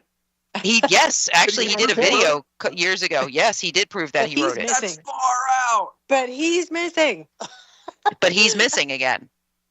And it's very interesting because, like I said, the points he made, it reminds me of Phil Schneider, and it just reminds me of certain things because he made, and I remember reading and watching the video and listening to this kid, and I'm like, I know a lot of people who are geniuses when it comes to physics, quite a few actually. And several of them had said, "Oh no, this is bullshit." And I'm like, dude, no, he's got a point. And I'm not a physics genius, but I can tell you what he says actually tracks in some ways. If you're willing to say that we don't know everything about physics, because we don't. I was like, and the biology that, too. Yes, if we're taught history incorrectly on purpose, and now they're changing our vocabulary to try to feed a false history narrative, which they're doing, you have to follow that train of logic and say, well, yeah, they're probably lying about science. They're probably lying about a lot of stuff because they can't have us tracking the truth. Because if we figure it out, there's too many of us and not enough of them, to be honest with you, which would be why they try to call us. Yeah. Because I think the inevitable is coming. The truth is here. It's just a matter of how it's going to reveal itself and when. And the fact is that I don't think it's going to be very long here. I think we're on a very short ticker at this point. And again, all the activities. Well, like I said, all the things that we're seeing are all part and parcel to it. Blue Beam is a last-ditch effort to get the world distracted, to try to get us under control again. And it's not going to happen. No. It's not going to happen. People are too awake. They have too many questions. They're too poor. I mean, for the first time ever in the history of our country, which is a country we've been blessed, and I say that without a Christian background or feeling. I'm saying we are a blessed country. We had good people with good intentions who tried to just live a life, and they try and they give. We give to everybody around the world. We know our taxes go to everybody. We know, but we don't. We're tired of it going to war. We're tired of being told it's about democracy. Like, that was the other thing I went sky high on today when somebody said to me, well, Israel's a democratic republic. It's a Democrat. It's democracy. I'm like, what planet are you on? What crack pipe are you smoking? Right now, it's a tyranny. I was like, if it's anything, it's the closest thing I would say they are is either socialist or communist, because their military is their government. Their government is their military. Okay? Is there any legit democracy anywhere? No, but there's no such thing as democracy, dude. It can't exist. That's what it cannot. The Democratic State of Congo. It's in the name. Right, and that's what I was thinking. Something, if there is, that's around where it would be, right? Somewhere, But again, I mean, and there's other things they're not telling you. Like, while we've been shut down, guess who we're at war with? Nigeria. Everybody gasped in surprise. And why are we at war with Nigeria? Because Nigeria is where Silicon Valley and everybody else get all their money from the trillions of dollars of scams that are bred and born and completely continued through that country, and nobody can stop it. Interpol can't stop it. Nobody can stop it. Nobody tries. Do you ever wonder why? Christians too. But that's why they're telling you they're there. But it's not. It's money siphon. Okay. It is partially. I mean, and they've been killing Christians for decades, dude. Yeah, that's true. I mean, they have been burning Christians as witches in Africa for as long as I can remember. I've been yelling about it since 2005. Mark will tell you that. I used to talk about it on my show years ago.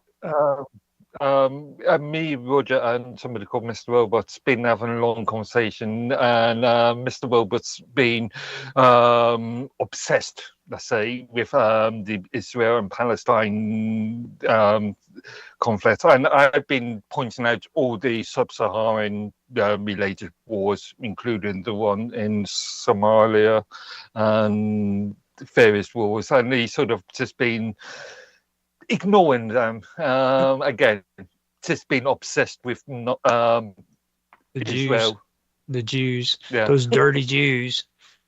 That's I won't go that far. That's the way. I mean, today, for one thing, Mark Edworthy said something important in that chat too. He said today is Gay Fox Day, so you know what I mean. Oh, remember the 5th of November. Yeah. That's right. That's right. It is. Yeah. And you guys being all anons and everything, I figured that's something that needs to be mentioned. Okay, well, this anon has no back, so I will say I've been distracted. Literally trying. Oh, that was the other thing. Before I take us out to break, okay, just a funny break to let you know how messed up this was with my back this week. So yesterday was the first day I have actually been able to somewhat move, and Raphael will 1,000% attest to this. I could not even turn my body from the waist down without pretty much shrieking in agony. And my little white lightning dog, here I am because Ralphie's leg is still not good, and he's been trying to help me, so I was trying to give him a break. He runs to the store to get a couple things. I'm like, okay, dog's got to go out. She's a puppy.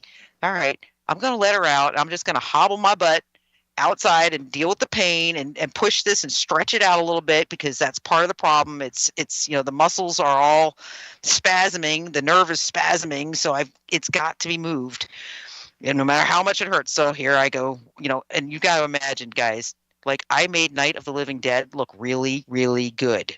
Because I mean, we're talking ass length hair sticking out in 9,000 different directions, clothing, oh my God, sweatpants that are 50 years old. It's just not a nice sight. It's in time for Halloween. And I'm dragging my leg because it's not moving right. Okay, so I look like the Hunchback of Notre Dame dragging my leg, and my dog takes off down the damn road, gets off the property and jets, and she is fast. So here I am. I left my phone in the house because I figured I'd only be outside for a minute, and I'm dragging my leg down the road in my PJs, looking like, I said it looked like if anybody got video of that, it's going to make them a lot of money on YouTube because it looked like I was going for a part in Night of the Living Dead. And I'm screaming at the top of my lungs for the damn dog. Now, good part about this is when I finally made it back home, which took me more than a minute because my leg kept locking, I sat down and all of a sudden something popped and I felt this relief in my leg, and I'm like, oh, you got to be kidding me right now. So are you telling me that me dragging myself down the street in agony and yelling for my dog actually popped this sciatic a little bit and relieved it a little bit? And sure enough, this afternoon, it felt a little bit better. I'm actually up and moving around more today. Just the strangest thing, but I thought y'all would find that comical because I will be absolutely, utterly humiliated if anybody got that on film because I know the condition I'm in and it's not good. But yeah, I figured just give that light point because we're on some pretty heavy subjects right now. And again, before I take us out to our break, because I got 1 minute to do it, I do want people to know, listen, it's not an anti-Israel, an anti-Arabic. It's not got anything to do with racism. It's got to do with cultures and what we consider to be freedom and what is not freedom. And the fact that we've been living under a very, very carefully woven story to make us believe that we're free. And now we're being shown that is maybe not so much the case, and we're going to have to fight for it. With that, guys, hang in there. We shall return with the Vixen's Vault after this long break. Enjoy the beaver moon. I'm going to. We shall be right back. Leave it to Beaver. Like Leslie Nelson said, oh, nice beaver. Oh my God, I can't believe they're calling it a beaver moon. What the holy hell? I really need to make some phone we're calls. going to run out of time on this one, but I'm going to let it run out and then get us right back on the same one. Sounds good. All right. And I really did. I literally like dragged my ass down the damn street after that damn dog. Oh my God. Can't believe I did that. I can't believe Rafi's like, you should have called me. I'm like, oh, my phone was in the house, because I'm a genius and I did not put my phone in my pocket. So yeah. But I wouldn't wish. Oh no. Dude, I would not wish. I mean, this is the second time I've had my back go out like this where a herniated disc slipped and hit my sciatic, and I know that's what happened. But, I mean, I can feel it going. But I would not wish this kind of pain on anybody. I already told you what you needed to do. You just don't want to listen. Let Raph take and put his arm around your neck and pop that sucker right up, dude. Every bone in your body will straighten out. Dude, problem being, I just had surgery on my neck. Yeah, you can't do For that. nerve and bone issues. Okay, so this is not Go good. for it. Go for This it. is not good. Go for it. As my doctor Do it. said, not good. Do it. Swollen. And Tell that's you from what. surgery. You sit flat on the floor, okay, and you let Raph grab your arms and stand on your back and pull your arms with your belly When on I'm the floor and just pull your arms. Paralyzed, should I just Okay, stab you yeah. at a distance, or? Yes. Well, it'll be easier to get you on air and that, if you're always in one place. But anyways, hopefully hopefully the internet where you're at the time will be really good, crystal clear too. But we're going to get out of here, and I'm going to pick us up on the next one. All right? So Sounds good. all right. Hold on, folks. Bye, John Boy. All right. Stick around because we've got hour 2 of the Vixen's Vault coming up right now. After I take and get everybody connected once again, we are still on radio break.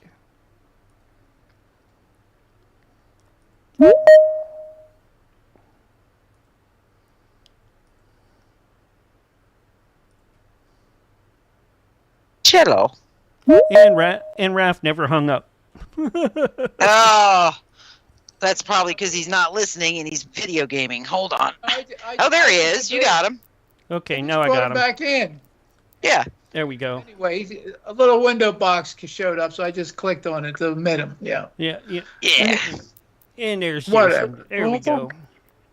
Hey now. I'm telling you, Yeah. get him to help you just gently, really stretch that thing and open That's it what up. I was doing it today, Vic. I mean, I literally took myself out. I walked down my driveway, which is really long. Went over, tried to do a little bit of laundry today, but I can, where it really kills me? My ankle. Don't forget, Nance, Like to check Facebook for Larry. He's been Oh, chatting up there. I forgot him. Hang on, let me go look. But my ankle is just, oh my God, it gets so tight, Vicky. Like, it feels like it's going to snap right off. Is that the ankle you broke? It's the ankle I destroyed the ligament in about 10 years ago. Yeah, you Yep. think that's related? I think. Yes, It's not I happy. do. Yeah, okay. me No, too. it's real. Well, and the doctor told me too, the sciatic wraps right around your ankle and down into your toes. Okay. That explains things. So he's like, because there's already inflammation and previous injury, wherever you've had previous injury, which includes my knee, my hip, my sacroiliac, which is where the sciatic comes through. And, of course, my toes were already semi-numb from the last time this happened. Now they're like, I can't feel them at all. It's like, So you're really butthurt, aren't you? oh, yeah. Oh, yeah. Oh, And here's poor Ralphie, who's trying so hard to help me. Oh, that poor man. I mean, all night, he's got to listen to me. Every time I try to move in the bed, I'm like trying not to moan, but I can't. And it's not sexual at all. It's more like, oh, God, please kill me. It's not a pretty moan. And it wakes him up out of a dead sleep. And he's still trying to heal. It's just, wow, bad timing. Yeah. That's not just that. I had all the meds in me too. Yeah, I still had all the meds in me, and And the thing is, though, you want to help her, but she doesn't even know what you can do to help her. Yeah. And so it gets aggravated. It gets frustrating. Two elderly folks in their bed. Yeah, that's exactly what it is. Hurting. And in typical female fashion, she don't know what she wants. Oh, yeah, okay. All right, I'm going to wish this on you for 1 hour and see how that goes, babe. Give her 1 hour of this pain. Well, no, you don't understand. That man bends over and it's a Dutch oven. Like, his intestines work that way. He cannot bend. Whatever. It's like, oh my God. Wait until she's in bed next to you and just pull those blankets over her head and let it loose. Oh, y'all are just wrong. That's like the true. It's comfortable with getting in bed. Yeah, at all. see, I don't know why. it's really bad because, Raph knows that Nancy's part reptilian, so, not only does she get it through her mouth, but she breathes through her skin, too, from what I heard. That's what he told me, by the way. Yeah. Well, at least she didn't make any bat references, right? Anyways, we got 30 seconds till we get back. No, we don't. Dude, it's the 10-minute break. Mark. Oh, wait a minute. Yeah, no, I got another 3 minutes. Yes, Mark. What am I doing? Seconds. Well, I'm just looking at countdowns. And I'm on drugs. Come on. Actually, I stopped my Lyrica today. In fact, I don't know if I told you that, like, Vicky, I decided to not continue it because of the sedative. Yeah. So it's. And Lyrica is really for, the chronic, fatigue. It's for a different thing. And if you don't have that, then it really doesn't kind of work. Probably makes you sick. It upset my stomach. Yeah, that's what it is. But it was definitely, it did help ease that nerve pain down. I will tell you, it took it down a few decibels, but you have to take it with prednisone. If you don't take it with the prednisone, it's ineffective. Yeah. If you take it with the prednisone, it takes it down a few decibels, just to where it's not where I'm actually like ripping my own hair out to prevent myself from screaming. So actually, I at the hospital, I dug my fingernails so far into my hand to try to prevent myself from literally screaming. Like, the doctor's like, what are you doing? Like, pain somewhere else is going to take my mind off the pain where it is. Nancy, can't control theory of pain. But I can't imagine. Well, if you're swollen and you are, you've got to get those swelling down. Nancy, yes. Were you talking about codeine? Oh, a codeine derivative. You said prednisone? Prednisone, yes. It's a steroid. Yeah, it's not a hydrocodone or anything. Actually, I have not touched my hydrocodone. I have an ongoing script for hydrocodone, very strong hydrocodone. I don't take it, especially not with stuff like this, because you don't mix painkillers with. Oh, not a good idea.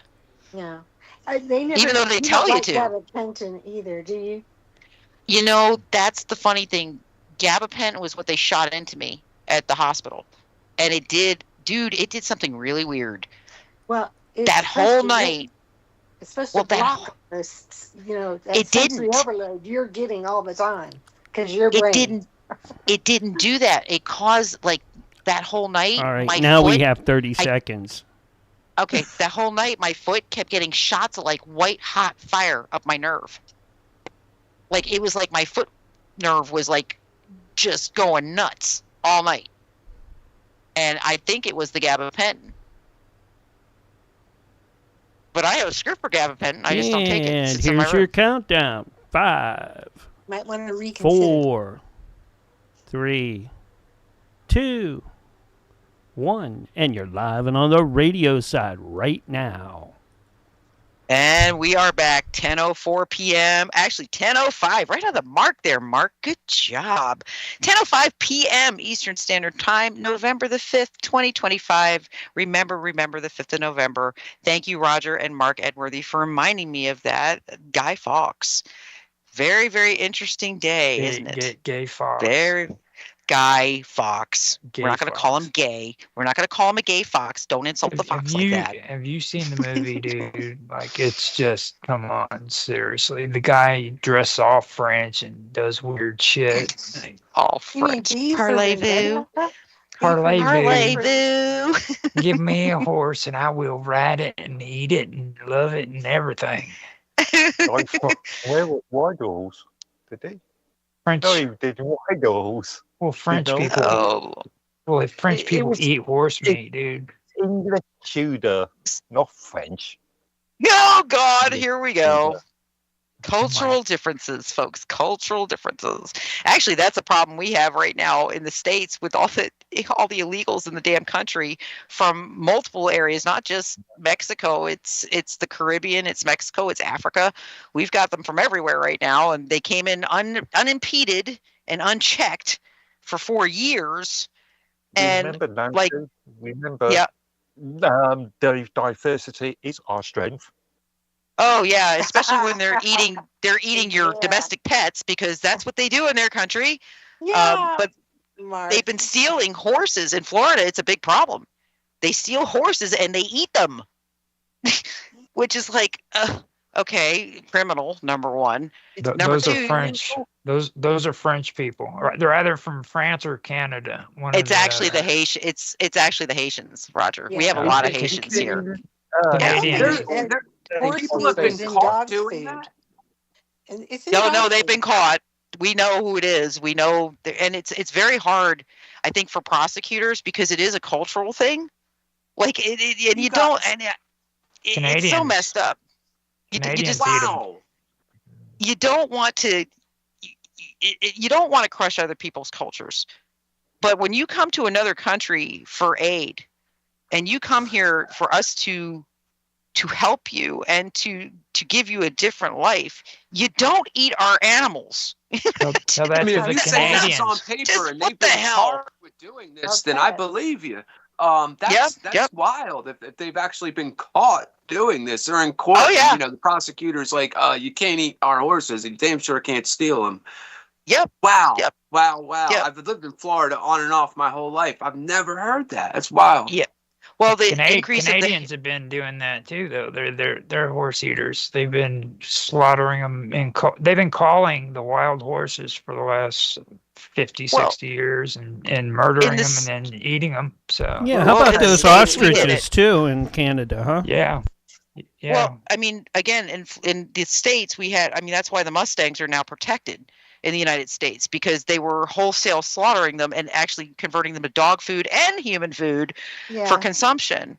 Yeah. So they finally made laws to protect them. Canada. There's also and horses England. people have to let go for whatever reason, and then they mate, and then they end up wild running around Kentucky and wherever. They should, though. That's where they need to be. They need to be running wild and free. Beautiful animals, but like I said, I do see the problems here between the cultures, and that's something. It's a Haitian thing. It's what they do. Unfortunately, but yeah, they can't do it here. And this is my problem, that when they immigrate here, they're coming here for sanctuary. They're not coming here because they're stalwart citizens that we want to bring into our society. Because I don't know any country in the world that wants to bring not so great citizens in, that especially ones that do not want to conform. Canada. Although I was going to say, Mark, although you guys are pretty much hitting my list with that one, because I have never seen the idiocy I've seen come out of England. That's difficult to steal a horse. That's not like rustling some cattle. A horse is intelligent. You know what I mean? It's got to know you. That is really trips me out. I'm going to research more into that. That is really wild. You got to research into the fact that there's been a lot of Haitian incursion on the Florida coast, too, that they do not release to the news.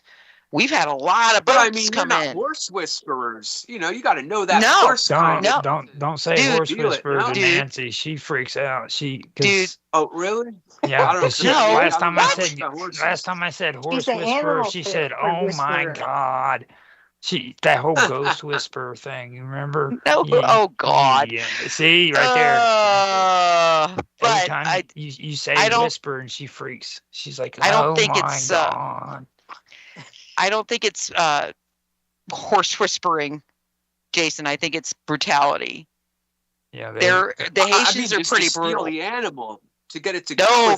But they go in gangs. And the animal doesn't stand a chance. I mean, they really, and most of our animals, domesticated animals, especially in Florida, are gentle. Most of them. So, I mean, they don't know what's coming. They see somebody coming with a bag of feed, they're going. So it's just not a good thing. And again, it's something they try to keep quiet as they can. But this is one of the reasons why DeSantis, again, came up with the Florida Guard. There's different law enforcement things he has done to try to protect Floridians because, again, we're a peninsula. 3/4 of our state is surrounded by open water that's considered international. And, these boat people get on their damn boats, and if they can make it through the Florida Straits, they're going to end up on our coastline. And a lot of our coastline is not occupied. It's mangroves. It's guarded because of, different EPA things. You've got anything with mangroves, you guys can't go there. On the interior, in the Gulf of Mexico, Gulf of America. I'm sorry. It's as sad as this sounds. When I realized that the American crocodile had made its way north of Tampa, I was like, "Yay!" Because trust me, you don't want to be in the freaking waters with the American crocodile and American alligators, which, by the way, they swim in both salt and fresh water. In fact, we had a diver locally that just posted a picture earlier this afternoon because he was cleaning somebody's dock off the Gulf of Mexico, and an alligator surfaced about 3 feet from him. And he freaked out and got out of that water because after all the years of doing that, he had forgotten that they're brackish water animals. They can go either way, salt or fresh. And when you're this close to the coast, there's not a lot of difference. So, yeah, I'm kind of laughing because I'm like, you really don't want to be tippy-toeing in our waters because there's a lot of really nasty stuff out there that will eat you. With the fire ants down there, you don't even want to be tippy-toeing near the ground. The worst at it, that is, you know what, when there are hurricanes and flooding, that is our biggest problem, the floating fire ant islands. That causes more injury. That's nasty. Yep. There was 10 years where I didn't go down Florida and not get messed up by fire ants. I said every time I went down there, I said, I'm not getting messed up by fire ants. And my uncle had me mowing the lawn, and they'd get me messed up by the fire ants. It was like a joke that went back and forth. And the worst part is you'll get hit by one of those suckers. And anybody who's not familiar with fire ants, you're obviously not a Floridian. They're not big. They're these itty-bitty little red ants, man. And they hit you, and it feels like you just got hit with a nail and a hammer right through your foot. Because somehow they're intelligent. They all bite you at the exact same time. It only takes about 5 minutes standing in the same place smoking a cigarette or something. Or even having a beer just for 5 minutes, and they're on you. And then next thing you know, all at once, bam. And then you look at it, and you're like, they all get on me. Or, not kicking them off you and whatever. I got a movie about them, okay? It's called Killer Ants, where they freaking come in and they just chew everything up, dude, and eat you. And next thing you know, you're just a skeleton sitting there dead on the fucking ground and shit. I'm telling you, man, I would have been the first person. I would really like to know exactly what huge part they play in our ecosystem that we can't just annihilate them because they are just a menace. And they hurt, and that hurts for weeks. I mean, you get fire ant bites, it doesn't go away the next day. You can take 5 Benadryl, and you're still going to feel it 3 weeks later and have a nice mark on you. I mean, they are just evil critters. With formic acid. Arpad says they inject formic acid. That's why it hurts. Yeah. I don't know how true this is. I've heard if they knock it on a cow, they can drop a cow. That can't be true, but maybe. Well, maybe I've heard that. We're supposed to drop the alligators and crocodiles.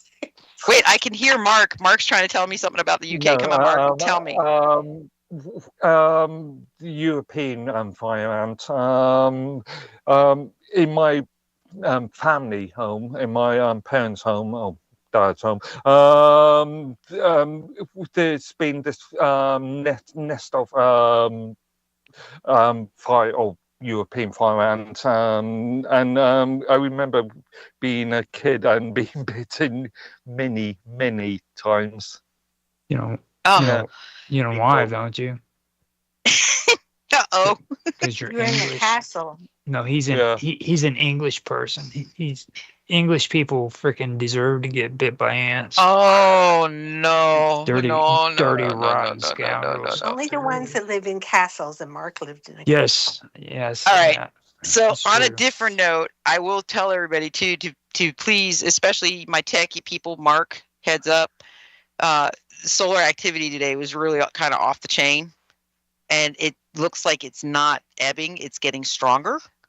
So just be aware the satellites are going to be super fun the next couple of days, because we're getting hit with like R5 storms, and it's going to mess up technology pretty decently.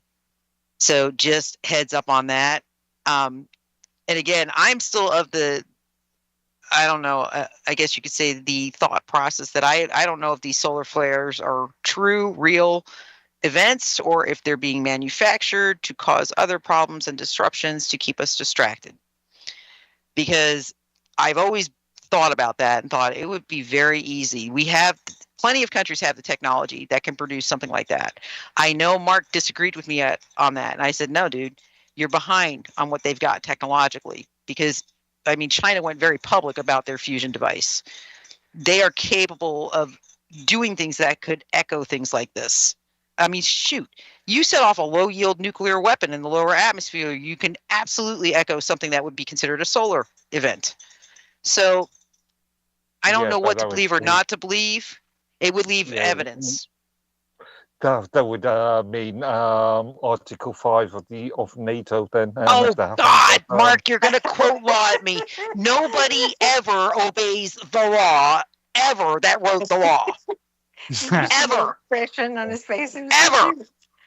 I mean, I just can't understand. You're so lovely in English and proper, and I'm like, dude, the people that wrote the laws to break the laws. What? They can't even keep their peckers out of little kids. True story. Mark Edworthy sends craziness into a whole new direction, dude. Like when it comes to law and order and he's a terms truly and good service. person. Yeah, he's a truly good person. It goes to the crazy level. Like you would not believe how freaking finite he is on this stuff. Okay? Because if it's not okay, Mark is a person who has got a conscience and he's got ethics, and I can see that through, clear as a bell in him. This is a guy who wants the right thing, and he wants people, he wants he wants all of these things that are supposedly guaranteed to us under all of these wonderful laws that were written by people who just want all the power and the money. And he hasn't quite gotten there yet. Because once you understand that, then you begin to understand why a lot of things happen the way they happen. And there seems to be no justice. Well, I've spent a lot of time with this man. Trust me, he is freaking driven. You wonder why he's I'm a like good I man. am. You wonder why I am like I am. It's because of him. I know. Listen, like I said, I think everybody on this panel has incredible qualities that make me want to be your friend. It makes me want to learn from you. And that is not something that is common with me. I do have a little bit of arrogance in me. I don't deny that ever. I love the people on this panel because every single one of you has this goodness in you, this want to be good. And you try, and that's all human can do. And we all do it in our own way. But that's why, like, when Vicky gets upset or, somebody gets upset, I try to tell them, you are special. You're here because you're special.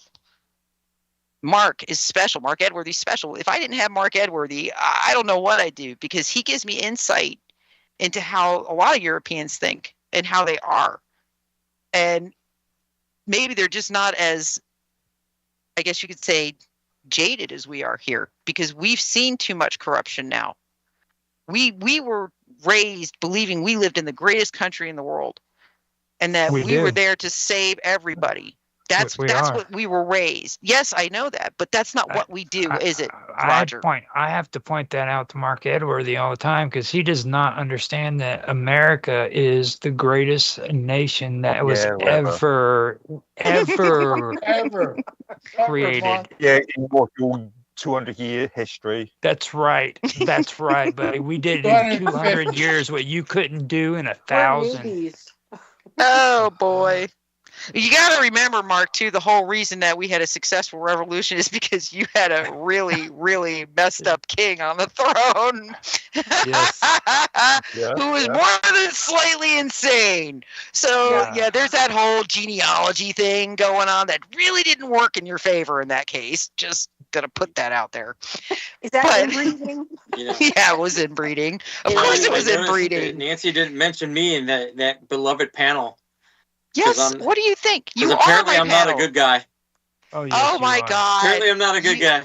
He's the I Tom didn't mention Selleck of the any crew. names. You, like I said, But that's okay. Tom Selleck. Oh right there, God! dude. I take that. I take that with great pride. I want to do some evil things, like treat DC like Gaza Strip. Oh God! Really? Did you just make that personal? I literally meant everybody on the panel. I said everybody on the panel. I want to treat the DC District of Columbia like the Gaza Strip. I want to do exactly to them what they've been doing to the Palestinians. Actually, I don't think you're wrong with that. I don't think DC should be our capital anymore. I think DC is a scourge. It's become nothing but a huge, and I'm not going to say capitalism because what we have in this country right now is not capitalism. This is an oligarchy. It's Mos Eisley Spaceport. It's literally it's become ridiculous. And I do see Trump making different. I thought it was funny because I saw an article about how he's putting gold into the White House, like he's doing the gold trimmings and all that. I'm like, yeah, because he's going to return us to the gold standard. Right. That's not even a slight hint as to what his plan is. It's very obvious where he's going with this. Did you hear about? I hear my Iraqi dinar are going to reevaluate. The gold pager. Dinar. Bibi gave him a golden pager. That's kind of weird. Oh yeah, well, what is that? What happened to the last people who had pagers? I mean, you're right. Someone's telling me. Talk about a veiled threat. Yeah, I was gonna say, talk about a veiled threat. No, I'll tell you something though about Washington D.C. and people don't agree with me, not even historians. But Washington D.C. was a farce. If you want to know where the real power is in the United States, it's in New York. If you want to find out if you want to find out a lot about what went on, check out John Jay. He was the one who started the freaking Department of Justice. He was the Chief Justice in the United States for the first ones. He set it up and orchestrated the whole thing. So that'll tell you exactly. He was from New York, and from the day we became a country all the way up until today, New York has had a stronghold on the entire freaking country. They had what's his face on the first capital. It was the first capital. But why do you think they call New York Philadelphia the Empire was State? Right. It's the Empire State for a reason. Are you sure? Because I'm pretty sure Philadelphia was the first capital. Yeah, Philadelphia went was. in and prayed. I guess it was after they set it up. Yeah, it was Philadelphia, because that's where the Constitutional Congress first convened, was Philadelphia.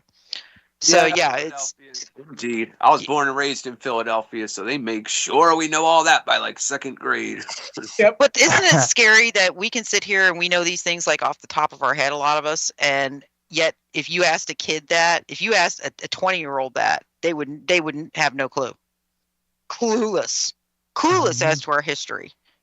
I get much shit from that too. People don't want to believe me when I tell them that the worst mistake the United States ever had, one of the first mistakes, was John Jay. Yep.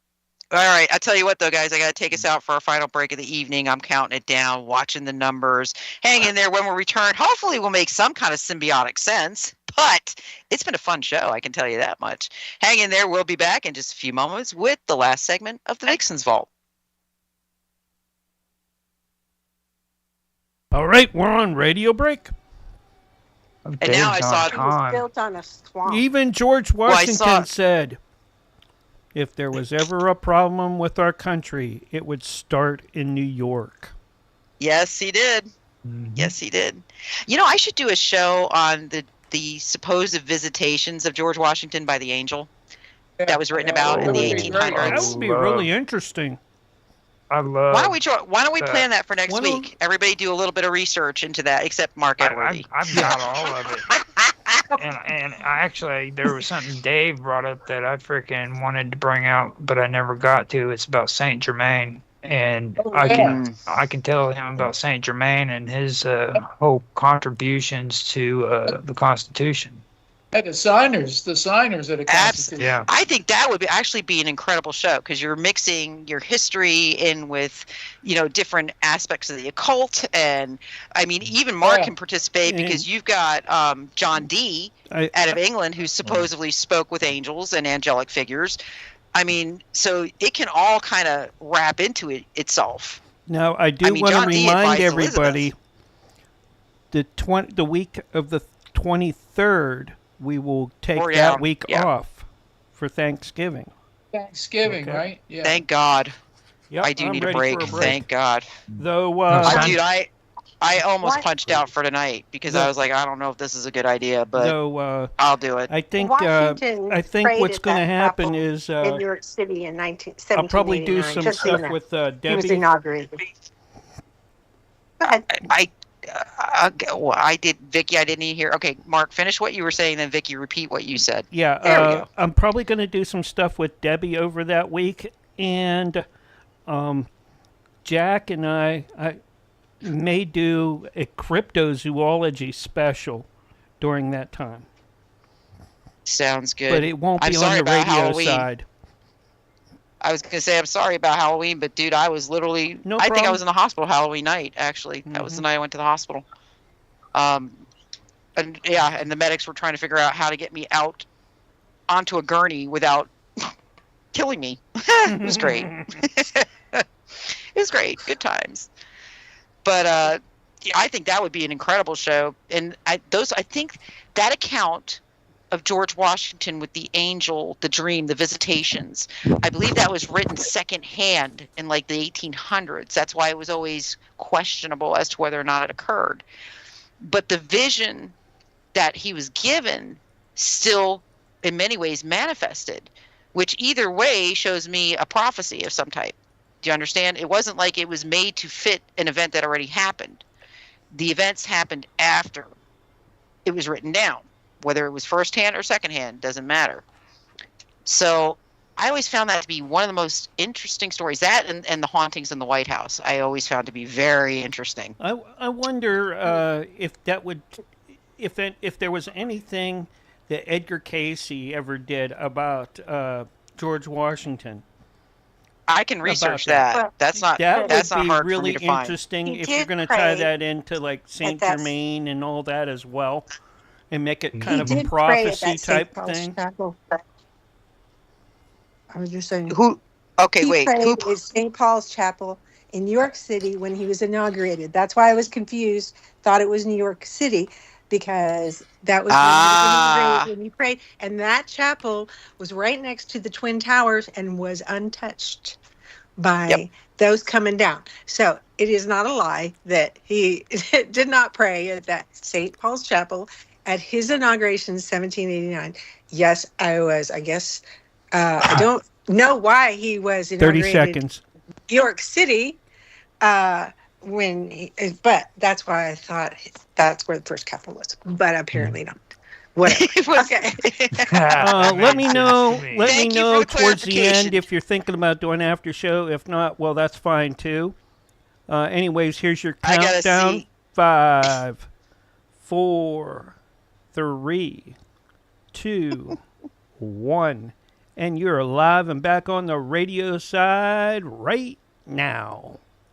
And we are back, 10:29 p.m. Eastern Standard Time, Wednesday, November the 5th, as the Beaver Moon now sets itself in the sky. And I keep looking at it thinking, we really need to slap whoever named the moon for this month. Really. But beautiful moon, just really, really incredibly bad choice of name. With that being said, when we were on break, one of the things I brought up is I think next week I want to do a show on the visitation dreams that George Washington was said to have had by an angel, and they were prophetic dreams. And those prophecies have actually manifested into reality in several cases. And this is not like Michel de Nostradamus type stuff. This is not written in quatrains that are riddles that can be translated and retranslated, where certain quatrains hit the mark, but other quatrains, there's like a million different ways you could flip it and still get the right answer. These were very, very specific. And I always found it to be a very interesting story because it is part of our history. The only problem is that historians have issue with it because it was not written in George Washington's hand. It was written by somebody who knew George Washington, and the story had been passed down. And when he wrote it down, I believe it was like mid-18th century, when it finally was put pen to paper. But what was it? Son of the Republic is how the angel always Son of the Republic. That's exactly right. Yep. So Son of the Republic. It gives me goosebumps. Just talking about it gives me goosebumps because it's very, very interesting. And again, you can believe what you want. Whether or not he had those dreams is kind of inconsequential. It's the material that was prophesized that I find of interest, and the fact that no matter how you flip this, it was put to paper before the events came to pass. So no matter how you look at it, it was prophetic. Whose prophecy left in question, but definitely prophetic. And again, Michel de Nostradamus, I know that's a very, very it's a very intricate subject that you could never handle in just one show. But very, I guess you could say, difficult to navigate because there's, like I said, I have read the quatrains as they were translated from French to English. In fact, I used to have a book on the quatrains. And there are multiple ways to translate the way things were written, but there are certain things that you can't misconstrue the translation.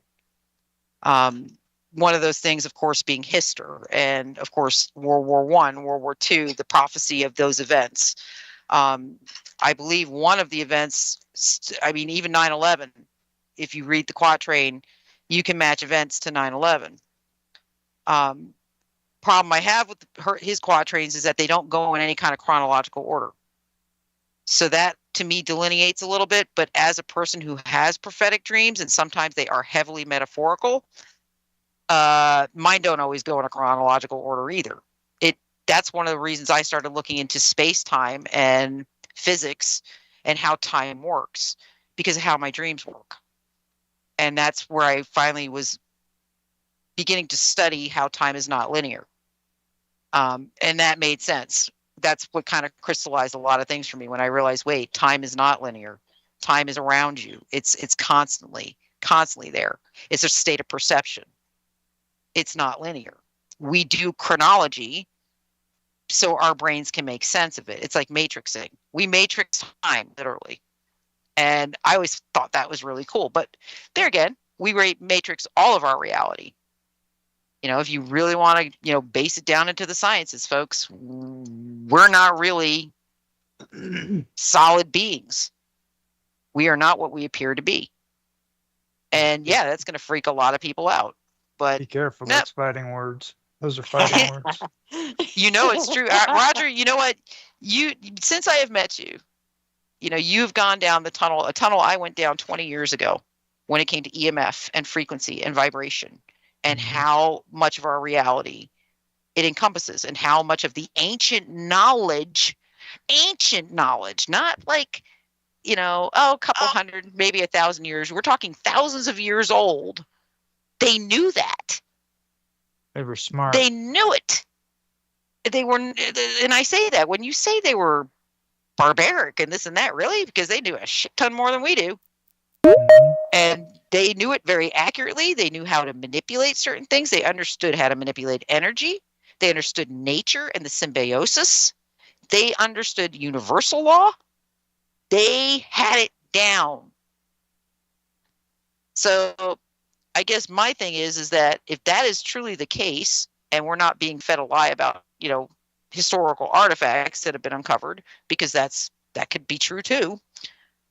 What happened? And why have we been driven so far off course as to what's natural to us? It's the biology. It's the biology. Information and controlled it. See, you take our folklore, our legends, and our myths and our religions, and you put them all together, and it's us trying to understand what's taking place in the real world. Yes. Okay. I agree with you. That's all it is. Now, see, chaos is something that is considered, according to the older days, it was evil. Okay, and order was the divine, to have order and justice and stuff like that. Yep. So when you look at things like that, what it is it's like when I was talking about ascension. To ascend, okay, you have to give up the order and the regulation and all of that stuff, and even your teachings and stuff like that, you have to give it all up, and you have to freaking just kind of let go of it, and then you can ascend. Now, if you turn around and you do that, then you're gonna lose all kind of you're not going to be able to sustain yourself, because you need that structure as well, so they work together. Okay. Well, it's interesting because I always felt with ascension that ascension is taking full control of your energy. That's what I believe ascension is. You are taking full control of your energy. We are afraid to do that. We are taught to be afraid to do that. We are taught to be afraid of energy in any form. Electricity, lightning, you name it, we're afraid to be afraid of it. We're taught this because it's dangerous. Why is it dangerous? All right. You know, even the sun, we've been taught to be afraid of the sun. Think of that. Think about that. You are taught to put all sorts of crappy stuff on your skin to go out and expose yourself to something that gives you life. Mm-hmm. Okay. You know, and I've always go out and stare at the sun, though. That wouldn't be too good. No. I mean, there's common sense. Obviously, you'll burn your retina. Yeah, but I mean, you know, there are people that say, "Oh no, go around and stare at the sun." I'm gonna do it right now. I ain't scared. But the thing is like, that doesn't mean you don't expose your third eye to the sun. And I've always said that. You know, I do 100% believe the pineal gland is actually a third eye.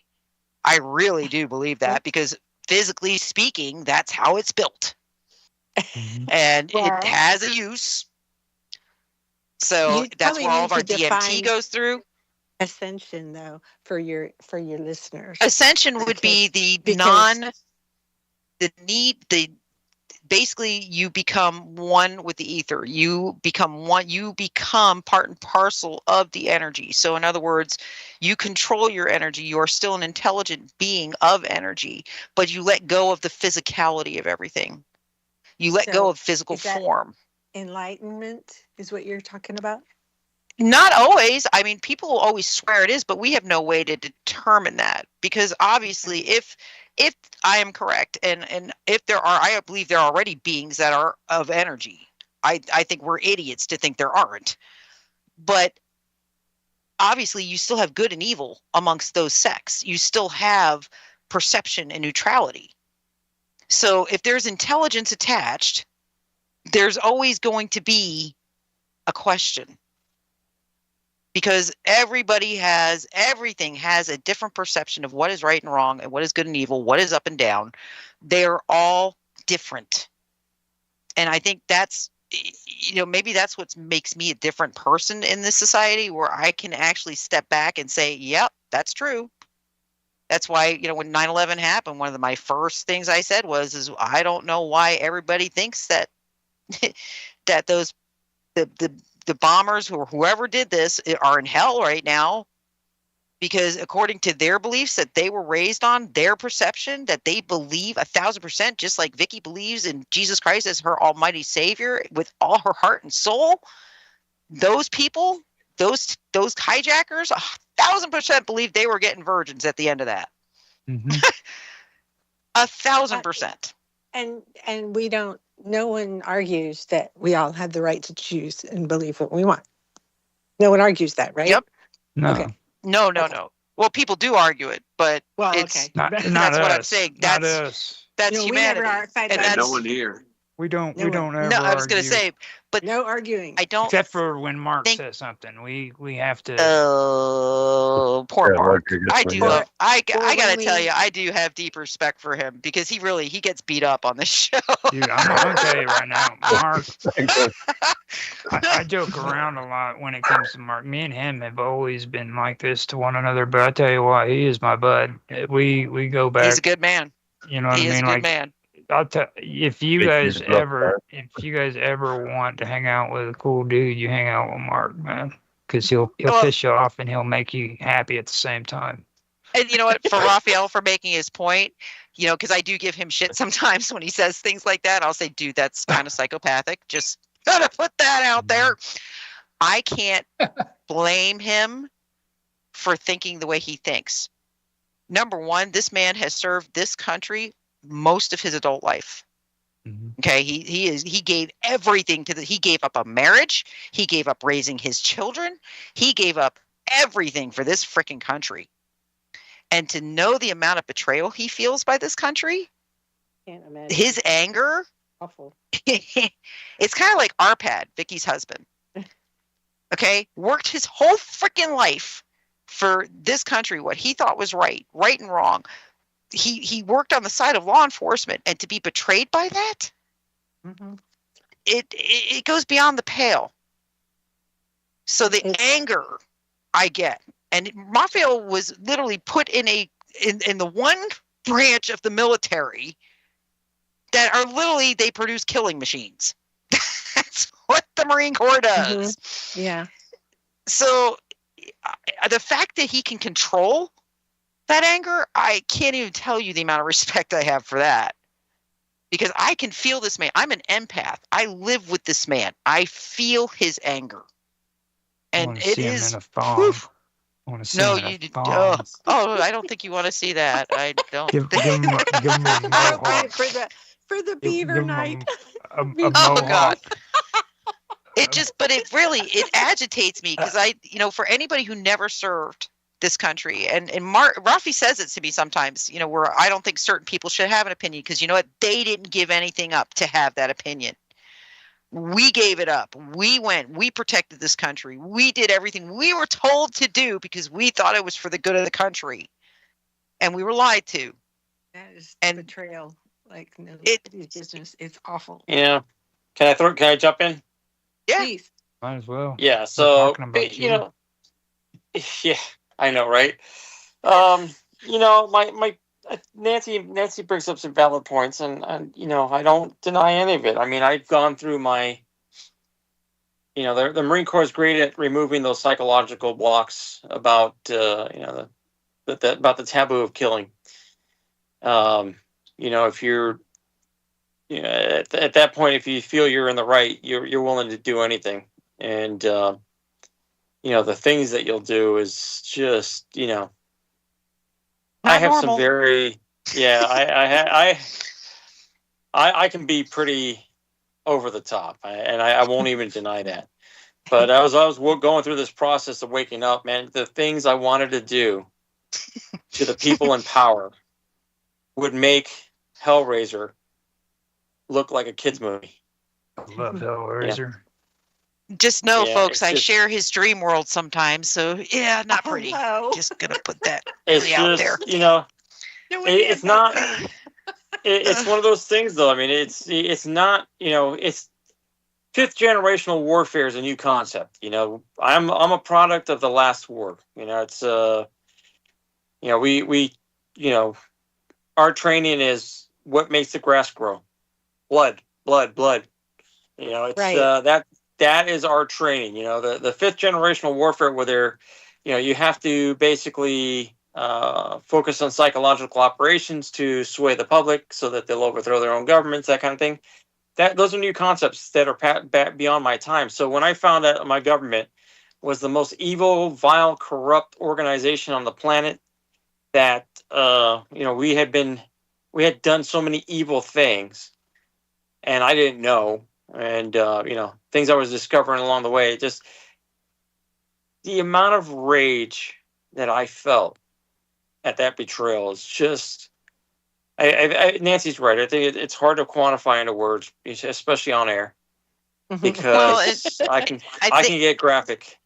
I think it Oh, sucks real for him. quick, can I just say Go ahead. I've heard a story from at least 3 or 4 different folks from ages 73 that fought in Vietnam to, folks that fought, that are much younger, that fought, in the last decade or whatever. And a lot of people, this is how they woke up. They in the military, they joined the military, and there they were firsthand. They got, they saw, my God, I thought this, that, I thought it was for honor. I thought it was, duty, or like, lead by example and everything like that. And that's how a lot of people wake and to start doing their research, etc. I've heard that a lot. Well, it's funny because, again, I think what hurts me, because the one thing I will say means the world to Raphael, it's his children. It's his family. Okay. He loves his kids beyond life. And that's, to me, that's a rallying point. It's one of the things that attracted me to him. He gave that all up. You don't understand. He left his kids behind to do what he thought was best for this country and serve this country to the best of his ability. And again, that type of betrayal, let me tell you, there's a lot of things you can betray somebody about, but not family. When he realized that, he had given up all that time with his boys growing up, all that time. And it was for something that was, especially when he figured out what happened with 9/11. Oh boy. Because 9/11 was his trigger. That was what he went balls in after 9/11. That was the defining moment of my lifetime. Yep. He went balls in. And, literally nothing became more important than the protection of this country and this mainland for his children, for their future. Right. And oh boy. When you were speaking, that's what I was going to say. He probably did this not probably, but I know you did it for your children. The whole time. I want a better country for my kids. Yep. And that's still where I'm at. That's still what I want. I want a better country and a better world for my kids and my grandkids. I'm not worried about me. I mean, I could die tomorrow and I don't care. I mean, it's just now that, let me preface that with, I am not suicidal. I do not sleep with the pillow over my head. Okay, Jeffrey Epstein. He does sleep with a secret gun around his ankle, though. No, I'm joking. But my point is, though, start making one of those freaking those letters, those, what do they call that? When you're getting ready to go out and do a mass shooting, you always make one, a manifesto. A manifesto. Dumbasses. Let me do a manifesto. Idiots. But I'm past my prime. I'm well past my prime. I'm not, I got nothing really to look forward to other than survival going forward. And, but my kids and my grandkids, it's a whole nother story. I mean, they're still having to carve out lives in this world that's so rapidly changing, but it's not changing for the better. It's changing for the worse. The whole digital control grid, the whole, push to remove your freedoms, and where you can't even say whether or not they can inject you or not. The things that they're trying to push is nothing that any kid of mine I ever want to live under. We talked about that earlier. Would you rather die or live in slavery? And I tell you right now, I would rather die. That was a conversation with Christina. That was actually off a conversation with my friend out in LA, because she had said to me, the Jews, they don't force you, but the Muslims, you either convert or you die. And I'm like, well, at least you have a choice. You can convert or die with the Muslims. With the Jews, you're in slavery, no matter how you flip it. Wahhabists assigned to that, and it's funny because that's supposed to be our friends here in the U.S., the Saudi Arabians, the Wahhabists, but they're the only Muslims that subscribe to that kill, kill, kill, unless you join our religion. Well, and they don't really ascribe. It's funny because ISIS kind of reasserted that, and ISIS, as we know, was a CIA operation. So, that was us. ISIS. We did that all over again. Syria, who just came down the M5 with some motorcycles with not one shot fired and took over Syria. That guy, he was on video beheading a 12-year-old with a buck knife. This kid had a pick line coming out of his arm. That's how hardcore of a fighter he was. He was 12 and had a pick line. Yeah. And like I said, there's evil that you can't even begin to manifest. But there again, I look at Rafi's anger and realize that Rafi lives in a very civilized country where there are laws, and those laws are hard and ingrained, and they're droned into you from day one about what you can and cannot do. And that these people you're talking about were raised in societies where that is not the case. And, to them, that is their defense. They don't have that humanitarian guideline that says you can't hack somebody's head off. It's not there. It's not there. But here's the thing, though. I mean, if you look at some of the things that our people say, that they're just waking up to maybe some of the things that are going on in the world. Maybe they didn't even know that the first Gulf War even happened. Those kind of people. Those people, they say some pretty radical stuff too, just like I do. But when I look at the Muslim side of it, it's like we don't allow for them to feel anything after all the shit that we've put them through. And I'm not talking about going to the Middle Ages, but I'm talking about, let's just say since the Nakba. Let's just say since, since the Bolshevik Revolution, let's just start there and then go, because I can't remember any other significant event before that where there was a clash between Christianity and the Islam, and it was always there. I mean, the Moors it was always were, there, but it was always there. But there was peace between the Crusades and World War One. But but you got to look at what happened to the Jews. I mean, we literally gave Palestine over to the Jews, who then came in with their own terrorist groups to start pushing people out, and then they just straight up bum rushed them and kicked them out of their own homes. People forget they annihilated 2 million Palestinians when they moved into what is now Israel. Yeah. I mean, annihilated. They didn't come in and do that automatically, though. For about 20 years or so, they got along very well in the old city of Jerusalem. Before the Balfour Agreement, the most precious thing. Let me just finish my thought real quick. Yeah, go ahead. The children, the most precious thing they have. The Jewish folks on their Sabbath would watch the Muslim children and vice versa when they would go to synagogue to pray. And it wasn't always like that, because there's a man named David Weiss, Rabbi David Weiss, and he's from Brooklyn. And now it's getting to where the people aren't 100, 110 years old. There's not many of them left. But he would bring out old rabbis from the old city of Jerusalem that saw this with their own eyes and would tell this story, because they're Orthodox, and they're waiting for God's prophecies. They're waiting for all of the tribes to be reunited. They're not down with all of this kill the Palestinians, etc. But so they got along for a little while anyway, but prior to the Nakba. Actually, historically speaking, they're of the same family, and that's the thing. They're all from the tribe of Abraham. And literally, the thing is that people started. They don't. Well, like I said, bloodlines are bloodlines are bloodlines. You're gonna get Vicky mad at me. You're gonna get Vicky mad at me. But then you got Shem, Ham, and Japheth. This isn't the track I was going down. Shemites, Japheth. So you could say this isn't the track I was going down, Vicky. God, go ahead, Raphael.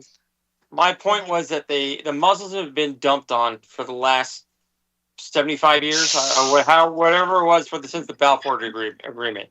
Then they had the British Petroleum get the CIA to oust the first democratically elected president to Iran.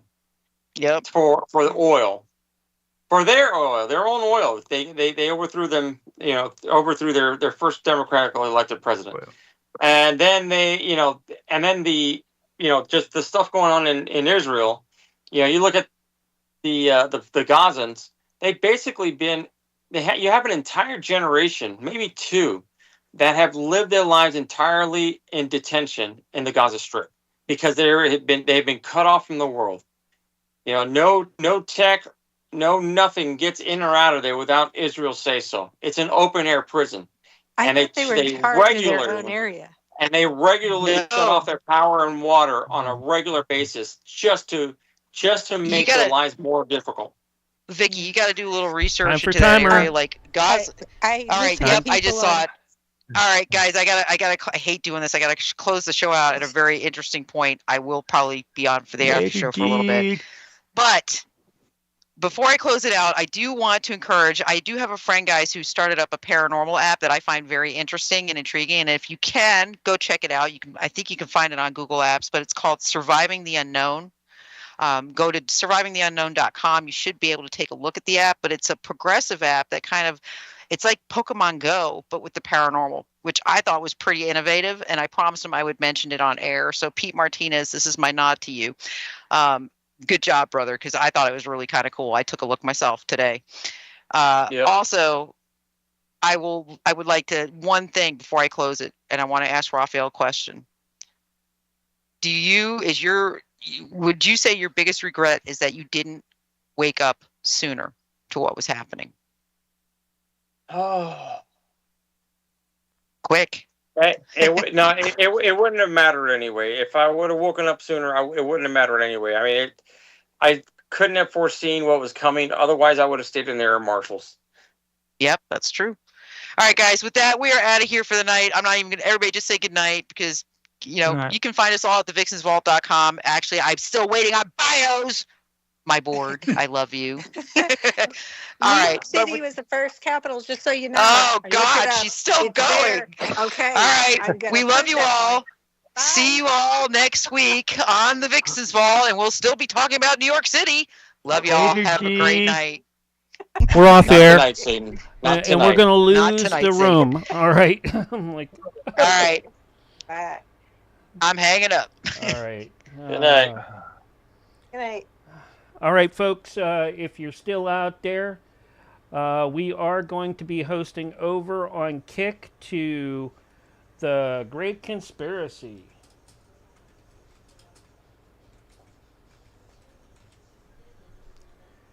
But before that, I need to... Oh, yeah, I got time for that. Oh, yeah. Hold on. See ya. It's almost there. Yeah. Bye, everybody. And thanks, everybody, for tuning in tonight. Great Conspiracy. Here we come. Appreciate each and every one of you out there that's tuned in tonight. It's been a great night. Appreciate each and every one of you. Thank you, thank you, thank you. And with that, I'm going to put up our off air and host over. Good night, everybody.